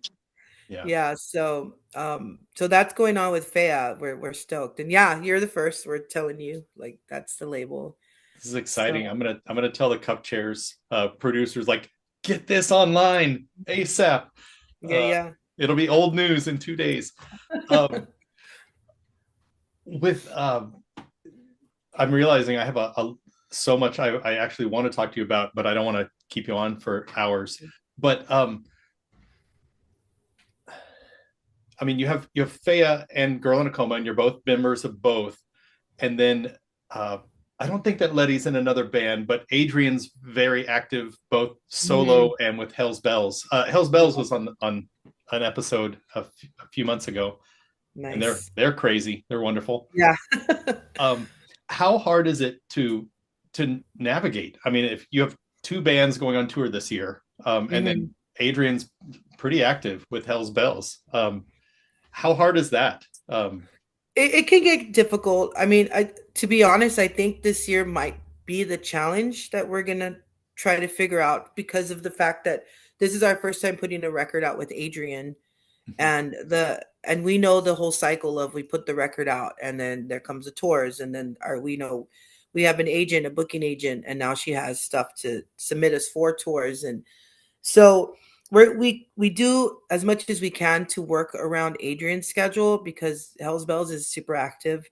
They're booked like a year in advance almost. Like, she'll send us her calendar and I'm like, dang, it's like 9 months from now and she already has like the weekend full, So we're trying to figure that out. Like, we love Adrian and we definitely, she's not going anywhere, but it might be that the whole discussion of like where we're might need to bring a touring guitar player just to fill in where she can't go. If it's a tour that's like big enough or worth it for us that we can't miss it, and we understand, like, we support Adrian and we understand that she has to do these gigs, because as we all know, as musicians, you don't make that much money, and and Hell's Bells is her main bread and butter. So I don't blame her, and like we are starting to kind of navigate having to maybe bring in a filler here and there when we need to. And it's going to be someone local from here that we know, and that Adrian will know, and we're all working together, because we all want this to be successful, and we want the record to do great. So that's actually new territory that we are probably going to have to dive in this year. And everyone's aware, in the band of we've talked about it with Adrian, and she's done that with Hell's Bells, where she's talked about, sometimes some of the members can't come and I'll bring this member or this member. And she was the one that said, if you guys have to do that, I get it. And, but we don't, she's our guitar player, she's Faya, she's with us, but it's, we're getting into that. So we'll see, but that's new for us we're learning, Yeah, that just from afar, as I've seen just on socials, they do their Alaska trips and things like that. It does seem like Hell's Bells downtime has corresponded really well with you all having longer tours. Yeah, it's been working out, but there's a couple of gigs that are potential this year that already she's not able to do, and we don't want to lose. So we're starting to touch on that, and we've had the discussion, which is great. Communication it's important. So that's, we talk about it, and we knew it going into it, like, Adrian just wanted to do the audition, and then she nailed it, and we were like, wow. But she was like, oh, but I really can't, but if you need me, like, almost like if you need a extra guitarist for helping. But I'm pretty sure she started to love Faya. I mean, obviously she wrote music with us. I just think this is new, because this is now we have an album, and I kind of get the sense that, like, Adrian doesn't want to miss out either, even though she's cool with a filler. So yeah, but also, we're an original band. We have to make it priority as well. So we're just I think we're going to navigate it together this year, and just trying to see what makes sense for everybody and make sure everybody's happy, and that we're working as a team as we get through this cycle. I mean, because we have a band too. We have another band. We have Girl in a Coma. Yeah, and that too. We leave with Girl in a Coma, and then that leaves a gap for them. So that's why it's been working out with Adrian, and also with Letty. Letty has a kid. And she's, he's young and she needs to be home with him, and we don't want to like take her away from her kid growing up, so we all work together as a team to just kind of make sure everybody gets the space. Everyone has a job at home, everyone has a family, I have a dog. I'm just kidding. That's all I have. And like, so it's we just are just navigating together as a team, and we're gonna learn this year. Yeah. You know. It was. I mean, a dog is a child. Yeah. I'm my dog potato. I'm obsessed with my dog. So yeah, definitely. No, that's cool. Did you, either of you, did you think when you formed Girl in a Coma and your kids with a dream before anything started rolling, did you think then like, oh, 20, 25 years from now, we're going to still be kicking ass at this?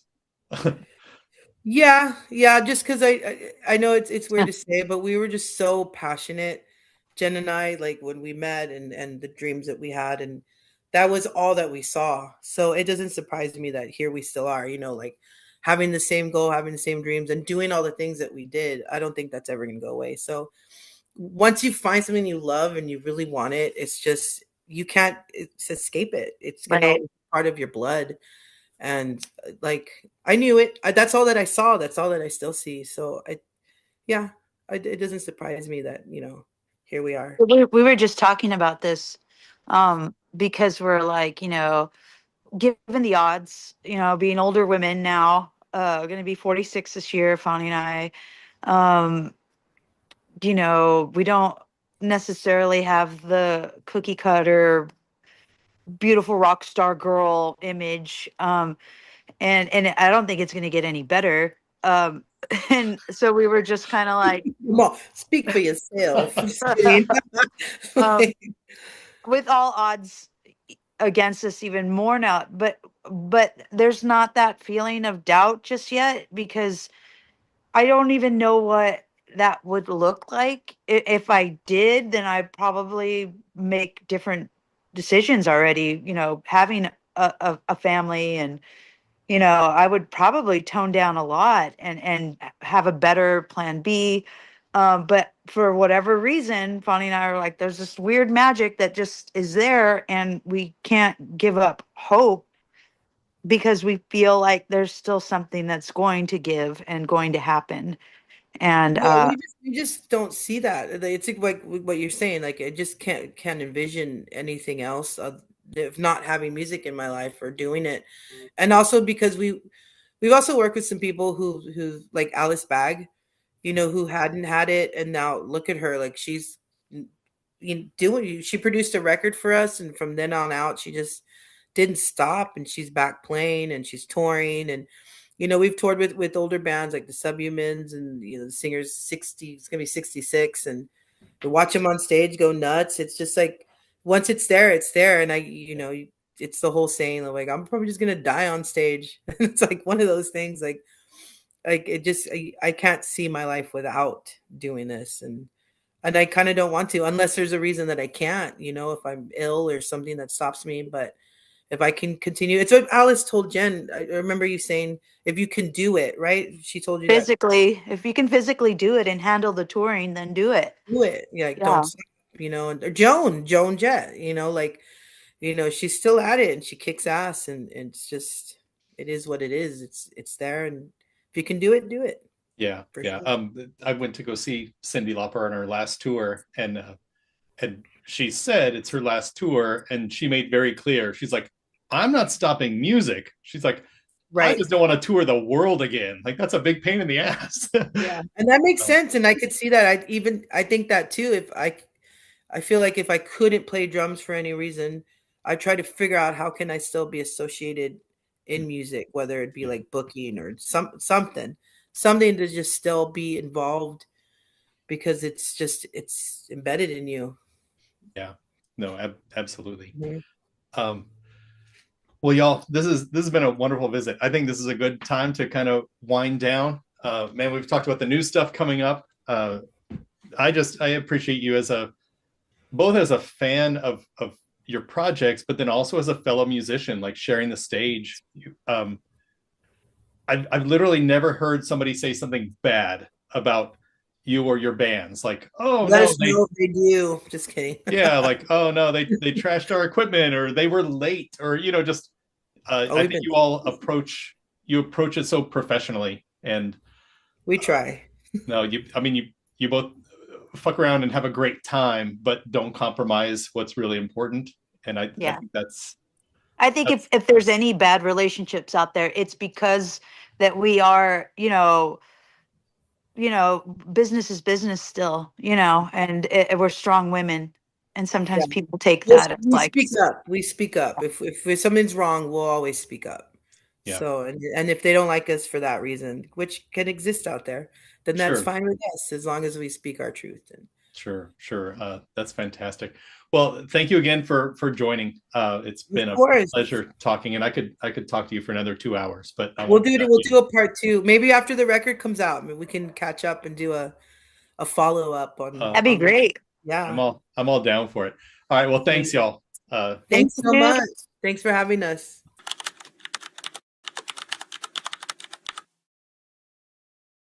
Co-pilot says, go to the hospital.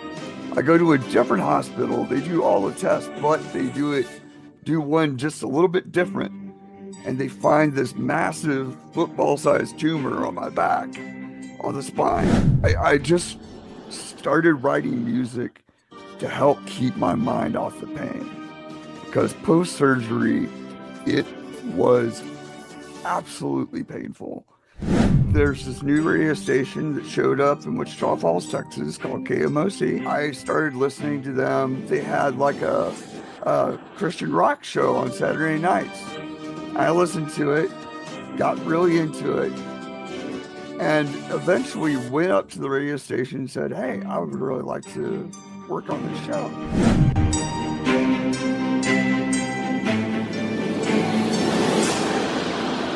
Welcome to another episode of In the Chair with. I am Wiley Kep, and this is actually my first episode of actually sitting in a chair. So I'm actually in the chair with our guest today, who is Shane Watson, whose project Nighthawk X. Shane is based in North Texas, and Nighthawk X. We'll talk about the genres. Is just a really polished musical project. But Shane, welcome and thanks for joining today. Thank you for having me. I think the easiest first thing to ask is, what is Nighthawk X? And maybe for the sake of this, I want to ask about your specific impetus for creating music. But can you just talk about Nighthawk X as a genre and a sound of what is Nighthawk X sonically speaking? So it's kind of a conglomeration of all the stuff I've heard over the years. I grew up listening to 80s hair bands, but they were Christian 80s hair bands. So Petra, Whiteheart, all that stuff. I eventually got to the actual Megadeth, Metallica, all those. And those were what initially got me into metal music. And over time, I've been listening to some of the more modern sounds like Tesseract, like North Lane, some of those folks. And I've been really interested in that highly technical, progressive metal scene. And I have tried to get my sound to that level, which has been difficult, but that's what I'm focusing on. Yeah. I haven't interviewed anyone else who has specifically referenced Christian metal and Petra. Oh my gosh, I grew up in rural West Texas, a town called Alpine, and Yeah. and I was in church youth group, and Petra was coming to Odessa for some like Christian rally thing, and man, I was so into like Motley Crue and Poison. hmm I just thought, man, I'm gonna go to this stupid festival with this stupid band, and I had been to a couple real like secular rock shows, and so I knew like the shoving and the pushing.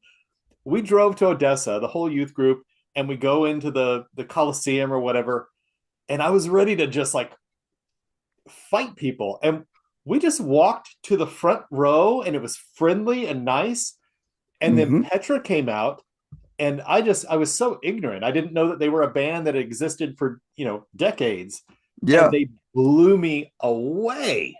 Mhm. It was just much respect, much respect. Uh, John Lowry, his keyboard performance was so powerful to me that, Yeah. golly, 35 years later, I remember the keyboardist is John Lowry because he was so awesome. Hmm. So yeah, shout out to Christian rock, Christian metal. Yeah, It's absolutely. shit. Yeah, it was really good stuff back in the day. There's there's stuff now I haven't really paid attention to the scene, but Zao was a big influence whenever I started moving out of the Christian rock scene. Yeah, So they were excellent. Um, and always, in my opinion, always will be. So yeah.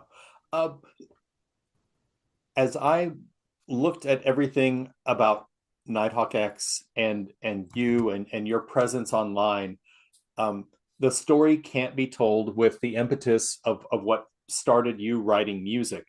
And I mhm. think this is a just an impressive, powerful story for people.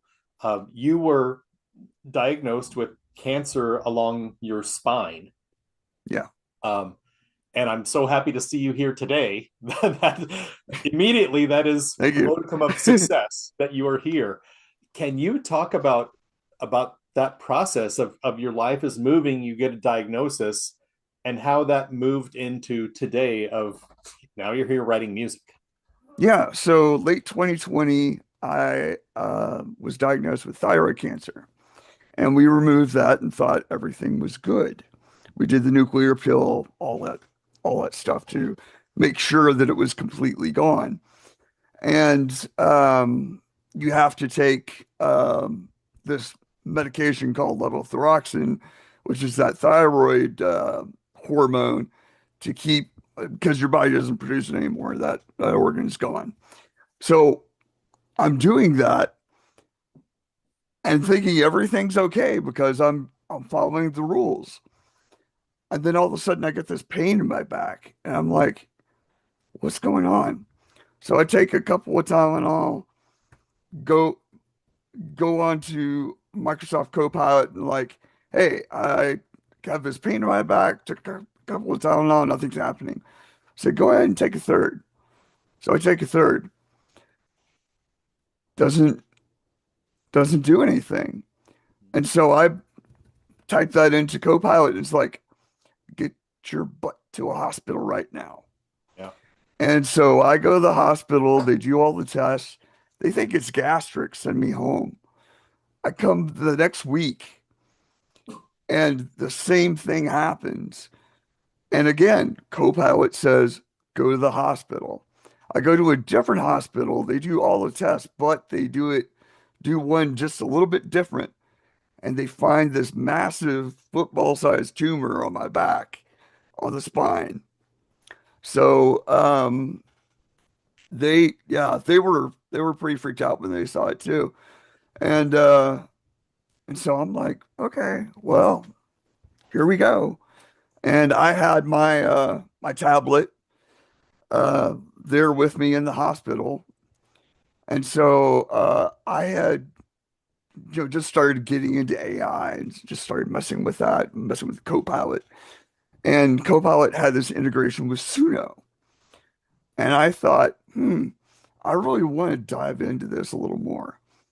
And so I talked with my wife. I'm like, hey, I want to pay for this. I know I'm going to the hospital. We're paying all these bills, but let me just spend the $20 to get this, you know. And I I just started writing music to help keep my mind off the pain because post-surgery, it was absolutely painful. Dilaudid was like sometimes getting it, sometimes not. And Dilaudid's like the top. pain medication you can get in a hospital. No, that is So the really, really good stuff. yeah, that is the absolute best stuff. And it wasn't hitting it all the way. Wow. Um, so I'm writing music to keep my mind off of stuff because going on to social media at the time was just not, you know. So I'm doing all of that. On social media, you're either seeing everything bad in the world, or you're Yeah. seeing everyone else's kind of fake everything wonderful in the world. hmm So both of those make you feel terrible. Yeah, and the crazy thing is I was a seminary student at the time. So I'm also online talking with people and we're arguing back and forth about theology. And it got to the point where I was like, I, I really don't want to do that right now. I actually had to stop classes because it was like my mind can't even process theology right now. This is just too much. Um, so I went home and I think one of the first songs that I wrote, it wasn't under Nighthawk X, it was under my name. Mhm. And it was called Is It Gonna Be Okay? And in that song, I wrote, keep me from the bottle, keep me from the pill. Just tell me everything's gonna be okay. You know, this is this is pain to the nth degree. I don't know how to deal with it, but I need you to tell me everything's gonna be okay. And first time I played that for my wife, I'm over there holding her hands, tears streaming down my face, going, this is conveying exactly what I want to say through music and doing it the exact way I wanted it to do. And that's in the early stages of Suno. And so I was like, this is great. Yeah. So I keep writing. Um, I write stuff under my own name. I'm writing, various things, and I'm going on to DistroKid and sending that out because I wanted to be able to listen to it myself. It was purely for selfish reasons. It's like I want to be able to go on to Tidal and start listening to it. Um, and at the time, I'm like pointing people to the music, and they're like, "This is really good. This is awesome. You need to keep going with this." And so I just keep going, and then I start discovering places like Groover, where you can take your music and distribute that out to curators and have them give their decisions on it. And Yeah. so I started handing stuff out, and yeah, at the first there was that kickback of, "Hey, I didn't know this was AI. You really need to tell people this." And so on the first two, I was like, "Oh, I screwed up. I'm so sorry. Let me do that." And so I let people know, "Hey, I wrote 100% of the lyrics, but the music is AI, and the performance is AI." And there were individuals that were totally cool with that and loved what was produced. And they realized that it wasn't one of these things where, you go into Suno and type, write me a song about quitting my job, and I want it to be rock. And there it is. Because that always produces these same cliche rhymes and stuff like that, and always produce the same thing. My stuff was very unique because I was going in there, and not only was I doing my own lyrics, I was also saying, I really want this specific key, this specific tempo, blah, blah, blah. And it would go in there and do that. And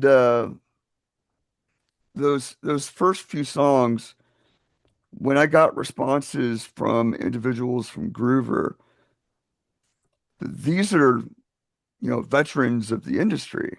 And they're coming back saying, dude, this is really good. I know you didn't write the music, but what you produced was amazing. I love this. Do more of it. And so it just kept snowballing. And by December of that year, I was um, still in my bed at home recovering, still couldn't move very much. Had to do physical therapy to walk and everything, had the back brace, all that stuff. But I was getting to the point where I was like, this needs to be a serious thing. And so I get my DBA, my doing business as, start the business, start the website, and just made a regular habit of writing one song every week. And Ooh, I love that. I love that. yeah, and it was just basically and I will let you know that's one song every week for all three monikers. So Oh, that wow. that wasn't just Nighthawk X, that was the other two as well. So I was doing a lot of music production because it was taking my mind off the pain. It was giving me something to do during the day because I wasn't working my job. Yeah. So it was just this process of getting it to a business. And then once I started going back to my day job, using that as a tool to basically unload what I was feeling at the time. Man. And whether that was physical pain, emotional pain, whatever. And so there were a lot of those early songs that were basically just, ouch, this shit hurts. And ouch, my past sucks. And, processing through all the PTSD stuff and all of that. And it was interesting. Um, I I didn't quite save everything from those early days, but there's a good handful that I did save, and those are on the website, ShaneWatsonMusic.com.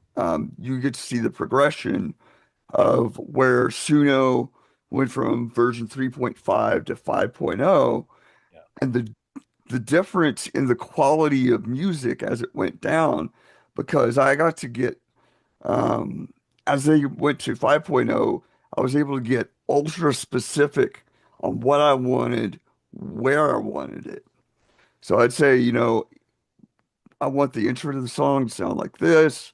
It's real slow, then build up, heavy chorus, then go back down, come back up, change the bridge, and then ultimate out.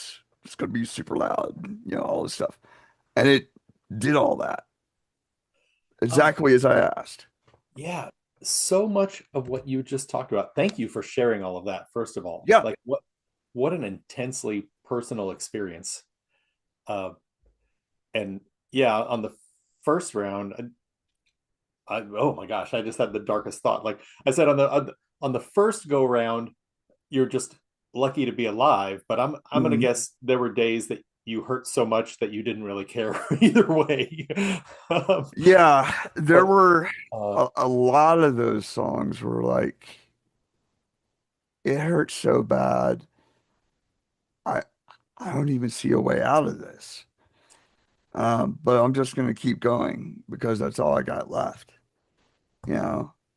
yeah, And well, and I was already at the point, because of my past, because of what I experienced as a young autistic kid of a parent that dealt with mental illness. Um, it was I had already been down the path of suicide mhm, once, wow, and that's why I got this, you know, the tattoo of the semicolon saying my story is not done yet. But I also knew it was like I did not want to go there. I did not want to get to that point again because I'd already done so many things, TMS, Spravato, ECT, all these different treatments to get that off my mind to where it was no longer a daily push to die. Yeah. And then this happens. And so that's why whenever I wrote very first song, I was like, keep me away from anything that can be an addiction because it's going to kill me. I know it will. Yeah. Um, Shay, this is amazing. Just again, thank you very much for being vulnerable enough to share that. Because mm, just stepping away from a music interview for a little bit, I think that the past few decades, especially life in America, for all of our European viewers and stuff, I can't mhm. speak for that, but there's just such a history of I'm a man, I'm tough, I should be, you know, uh, nothing should affect me. It is not reality. I mean that causes its own thing. So Mhm. in that respect, in 2026, we're in a much better world where at least there are resources and there are methods. Um, I want to kind of pull our discussion today back to the musical aspect of that. Mhm. Um, and what I really appreciated about what you said was initially you sent your music to reviewers and they're like, holy shit, like the Yeah, guitar solo was amazing, the drums are crazy. And then you're like, oh, sorry, hey, it's AI. And understandably, there's a miscommunication there. And yeah. um, I review several albums a week right now, and I've had to deal with that over the past couple of years. And it's Mhm. one thing when I listen back to glam rock in the 70s or 80s and 90s. Now I can hear, wait a minute, all the drums on that album are programmed, and then they played them live. It's Yeah, nobody's snare sounds like that, no matter how many effects you put it through. So there's been some doctoring of music for decades. That's not new. mhm. But I have found myself when someone just says, here, can you review this song without any context? I don't know as a reviewer, what am I reviewing? Am I reviewing Mhm. your lyrics? Or are you a guitarist who put this chord progression together and maybe played the solo, but you don't know a bassist and a drummer or a singer, so you got those pulled in? Mhm. I think in the current AI music world, it really helps to be open and honest and say, Yes, hey, I'm a songwriter. I wrote verses, I arranged, um, but AI filled in the instruments. And right. at that point, you're a producer, Mhm. but you're not producing people in sound booths. You're producing Suno. Mhm. And I don't know where it's going, but man, it's super helpful for all the artists out there who are using AI to augment or supplement their writing. And it's helpful to the world to just know that. So we know what Yeah, part is you. So we can say, great lyrics and nice program drum fill. That's sweet. yeah, It's a weird time right now. But I think if anything, you have put forth one of the positive outcomes of AI making music, because everybody wants to mm, dog on it, but you had no other way to finish these song ideas. And so bless AI for helping you put some shape and some sound to those ideas. yeah, yeah. And that was the blessed thing about AI was just the um knowing that I didn't have to play all these instruments or learn all these instruments in order to get the message out. Um, I I studied piano for 8 years. I studied violin for 6 years. I was in various orchestras in both junior high and high school. I performed piano live in front of audiences, but I never really played the electric guitar. I seriously just grabbed a copy of Rocksmith and a cheap electric guitar and started messing with that. Um, I've never played drums in my life. I have never played bass.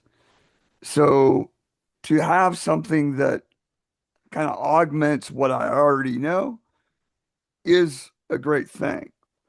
Yeah. Now, Um, having said that, I did discover that Suno went about it the wrong way, and they basically built a cache shield in front of themselves whenever they scraped all the music from all these various sources, so that whenever they eventually did get sued for scraping said music, they're like, okay, whatever, we'll pay you off. And when I discovered that, that's when I was like, ethically, I can't do this anymore. I need to go to something else. wow. Wow. And the up until now, I was thinking, man, this interview should be sponsored by Suno. You've really given them a great plug today. But yeah, along with Copilot, sponsored by Yeah. Copilot. No, this is fascinating because I do. I mean, we all use technological tools to aid us Mhm. in everything. So as both a musician and a reviewer of music and a just a fan, it's a dicey time. I don't want to listen to computer generated music, but Right. but with regard to your songs in particular, what I like to do before these interviews is go through Mhm. and listen to an artist's music with basically no filter, just hear it. Like, what genre is this? What is the sound I'm hearing? But don't look very deeply into it. And then after these discussions, I mean, oh my gosh, I'm going to go back and listen to Is It Going to Be Okay with a whole new perspective. And I'll probably cry Yeah. um, rather than before this interview listening to it thinking, wait a minute, that's AI, screw this. Just Yeah. uh, I don't like to put on those hats and listen to it judgmentally before I talk to an artist. So Right. that's impressive. The other thing I want to touch on this because I think there's a funny story in here too. Is you aren't Oh, just a yep. sorry. Can you? Yeah. Sorry, kid. Oh no, that's great. I love real life. I have a couple puppies in the room right now, Oh, and yeah, yeah. my son just got home from school, so we almost had a big barking episode, and I like to keep those elements in the interview because this is real life. We're not in Yeah. Hollywood.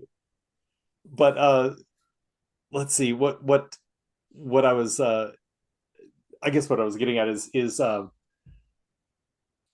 with regard to healing and writing these songs, it wasn't just you saying to a computer, make songs that convey my emotions.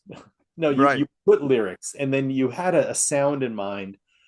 Um, but you aren't just a person throwing out words, concocting music. You're kind of a lifelong, pretty intense music fan. And you mentioned Hmm. that you were a radio DJ for more than 10 years. Yeah. Um, can you just talk about that for context's sake? Was it For cut. mostly Christian radio, or did you do all sorts of music and Yeah. So, there's this new radio station that showed up in Wichita Falls, Texas, called KMOC. And I started listening to them. They had like a Christian rock show on Saturday nights. I listened to it, got really into it, and eventually went up to the radio station and said, "Hey, I would really like to work on this show." And so I became the guy that not only worked on the show, but also played the church tape on Sunday mornings, every Sunday morning. That eventually moved to me becoming the music director of the station. Many years later, being the afternoon DJ, so drive time afternoon DJ, wow. which is like the the top slot. And just kind of having this sixth sense of what's a hit, what's not. Um, and learning through the charts and through what everybody else said, how this whole industry works. Yeah. So that gave me some musical context for things. But yeah, it was a crazy mess, 12 years of radio. As you told that story, I don't know if you've read the book or seen the movie, but Howard Stern's Private Parts. Oh, I've heard of it. Yeah. I mean, it's his story, and he's such a controversial figure. Forget what he does, but I mean, his story, he just wanted to be on radio, and he kept going to stations in person and like, let me do this, let me do this. And one day he walked into the station, and the DJ that was about to go on got fired. So he's like, Wow. the program manager said, go sit down. This is your show. And I mean, that part of the story is so powerful. Just a couple interviews ago, I talked with a guy who goes by the moniker Hairball John, and he's a sort of a glam metal DJ who has a show in Michigan, but it's nationally syndicated. And his story, the interview's not out yet. It's coming out soon. Yeah. Go watch it, because his story is very similar to yours. That he pitched a thing, and then he ended up owning the thing and having a show, and now the show's been on 20 years. Wow. And I just what this gives to me is just motivation, of not necessarily if you want something, try it and you'll be it, but sometimes that's how it happens. Yeah. And the key is consistency. Yeah. There was a point where whenever I was doing this, I had given my song to a curator. They listened to it and they're like, "Hey man, normally we don't like AI songs, but this one's great. I'm going to listen to it." And so I gave them a second one, and they're like, "No, seriously, we don't like AI songs. Seriously, go away." Yeah. And I felt really bad, and I was like, "What? Does my stuff suck? I mean, what's going on?" And so I actually sat there with Copilot and kind of hash it out, and I'm like, "Is AI a problem? You know, why is this being viewed as bad?" And it came back with, well, you remember synthesizers back in the 60s? Those originally were viewed as completely bad because they're replacing orchestras and all this stuff. And so, in the same vein, AI is going to be this tool that people initially hate, but is going to be a part of everything down the road. And what that makes me think of in the metal world is it was I don't know, 87, 88, somewhere in there. The albums that strike me, Judas Priest, Turbo, and Iron Maiden's Somewhere in Time, they synthesizified the guitars. And I'm not a guitarist, I can't talk about the processes, but they made the guitars sound like synths. And man, metalheads were really angry. And that was at these metal bands. But like, don't electronicify my rock and roll, bro. Yeah. And that's, it was really a key turning point.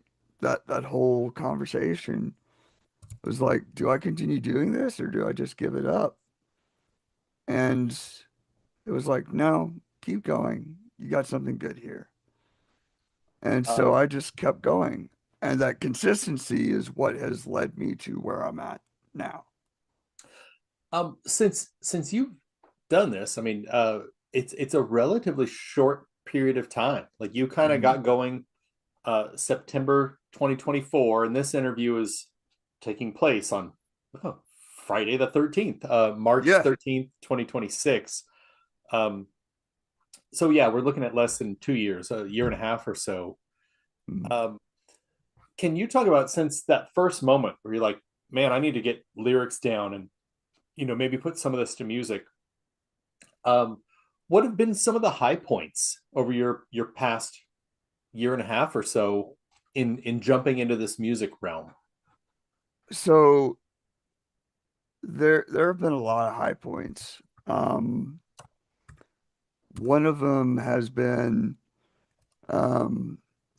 getting curators that are specifically from like Chile and from Germany that have been in the industry for more than 15 years, both saying, this is really great stuff. I really love what you did here with this song, here with that song. I I think you need to keep going. And actually listening to one episode of uh, La Hora de Tarak, which is the show in Chile. And Can you say that again? La hora La, de what? del Tarak. Okay. And you can go find it. Of course, the browser will have to translate for you. But they, I think it was about the fourth or fifth song in that I sent to them. They they started saying, this guy sends a lot of songs and he's really good. And that, to me, that was like, holy crap. All these folks that are out here are playing real instruments, pouring their heart and souls into these things. I'm over here, pouring my heart and soul into the song, but I'm basically just typing it. And I'm producing things that are comparable to individuals that are doing it the manual way. And that was a big moment just to go, oh, hey, Groover. They're getting on Groover and getting with the um, folks there on Groover Plus. There's like a chat group where you can kind of throw around your songs and say, hey guys, what do you think? And having those professionals say, this is awesome. I love this. That just blows my mind because it's like, dude, I just started on this. I, I'm not an expert. This is brand new. Yeah. And yet I'm getting these accolades. And then when I moved to producing stuff on Musiversal, um, having the individual artists or individual musicians that were playing for it, these guys are 35-year-old veterans, some of them, and going, I love this. Please show me what this turns into. Wow. That's huge. Yeah, So that's cool. yeah, just the fact that I've got people that have been in the industry that crap. One guy, it's not Juilliard. It's Berkeley? Berkeley. Yeah. He's a professor at Berkeley. Uh-huh. And he asked to use one of my songs in his class. Wow. Wow. So That is yeah. that's really, I need to timestamp that. That's cool. I'm wondering right now, I need to finish a note before all right. Yeah. Okay, so I mean, right now, I think like most musicians, including myself, we have a form of income, and then we have our music, right. And hopefully the twain will meet at some point. But with these songs, I mean, you can pour every dollar in the world to a song. Like there's an unlimited potential budget of every song to promote it and all of this. Do you think at any point you would take a collection of your songs and even through some of the online services, I don't know if Groover does this, Fiverr, even Craigslist or whatever.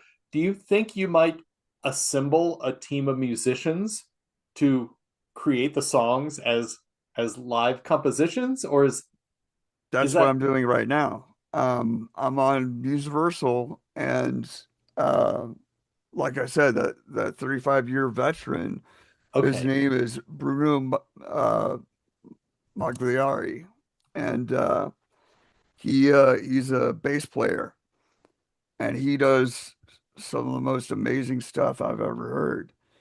And Yeah. he is right now. I have him recorded in 1,000 Little Pricks and Take All of Me, Okay. and it is just magical what he does. Um, and I did notice it was really hilarious because he lives in a Latin American country. Um, the engineer that was putting the songs together was like, "Oh yeah, you threw some Latin American flair into this song." Yeah. It's like, "Oh cool, okay." I hadn't planned on that, but that's great. So Well, there's no way for a any musician. I mean, whether it's Joe Satriani or Eric Johnson or this guy. I mean, every musician is going to have their personal stamp on it, even mhm, if they're, you know, uh, just to use Joe Satriani, he's doing these shows with Sammy Hagar, and they're doing Van Halen tunes, and he cannot play like Eddie Van Halen, and he's mhm, one of the greatest rock guitarists in the world.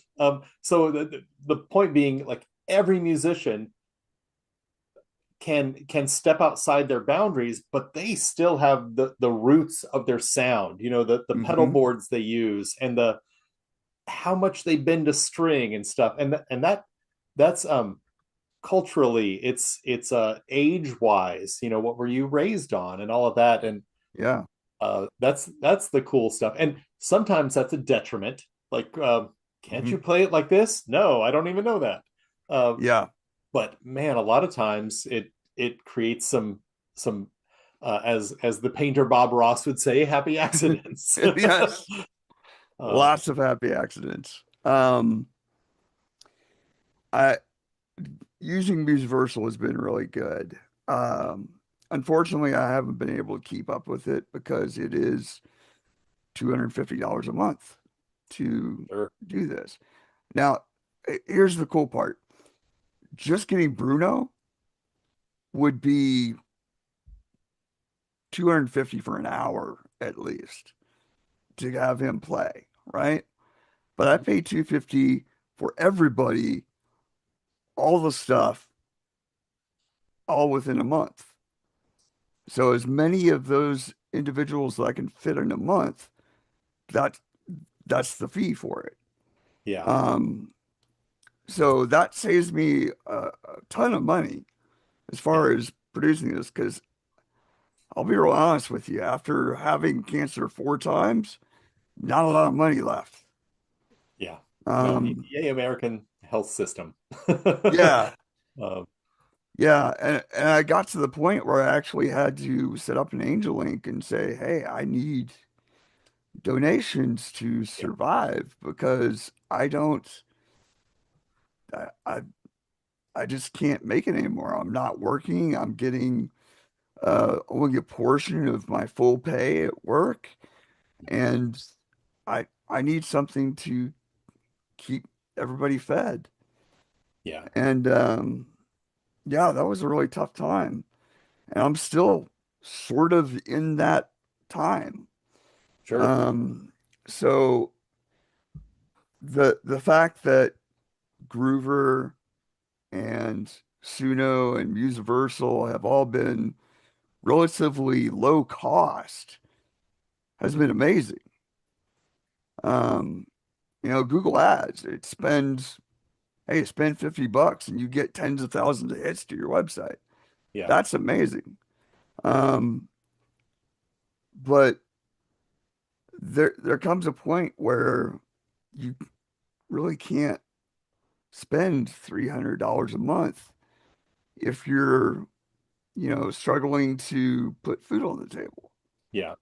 So, Shane, what you're hitting on, I did not expect this in this interview at all. A few hours ago, it's like, I have an interview at this time later today, and I saw the bit about your life, about what went on to this, but I think the topics that you have talked about so far are very specific to you, but I think every person can relate to them.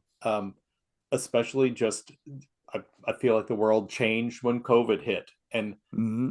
just a whole new dynamic happened. And then, um, there's better venues to discuss socio-political struggles, whatever, but that's in the mix too, of cost of living and Mm-hmm. wages and all of these things. But here in this great little music interview realm, you're touching on the struggles that I think a lot of musicians face, and Yeah. maybe that's just even a singer songwriter who plays guitar, but to go do a full band gig, I feel like the minimum price to get a musician to play a gig is going to be $50 or $75 or $100.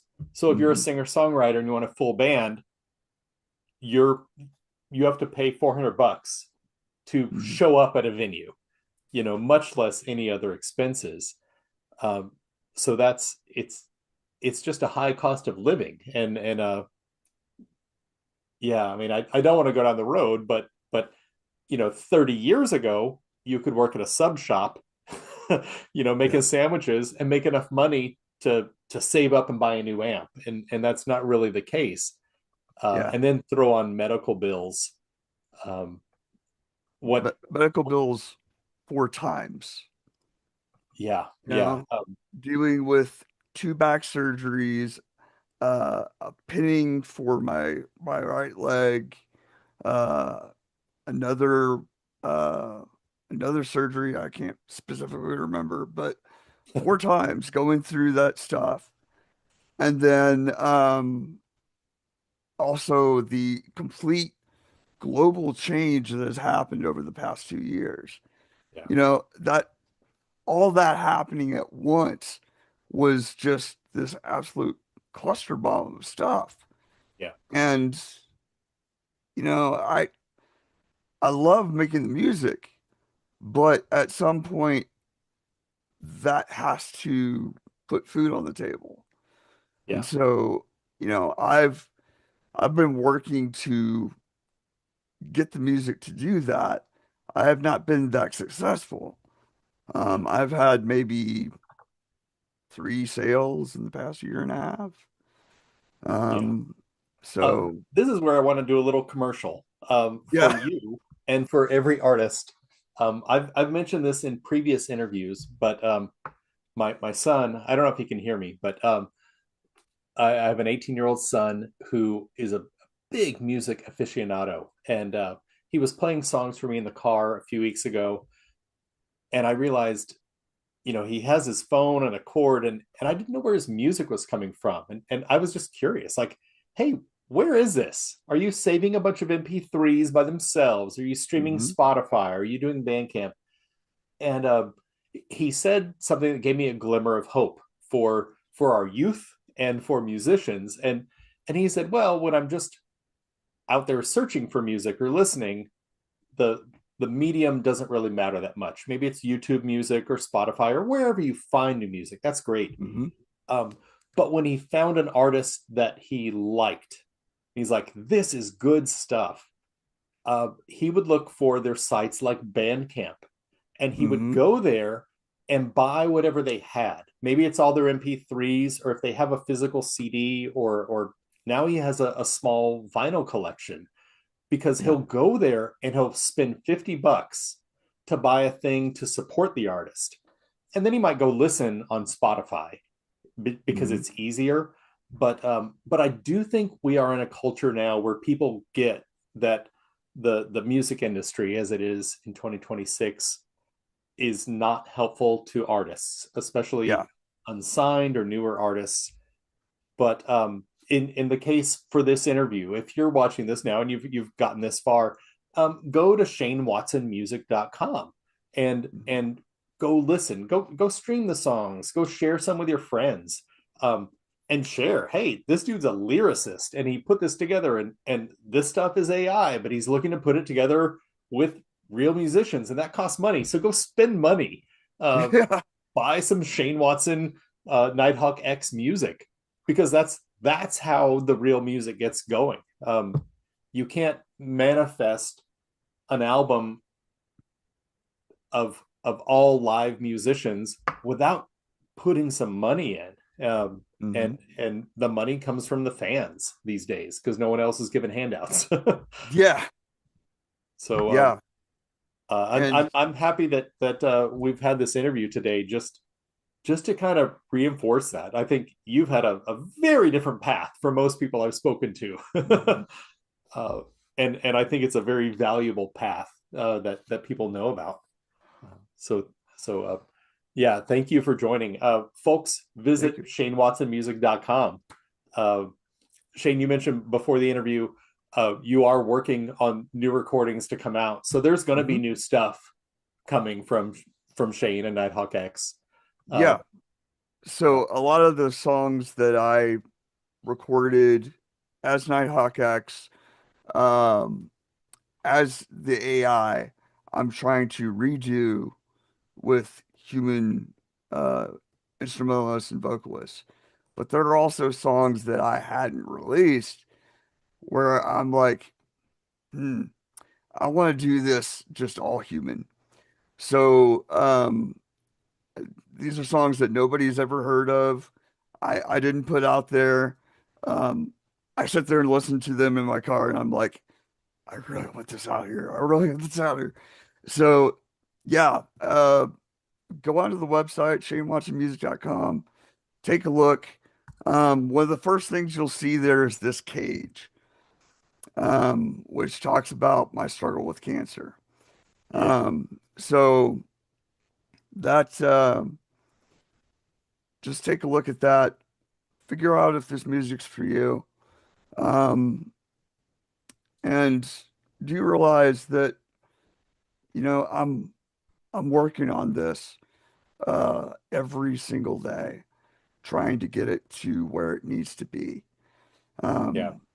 It's a passion now. It's no longer just a hobby. It's a thing. So yeah, I love that. Just it's so easy to hear what you think is automated and just discard it. But I think you're providing an argument that, hey, if it's 100% that, maybe that's fair, but know that beforehand and know what is human. The debate over whether Ringo Starr played every drum beat on every Beatles album doesn't make you hate the song more. It's just, I don't know, maybe it was Clyde Stubblefield playing a few of those recordings. Who does that does that mean the Beatles sucked? Just get the information you can and do with it what you will. But Shane, thank you for taking the time. I think this is a good place to kind of wrap it up, and I can't wait to go back and listen to your discography now that I have some better perspective. Thank you very much for having me. Yeah, thanks so much, and take care. We'll be in touch for sure. Sounds great. Thank you.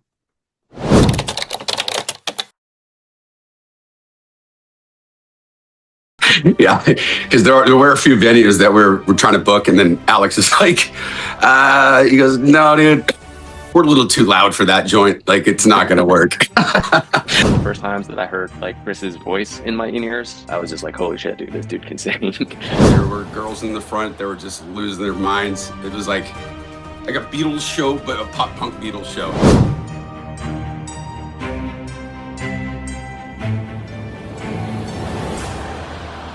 Hey, welcome to another episode of In the Chair. Today I'm in the chair with Chris Paulson and Alex Grossfeld from a band called Sound Siren out of Los Angeles. They're an alt-rock band, super energetic, and I kind of want to get into the different styles of songs within the genre that they have. But Chris and Alex, thanks for taking time today.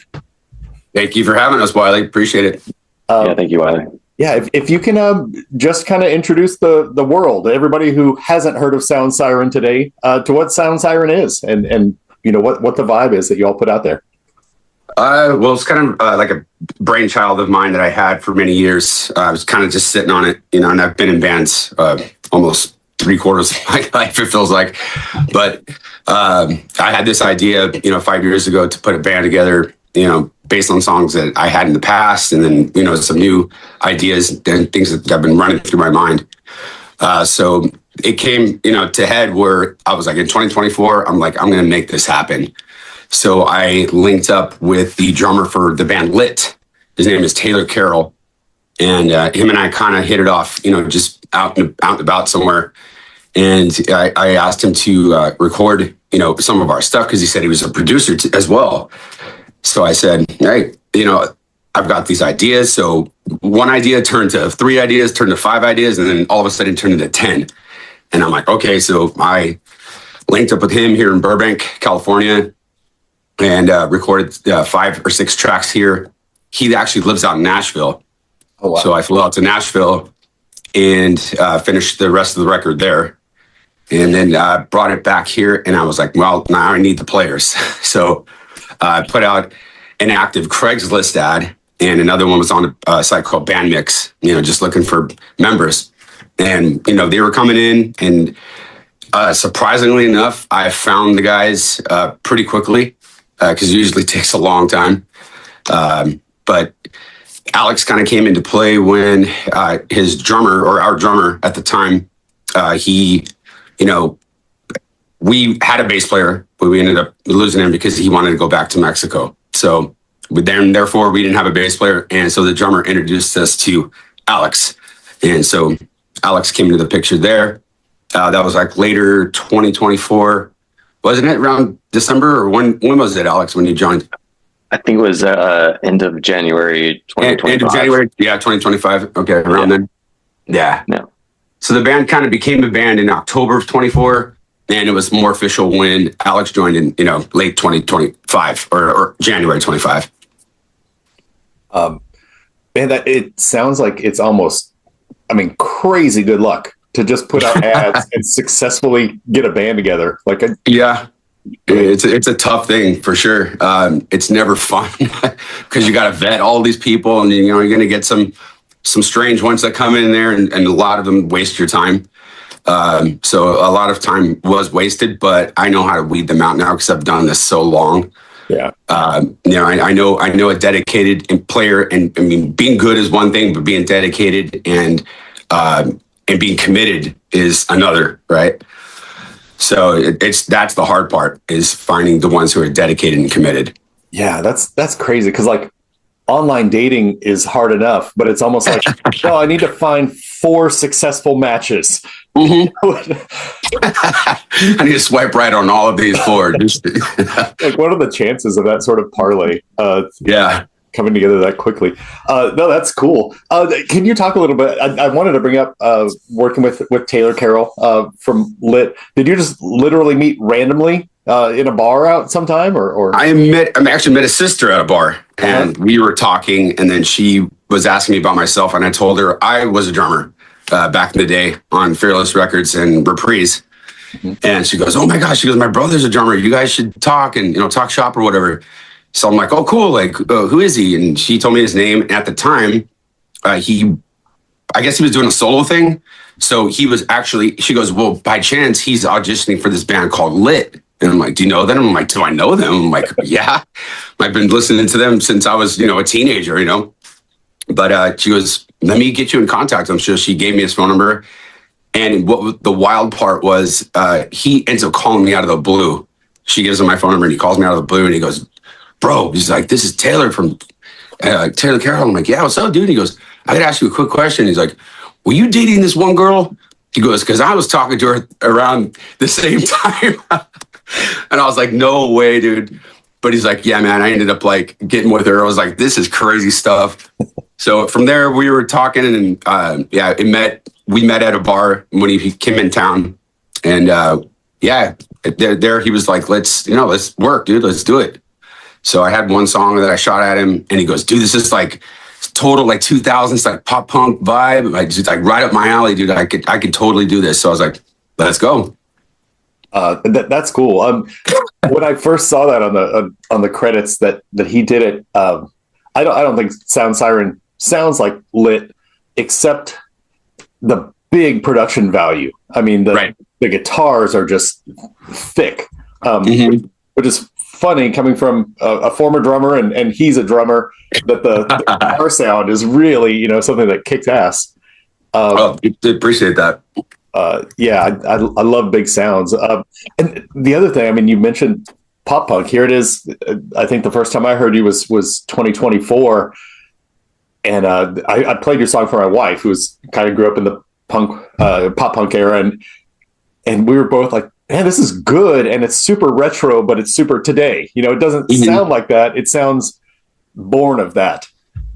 Is that just kind of was that the music you kind of grew up with? Yeah. I mean, I grew up listening to, Blink 182, MXPX, Unwritten Law. That's actually where I got the name for the band. Sound Siren is one of their songs. It's called Sound Siren. But yeah, that total like 90s Green Day, that pop punk stuff like really hits home to me. And I always wanted to blend, the rock style with the pop punk and then, I love catchy anthem, types of tunes, sing along type of stuff. Like my forte are choruses. Like I love a big, huge sing along chorus. But yeah, it totally taps into that retro, but I wanted to make it something that's relevant, Yeah. Well, let's talk about some of your songs. One of the first songs I heard of Sound Sirens was Spaceships, and the video is fun. I mean, it's like a slacker anthem, and it's kind of quirky. And so, my first thought is, oh, this is what this band is. They do fun, quirky stuff. And then the more I listen to it, it's like, no. That's a song that is like this. Your latest singles, Leavin' and Can't Let Go, are more emotional and real. There's not anything quirky or silly or fun. What goes into the inspiration for different tracks and deciding, that the band has this image or vibe and what can fit in there and what can't? It's just kind of one of those things that's like how you're feeling at the time. I bring a lot of emotion when it comes to, my own experiences in life, Leaving, it was one of those, it actually has to do with Taylor and I. We co-wrote that one together. I wrote it, but then we co-wrote the lyrics and stuff. But it has to do with trying to find your way home. Meaning, like, you were born and raised in California, but you want to go to Nashville to pursue your dream in music, right? And you get to Nashville and you see that there's all of this. There's hundreds of thousands, of the same thing, and you're just like, wow, like how do I fit in here? Is this my place? Is this where I'm meant to be? So, it's kind of like, then you find yourself going, I guess California really is where the home is, So Leaving, Can't Let Go, it was that, like you said, a more emotional one. It had to do with the past experience of mine. I was married at one point, and it didn't work out. But that song, what came from that. And, I just kind of take like little things that I'm weird in a way too. Like, the Spaceships is more of like an Afro man, meets pop punk, Thanks. Yeah, I was. Yeah. Oh, which they're kind of quirky, but like you said, it is quirky. I kind of want to balance it out where everything doesn't sound the same. It's like watching a band live. It's like the first song to the last song sounds like one whole long song. Yeah. If you listen to these, you're going to go, wow, you're getting kind of like all kinds of different, things and ideas and whatnot. But and Alex, go ahead and chime in, dude. Like, what do you? Yeah, I actually was gonna bug Alex here to kind of get your perspective. You've been in the band, just over a year or so. What has this been like entering this project compared to others that you've been a part of? Yeah, it's interesting. when I was in a previous band before I got into Sound Siren, and I remember I've been playing bass since I was like 13 and playing music all my life, and been in bands with my brother, who's also a very good musician and audio engineer and producer and writer and stuff. But I remember I was in this previous band. I think it was like September, October of last year. So probably pretty much when Chris put out the Craigslist ad. And yeah, those first 3 songs, I think he had 3 songs up there. Maybe it was one of them, Parasite maybe, and maybe one more. I can't remember what it was. The other guy.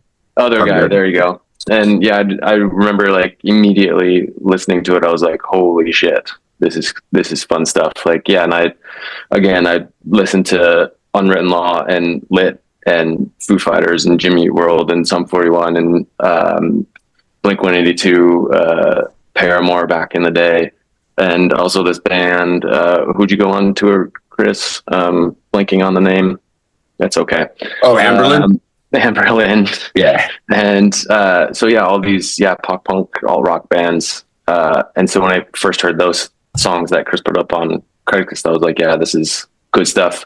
And I didn't have any any material to send Chris. So I was like almost gonna send some stuff, and I didn't, and I held off. And then cut to January of 2025 is when the drummer at the time was like, hey, they're looking for a bassist. I was like, yeah, let's do it. Put my name in. So yeah, it was a fun little rehearsal / jam / audition. And yeah, I think coming back from that audition, which was crazy because I think I only had I had 2 weeks to rehearse 5 songs that they sent me.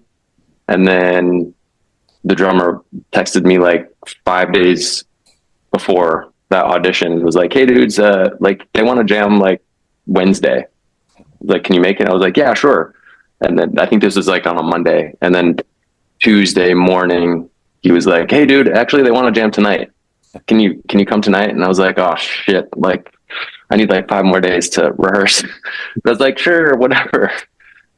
So we went and jammed, and obviously I guess I did something right. So, and I was like, yeah, cool, let's do it. I'll be in the band. But anyway, that's going off on the tangent. But anyway, yeah, these songs to me were just really fun. And like you said, powerful and energetic. And Chris has an amazing voice. And yeah, the choruses are catchy and the beats are awesome.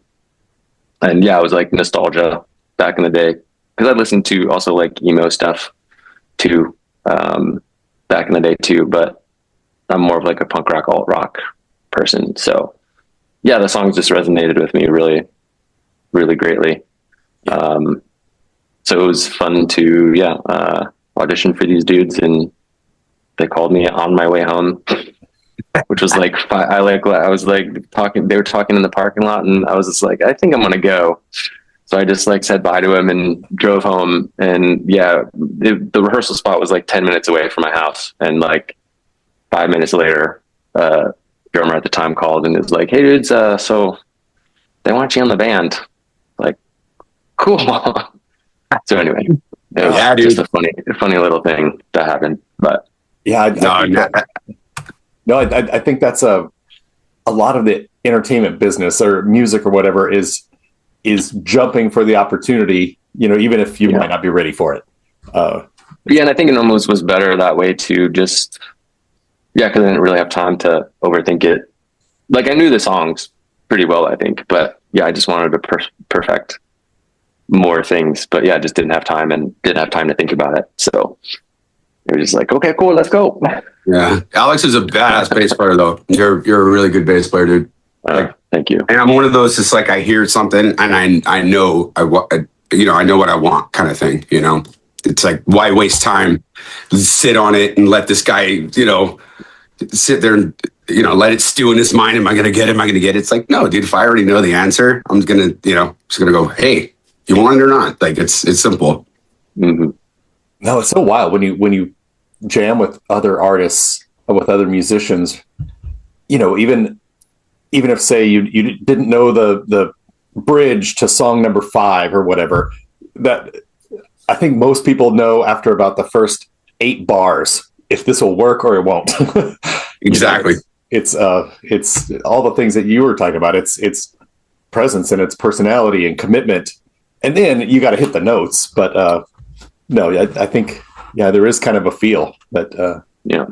And there's a bit of too of like singing somebody when they want something too. You're not just sitting there all, bored.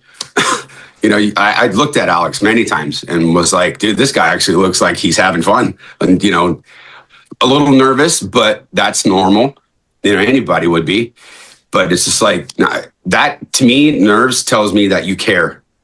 Yeah, absolutely. Yeah. Anybody comes in all, cocky and, or showboaty. And to me, that's kind of like it's like a huge turnoff too. I like more real. No, that's cool. That's what gets the vibe on stage for sure. Right. When you trust each other and can depend on each other and everybody's focused on the same goal. Yeah. I dig that. Sure. You recently, just last month, you had a show at Viper Room. You've both been in that area for a while. Is that a venue that you played a bunch before, or was this a new, like, holy shit, we're at the Viper Room? That's actually one of my favorite venues to play, but I have played there for decades. But it's one of my, like I said, my favorite venue to play out in Hollywood, just because of the size, the sound. The stage is big enough, but not too big and not too small. And when the crowd packs the room, it looks like like holy crap, like this place is packed with people. But I just like the overall vibe of it, the sound. And yeah, I played there a ton of times, and Alex I know has as well. Yeah, I played there a bunch of times previous to when we played there. I think it was in August, maybe of last year was our first Viper Room show. Yeah. Yeah, I think that was our debut there. It was in August last year. Yeah, which was that show was pretty wild. That show. I played there a bunch of times before, like some pretty good shows, I feel like. But yeah, that Sound Siren first Viper Room show was like incredible. That was hella fun. Yeah. If you don't mind me asking, what was incredible about it? Like what makes a good show? Just the crowd, or I know I'll just say for me, behind the drum kit, I need bass drum in my monitor. That can make or ruin a show. But then, I mean, it's the vibe with the other band members and the crowd. But what made that show special? Alex, you want to take this one? Sure. Well, I mean, I can only speak from my perspective of it, but that was just one of the shows that was in August, so we were playing together for 6 or 7 months at the time. Since then, and perfecting our show and whatever, and so I think that show is like we all felt pretty comfortable with each other by that point. I know we put a lot of effort into that show. Rehearsal wise and focus wise and stuff. For me though, I think that what made that show pretty cool was, we all like looked apart too. I was focused and I felt like I had a good show personally. And the drummer, Jeff, was amazing and just like rocked out like crazy. And I sometimes wear in-ear monitors, and so I was wearing in-ear monitors, and I think my mix was just perfect too. And like that was one of the first times that I heard like Chris's voice in my in-ears, like super, like I can hear his voice in the wedges or whatever, and but like not like this, as like clear as day. And I was just like, holy shit, dude, this dude can sing. And it was just really, really cool. And I could hear myself doing backup harmonies. And so I think, the harmonies were on.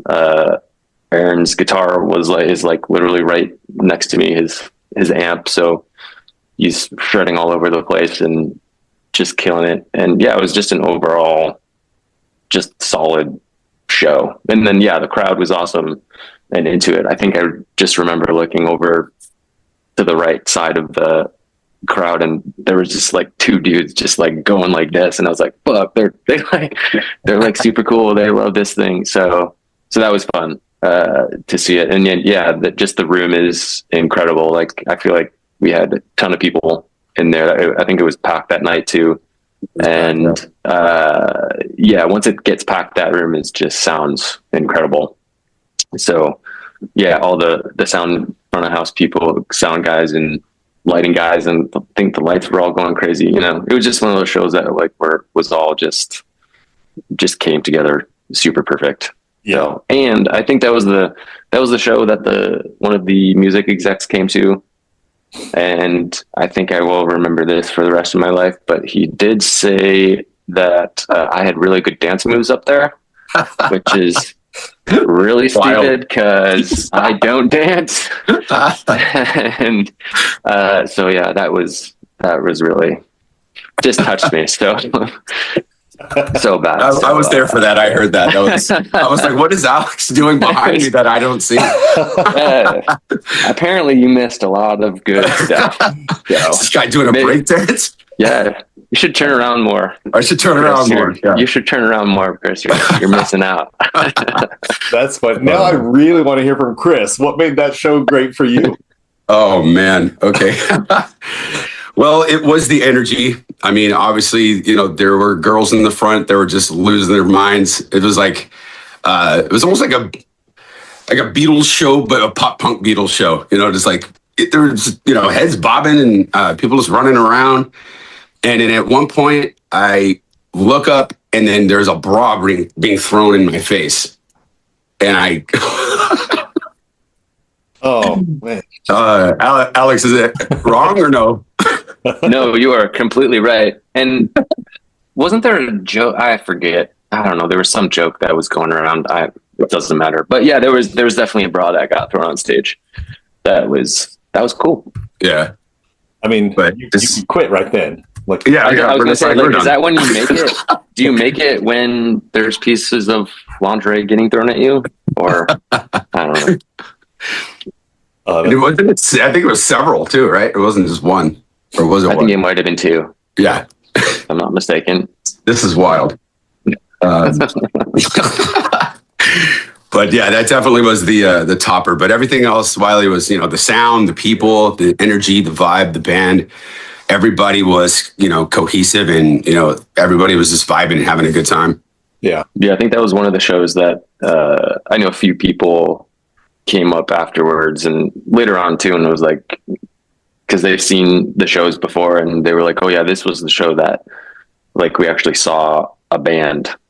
Like, you play shows and they're like, oh yeah, we're seeing this band play, whatever, but like, I know a bunch of people were like, oh yeah, we actually saw like a band camaraderie come together, blah blah blah.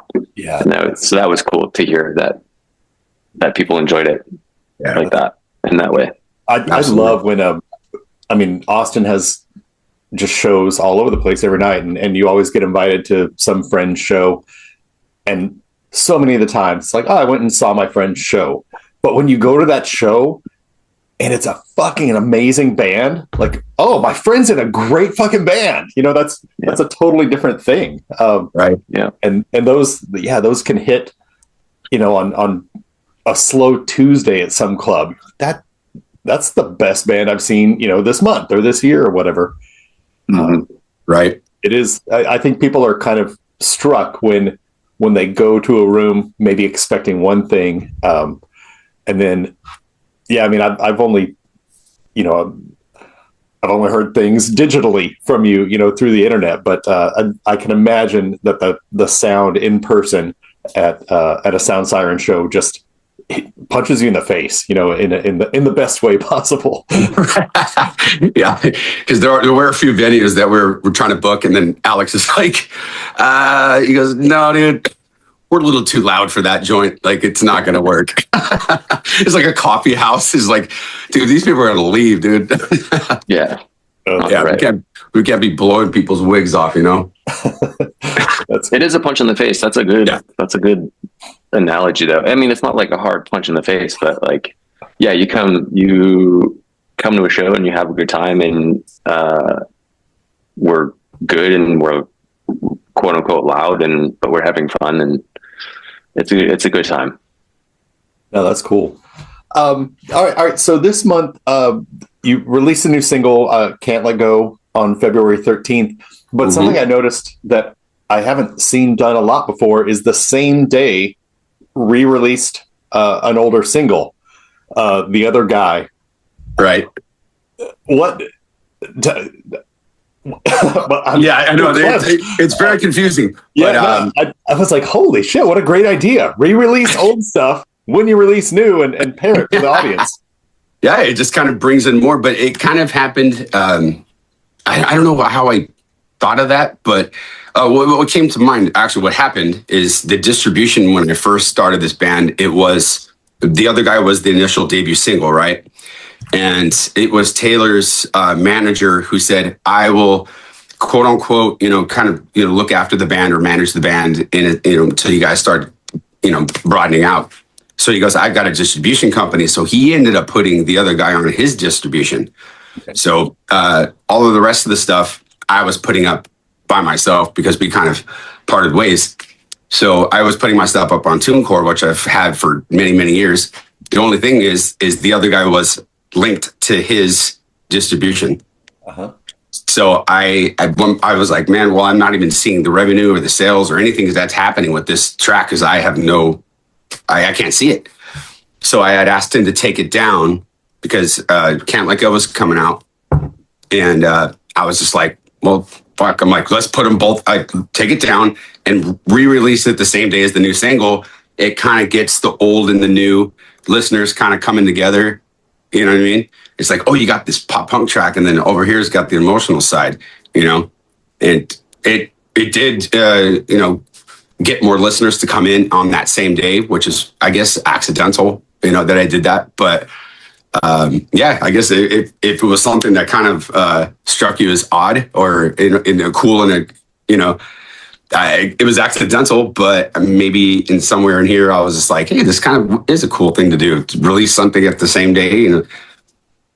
Yeah, I think musically, I'm sort of a generation or two older than you guys. Like I grew up on 80s hard rock and glam metal and stuff like that. And a lot of those bands have had a resurgence in the past few years. I guess pop punk too. I mean, Blink 183 is Blink 182 is like selling larger venues. My wife and I went to that show, and it's like, man, are they bigger today than they were, at the height of their career or whatever? But yeah, same with Green Day too. Yeah, Green Day is like having a resurgence too. Anyway, it's it's because the fan bases all had kids. The kids left, and now they have money. It's like, let's go pay a lot of money for tickets to these shows. But something I noticed about the bands that I dug as a kid, kind of similar to what you just explained, Chris, is their albums were recorded and sold a lot, and they don't have any claim to them. So they've started re-recording their full albums and releasing them on their own labels. And of course, it sounds different, but in some ways better. Some not as polished because it wasn't a $250,000 production. But I think it's fantastic because as a fan, you want to help bands you like. You want to give money to the person who wrote the song, not the executive that signed them 35 years ago. Right. Doesn't make sense. So I'm all for, re-releasing old things if it can help you create new things. Sure. Yeah. I mean, I even spruced up the album artwork a little bit, kind of, just give it a little more life to it. But yeah,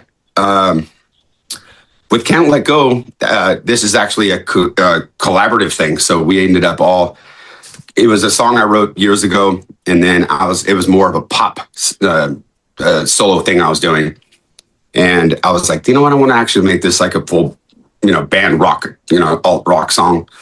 And so that's when all the guys collaboratively got together at my place, and we recorded all the parts here. And Alex was a co-producer on it, and also helped engineer as well. And his brother Nico actually played the drums. Cool. I was going to ask with the first few songs, you go to Nashville Was the whole album instrumentation wise a combination of you and Taylor, or did you Yes. have? Yeah. So actually, all the drums were programmed, which he goes, I'm not going to make them sound all wonky or whatever. It'll sound cool. I'm like, because I was always weary of like, no live drums. I'm like, but he goes, don't worry about it. I'll make it sound good. But everything else collaborative was him and I. All the guitars are real, bass and everything too. But the only thing that wasn't was the drums. Yeah, that's cool. So it was cool to get the actual band together too. Exactly. Yeah. And yeah, just to make them, I always want the band to be a part of something, obviously we have to play these songs live, and being on a song that you're playing on makes you feel more involved, you're not disconnected from it. And I would feel the same way if I, back in the day, there were songs that I wasn't the drummer on, and I'm like, oh man, I could play this live like this, but yeah, it's just making everybody feel connected to the songs, involved, and then making them, want to be a part of this and collaborate, because I may have been the sole songwriter in the initial stages, but everybody in this has, their own take and what they're able to put into this, and I'm always open to that. Yeah. Yeah. I've also joined bands where all the recordings were a previous drummer and I jumped in. Alex, as far as playing the old songs, how much there's that line between I play the part faithfully versus put some of myself into it. How do you kind of navigate that path between hitting all the important original parts faithfully, but then putting a little Alex into it too? Yeah, it's interesting. Yeah, because the bass lines for all the songs that Chris and Taylor did were really great. So yeah, keeping that vibe and emotion and energeticness, whatever it is from the original songs, is in my mind key, because that's what makes the band. That's like the band sound. But yeah, I didn't try to change anything too much, I don't think, with the original tracks. I think there's like a few things, maybe things in the pocket that I played slightly differently. I think there's like a little riff on Leaving that I do slightly different, that I don't know, I just think it sounds cool. And yeah, just to put my little spin on that. But yeah, you're right. It's a fine line, but sometimes, you just do things and then the boys are just going to be like, hey, can you do this instead? And I'm like, yeah, sure, dude. Sure. That's fine. But yeah, I don't know. I just kind of try to experiment and do what I think sounds cool and what I think sounds like what makes me happy. And if no notes are good notes, I guess, so then I either keep on doing it, or if somebody says, yeah, can you do it something else? I'm all for collaboration and making the song better. So I'll try something else. But yeah, I don't know. Apparently I'm doing something right. It's like you say, no news is good news. Yeah, no news is good news. But yeah, for the most part, I normally don't. I don't. Do I, Alex, ever say don't play it like that? No, you don't. But yeah, Chris is very good at explaining what he has in his head and in his mind. So that's very easy to play those ideas.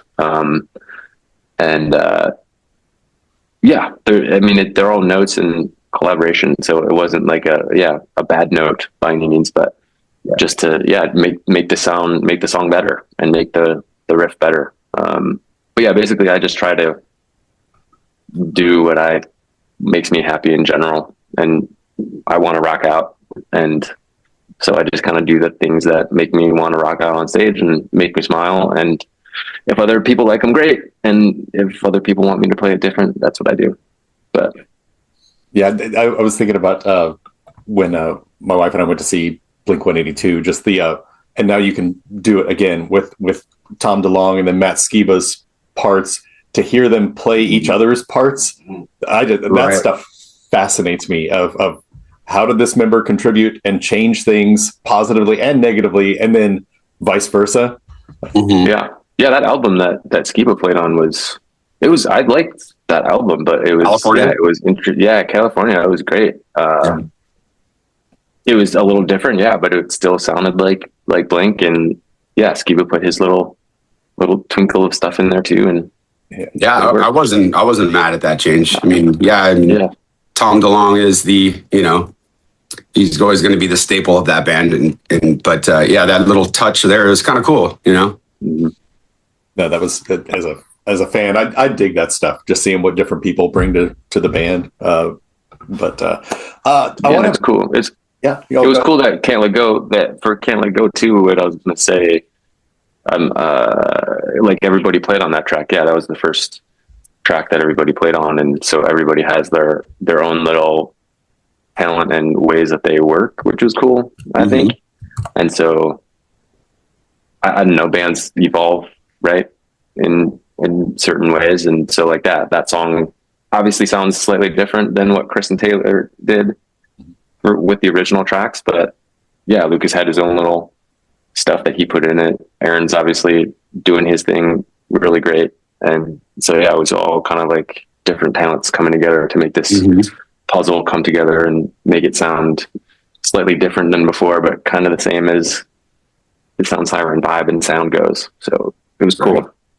Cool. That's neat. I'm gonna go re-listen after we're done here, just to put those ears on of this is the current members and how do they play faithfully to the canon of the music that's been written, but also bring something new to it. I dig that.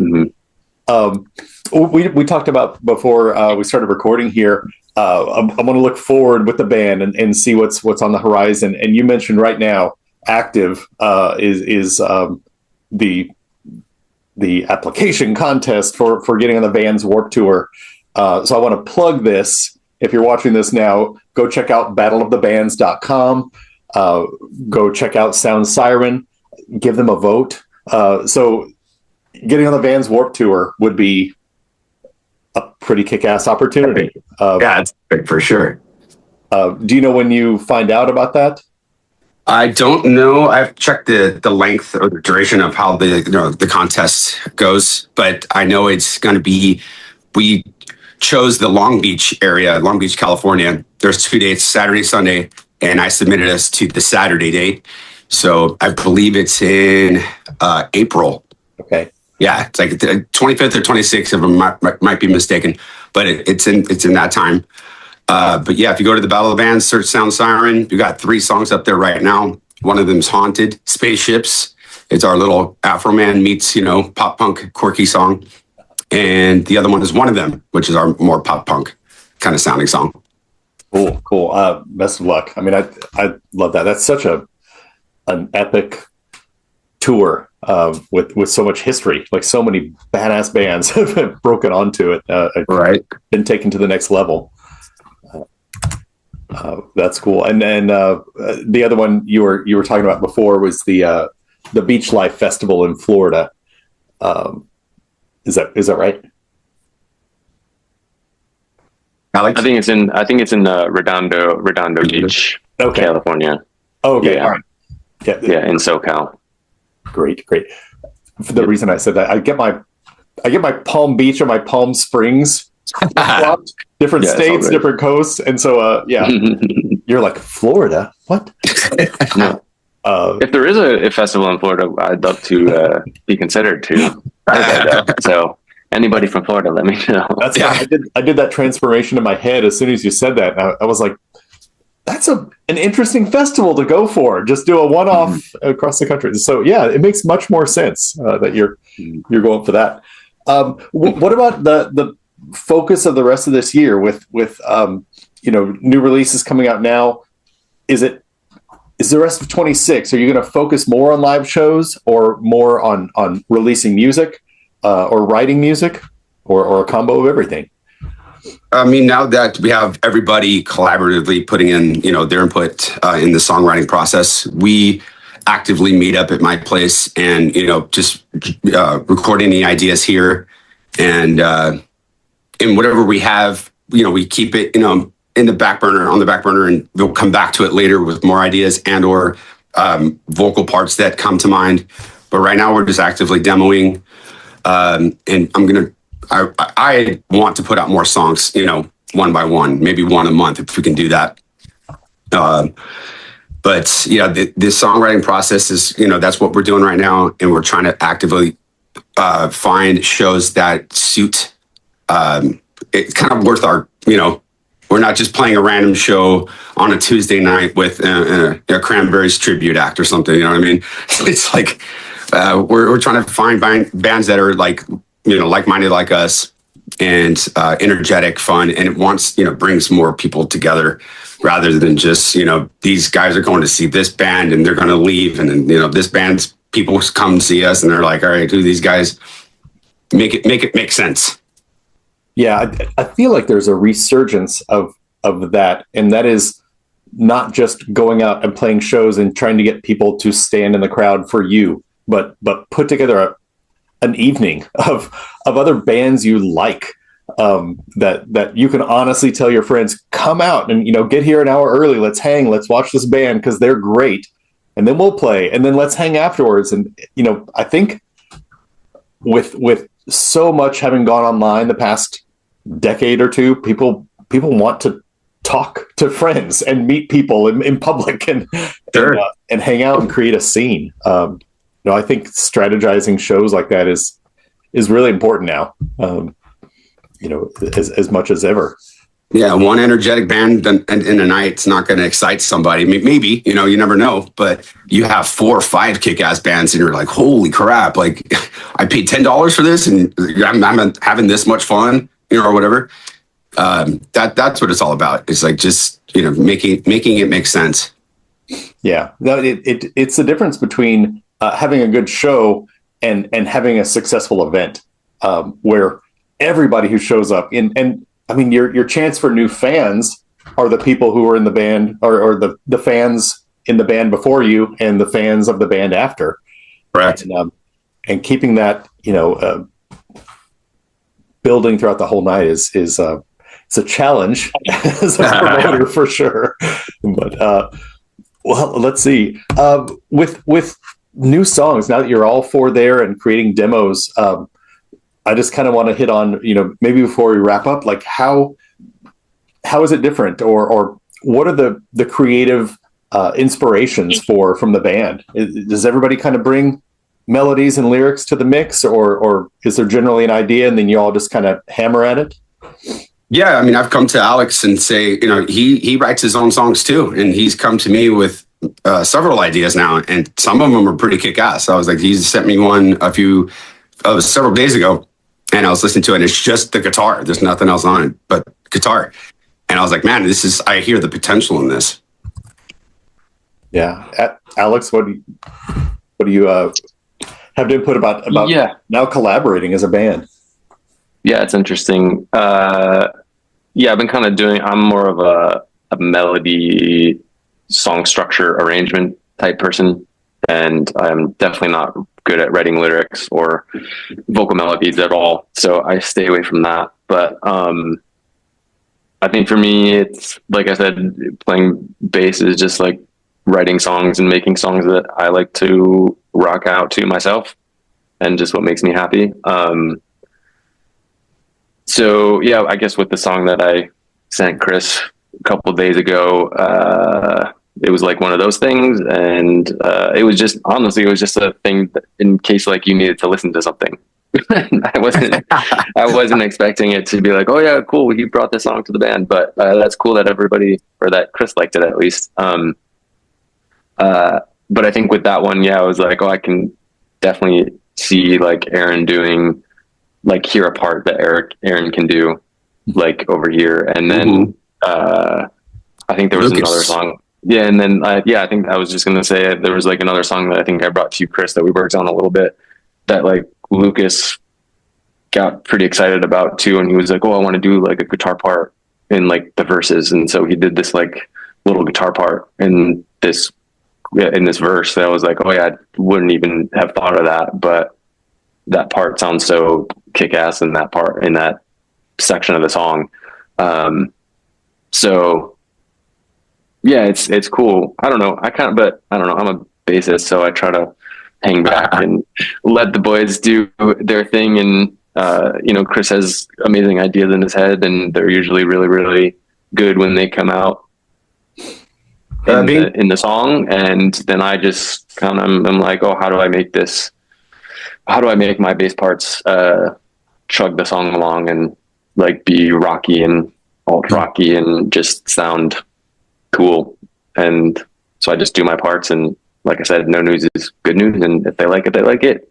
If they don't, they tell me to play something different. But I guess that's the good part about me being a former drummer as well, is like he sent me the guitar, and I was like, I already heard the drum parts, which then he's got all excited. He's like, can we record this, soon?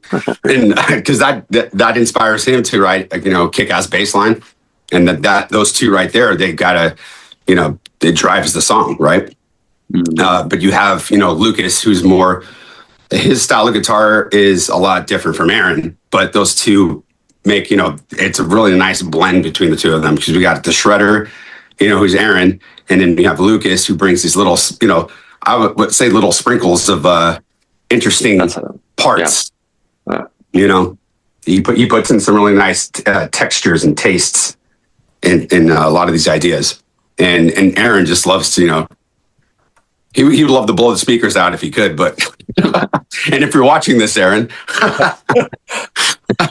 if there was a 12 on his amp, he would definitely turn it up to 12. They make one that goes up to 20. Do they? Yeah. He should get that amp.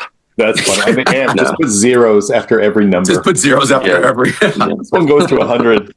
No, that's cool. Man, you guys are getting me jazzed. I haven't been in a gigging band in a while, but it brings me back to that moment where in most of the bands I'm in, a guitarist will come and strum out and maybe have lyrics and say, hey, here's the song, and it sounds nice. But then once you kind of convey the chords to the bassist and other guitarists, and then say, let's try it, and you hit that downbeat, holy shit, that's the best moment, where you just hear this idea fleshed out. It's that chill. You get the chills, when you hit something good. You're just like, oh man. Yeah, no, it's that same vibe. Yeah, and then everybody gets excited too. When other people get excited, if it's your idea or not, when other people get excited about it, it's just very, very cool. And the momentum keeps going, and then the ideas start flowing, and it's good. I think very true. That dopamine release, along with like you described, looking out in the crowd when you see somebody reacting to the music, it's like, oh, that's the other one. That's why we do this, right? That's why you do it, right?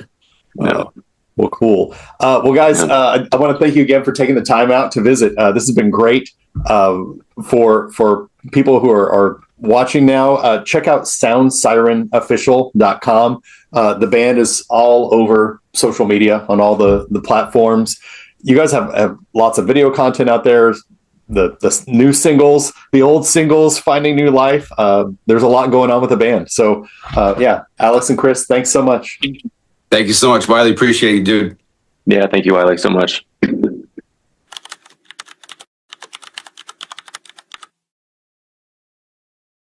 When I met Chris the first time, I was expecting someone like Phil Spector, the dark glasses and the hey man, how you doing and all this. Couldn't be further from the truth. Really down to earth, genuine guy, lovely guy, gentle guy. My favourite record is the Beatles' White Album, and it always has been since I was a young kid. And my dad had a scratched copy of the White Album. I'll give you a quick story.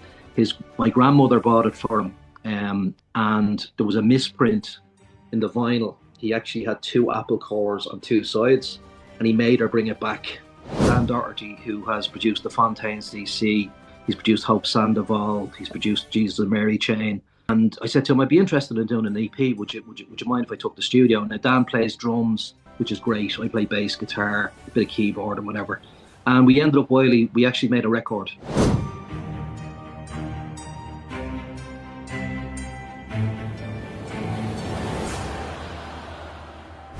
Welcome to another episode of In the Chair with. Today I'm in the chair with Garrett Anthony Rice, joining all the way from from rainy Ireland today. Garrett, welcome to the show. Thank you, Wardy. Pleasure to be here.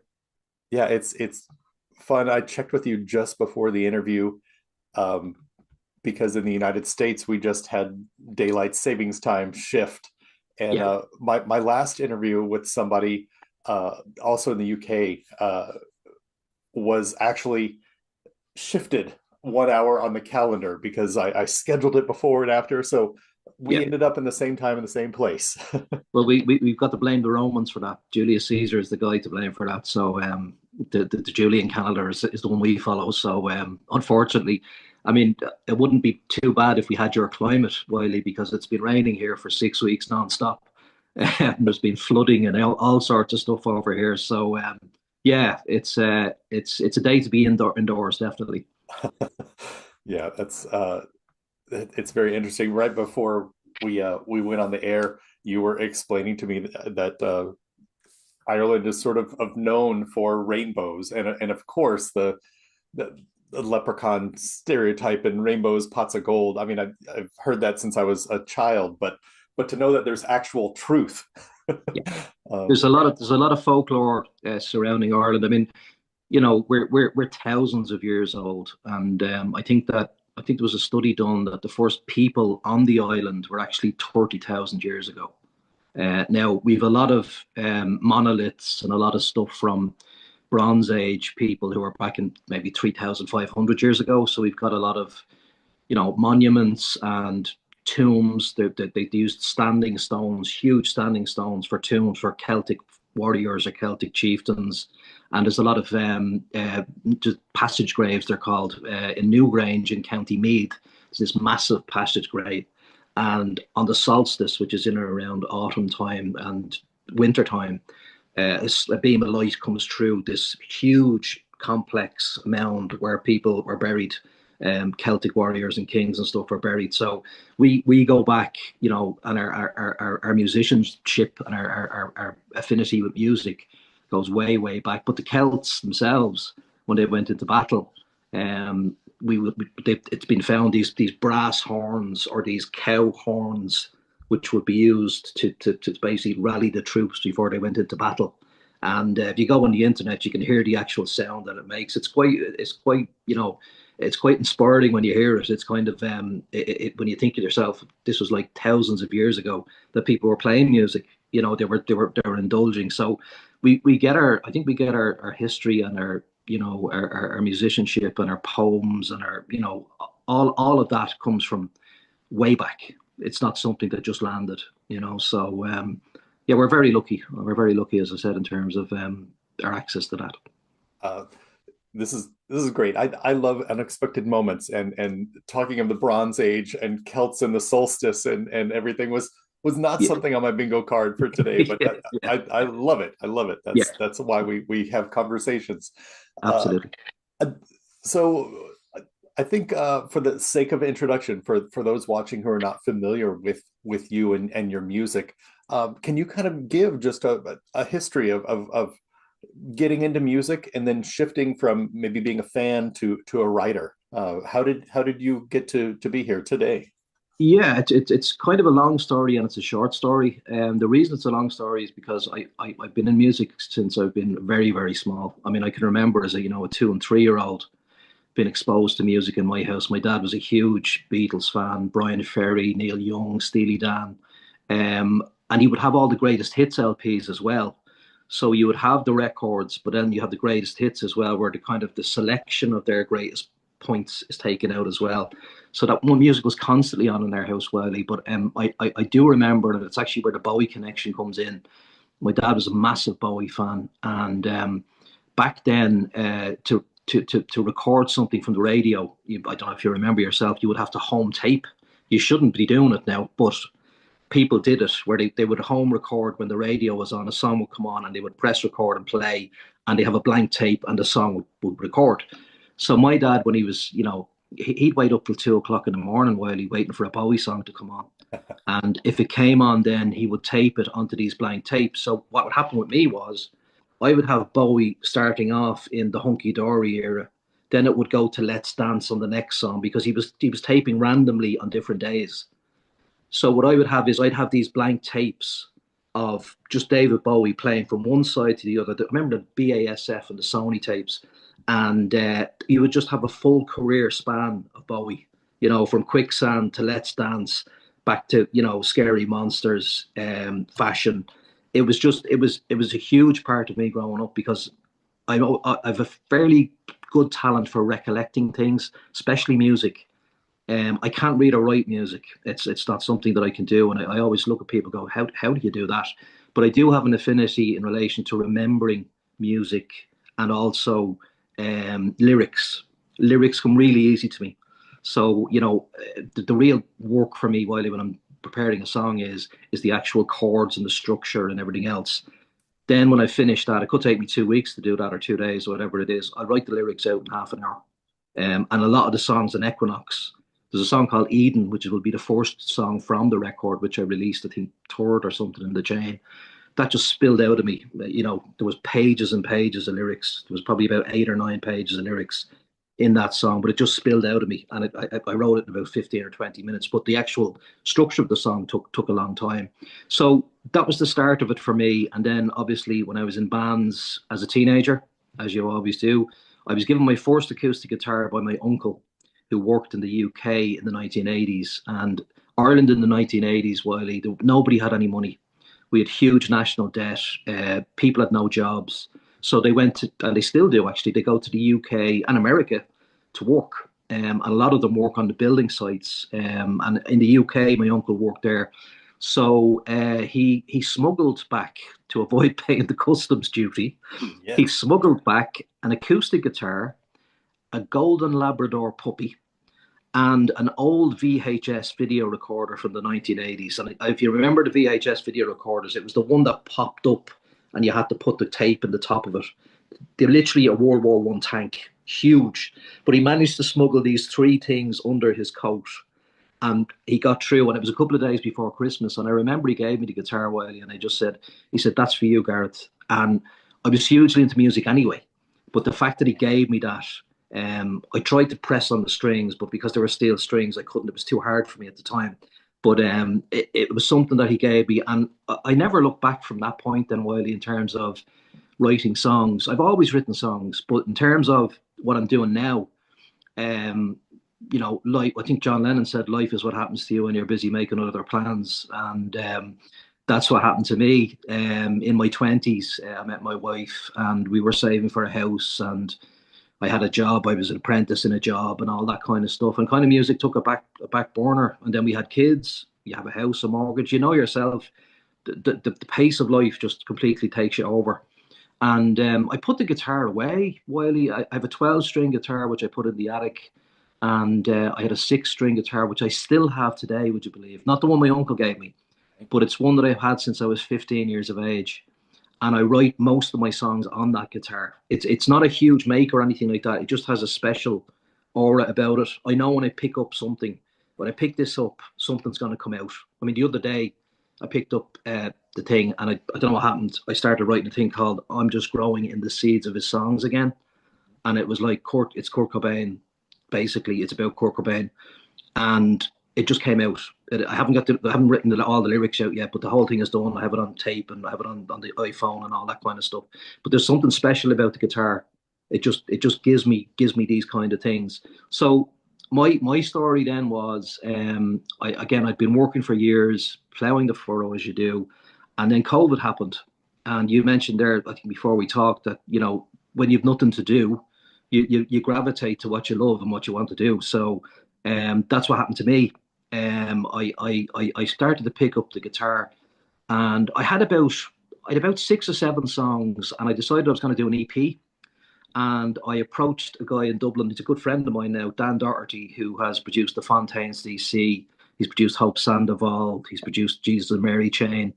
And I said to him, I'd be interested in doing an EP. Would you mind if I took the studio? Now Dan plays drums, which is great. I play bass guitar, a bit of keyboard and whatever.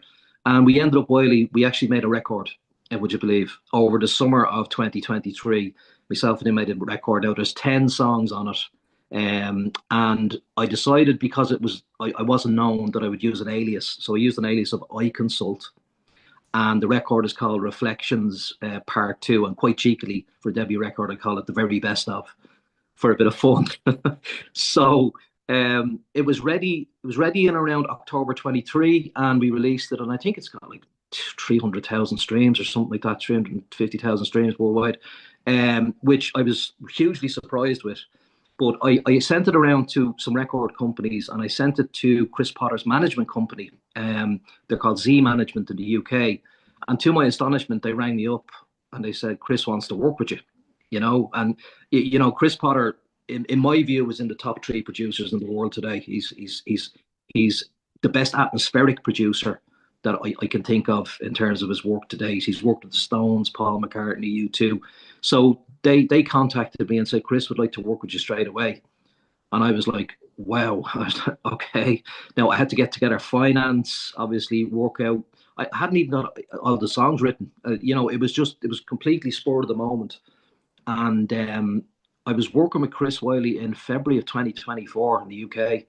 I was in Core Studios with him, and I was in his home studio in 4 months. And I'd written then Equinox. So Equinox, what happened was there was a flood of activity, and I'd written 30 songs for Equinox. And let's hold there for a second, because you've touched on so many things that I'd love to dive into a little bit. We're definitely going to talk about Equinox, a double album you have out, which is just an accomplishment in itself. When you backing up to your father recording songs off the radio, I grew up in a rural town in far west Texas, and in the summer we would visit my grandparents who lived near San Antonio, Texas. So big city with radio stations. We didn't have radio out in West Texas. There was not reception. It's so desolate. You might get an AM country music station or a Spanish language station, but when we would come to the city, I would turn on the pop and rock stations. And just the way you described, as the DJ would speak or the commercials would come to an end, I would hit record, not knowing what was going to happen. And I might not like the next 10 songs. So you hit record and the bad song starts. So you stop and you rewind, and then you wait 3.5 minutes and hit record. So I indeed have several BASF, Maxell tapes of the DJ's voice bleeding into the intro of the song. Absolutely. They're fond memories for me. They really are. They're fond memories. And I'm sure he still has them somewhere. My dad's a hoarder. In terms of stuff like that, he probably has them somewhere. But I mean, he gave me the Smiths, who I'm hugely into. A workmate of his gave him all of the Smiths albums on BASF tapes. Wow. They were recorded. So that's how I got into the Smiths. You know, like it's stuff like that. I like to think that if you're an artist, there has to be a history there. You know, you have to have a historical connection with music. You have to have a love for it. And I've spoken to top level executives, Wiley, from UK, America, and everything else. I've always said to them, look, the music has to have integrity. I said, there's no point. I'm not going to stand over anything that I can't say this is my best work. I like it, and it's got something to offer to whoever that audience may be. I don't discern between audiences, but I think if you pander to the masses and you pander to the trends of the day, you're dead as an artist. Bowie said, look, if you're not dipping your toe into the lake a little bit too deep for you and trying new things, you're never going to make any progress as an artist of any worth going forward. And I just think at the moment there is a formula going out at the moment in terms of, this kind of guitar pop, I'd like to call it, this Ed Sheeran guys and, all that stuff. And it's huge over in Ireland, but it's nothing that elevates me to any kind of playing at all. I mean, as far as I'm concerned, that's just the trend. And I know they sell out stadiums and all that, but that's not the point. I think that, if you've written something of merit, I mean, it has to be looked at in the context of historical context. In 15 years' time, will people still be revisiting that record or revisiting that song and saying, Jesus, yeah, that's timeless. That's something that's there. So I aspire. I know it might sound a bit haughty, but I aspire to a higher art. I've always have, in terms of what I listen to, in terms of the bands that I follow, and in terms of the songs that I write. I write for me for the first instance, and if I get off on it, then I say to people, okay, this is what I'm doing now. So I'm independent, so I'm not answerable to a record company. If there's any record companies out there, obviously, give me a shout. But it's something that is a must for me, is that the integrity and that unusualness or that bit of magic has to be within the songs and the record. Simple as that.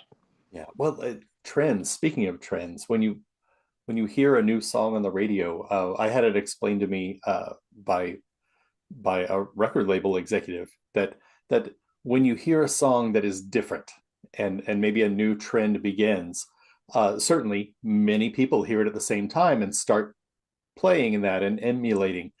But the trick in all of that is that artist, that record was recorded 6 months or a year ago, and they wrote that song at least 6 months or a year before that, and there was recording and promotion, and maybe the album got shelved for a few weeks or months or whatever. But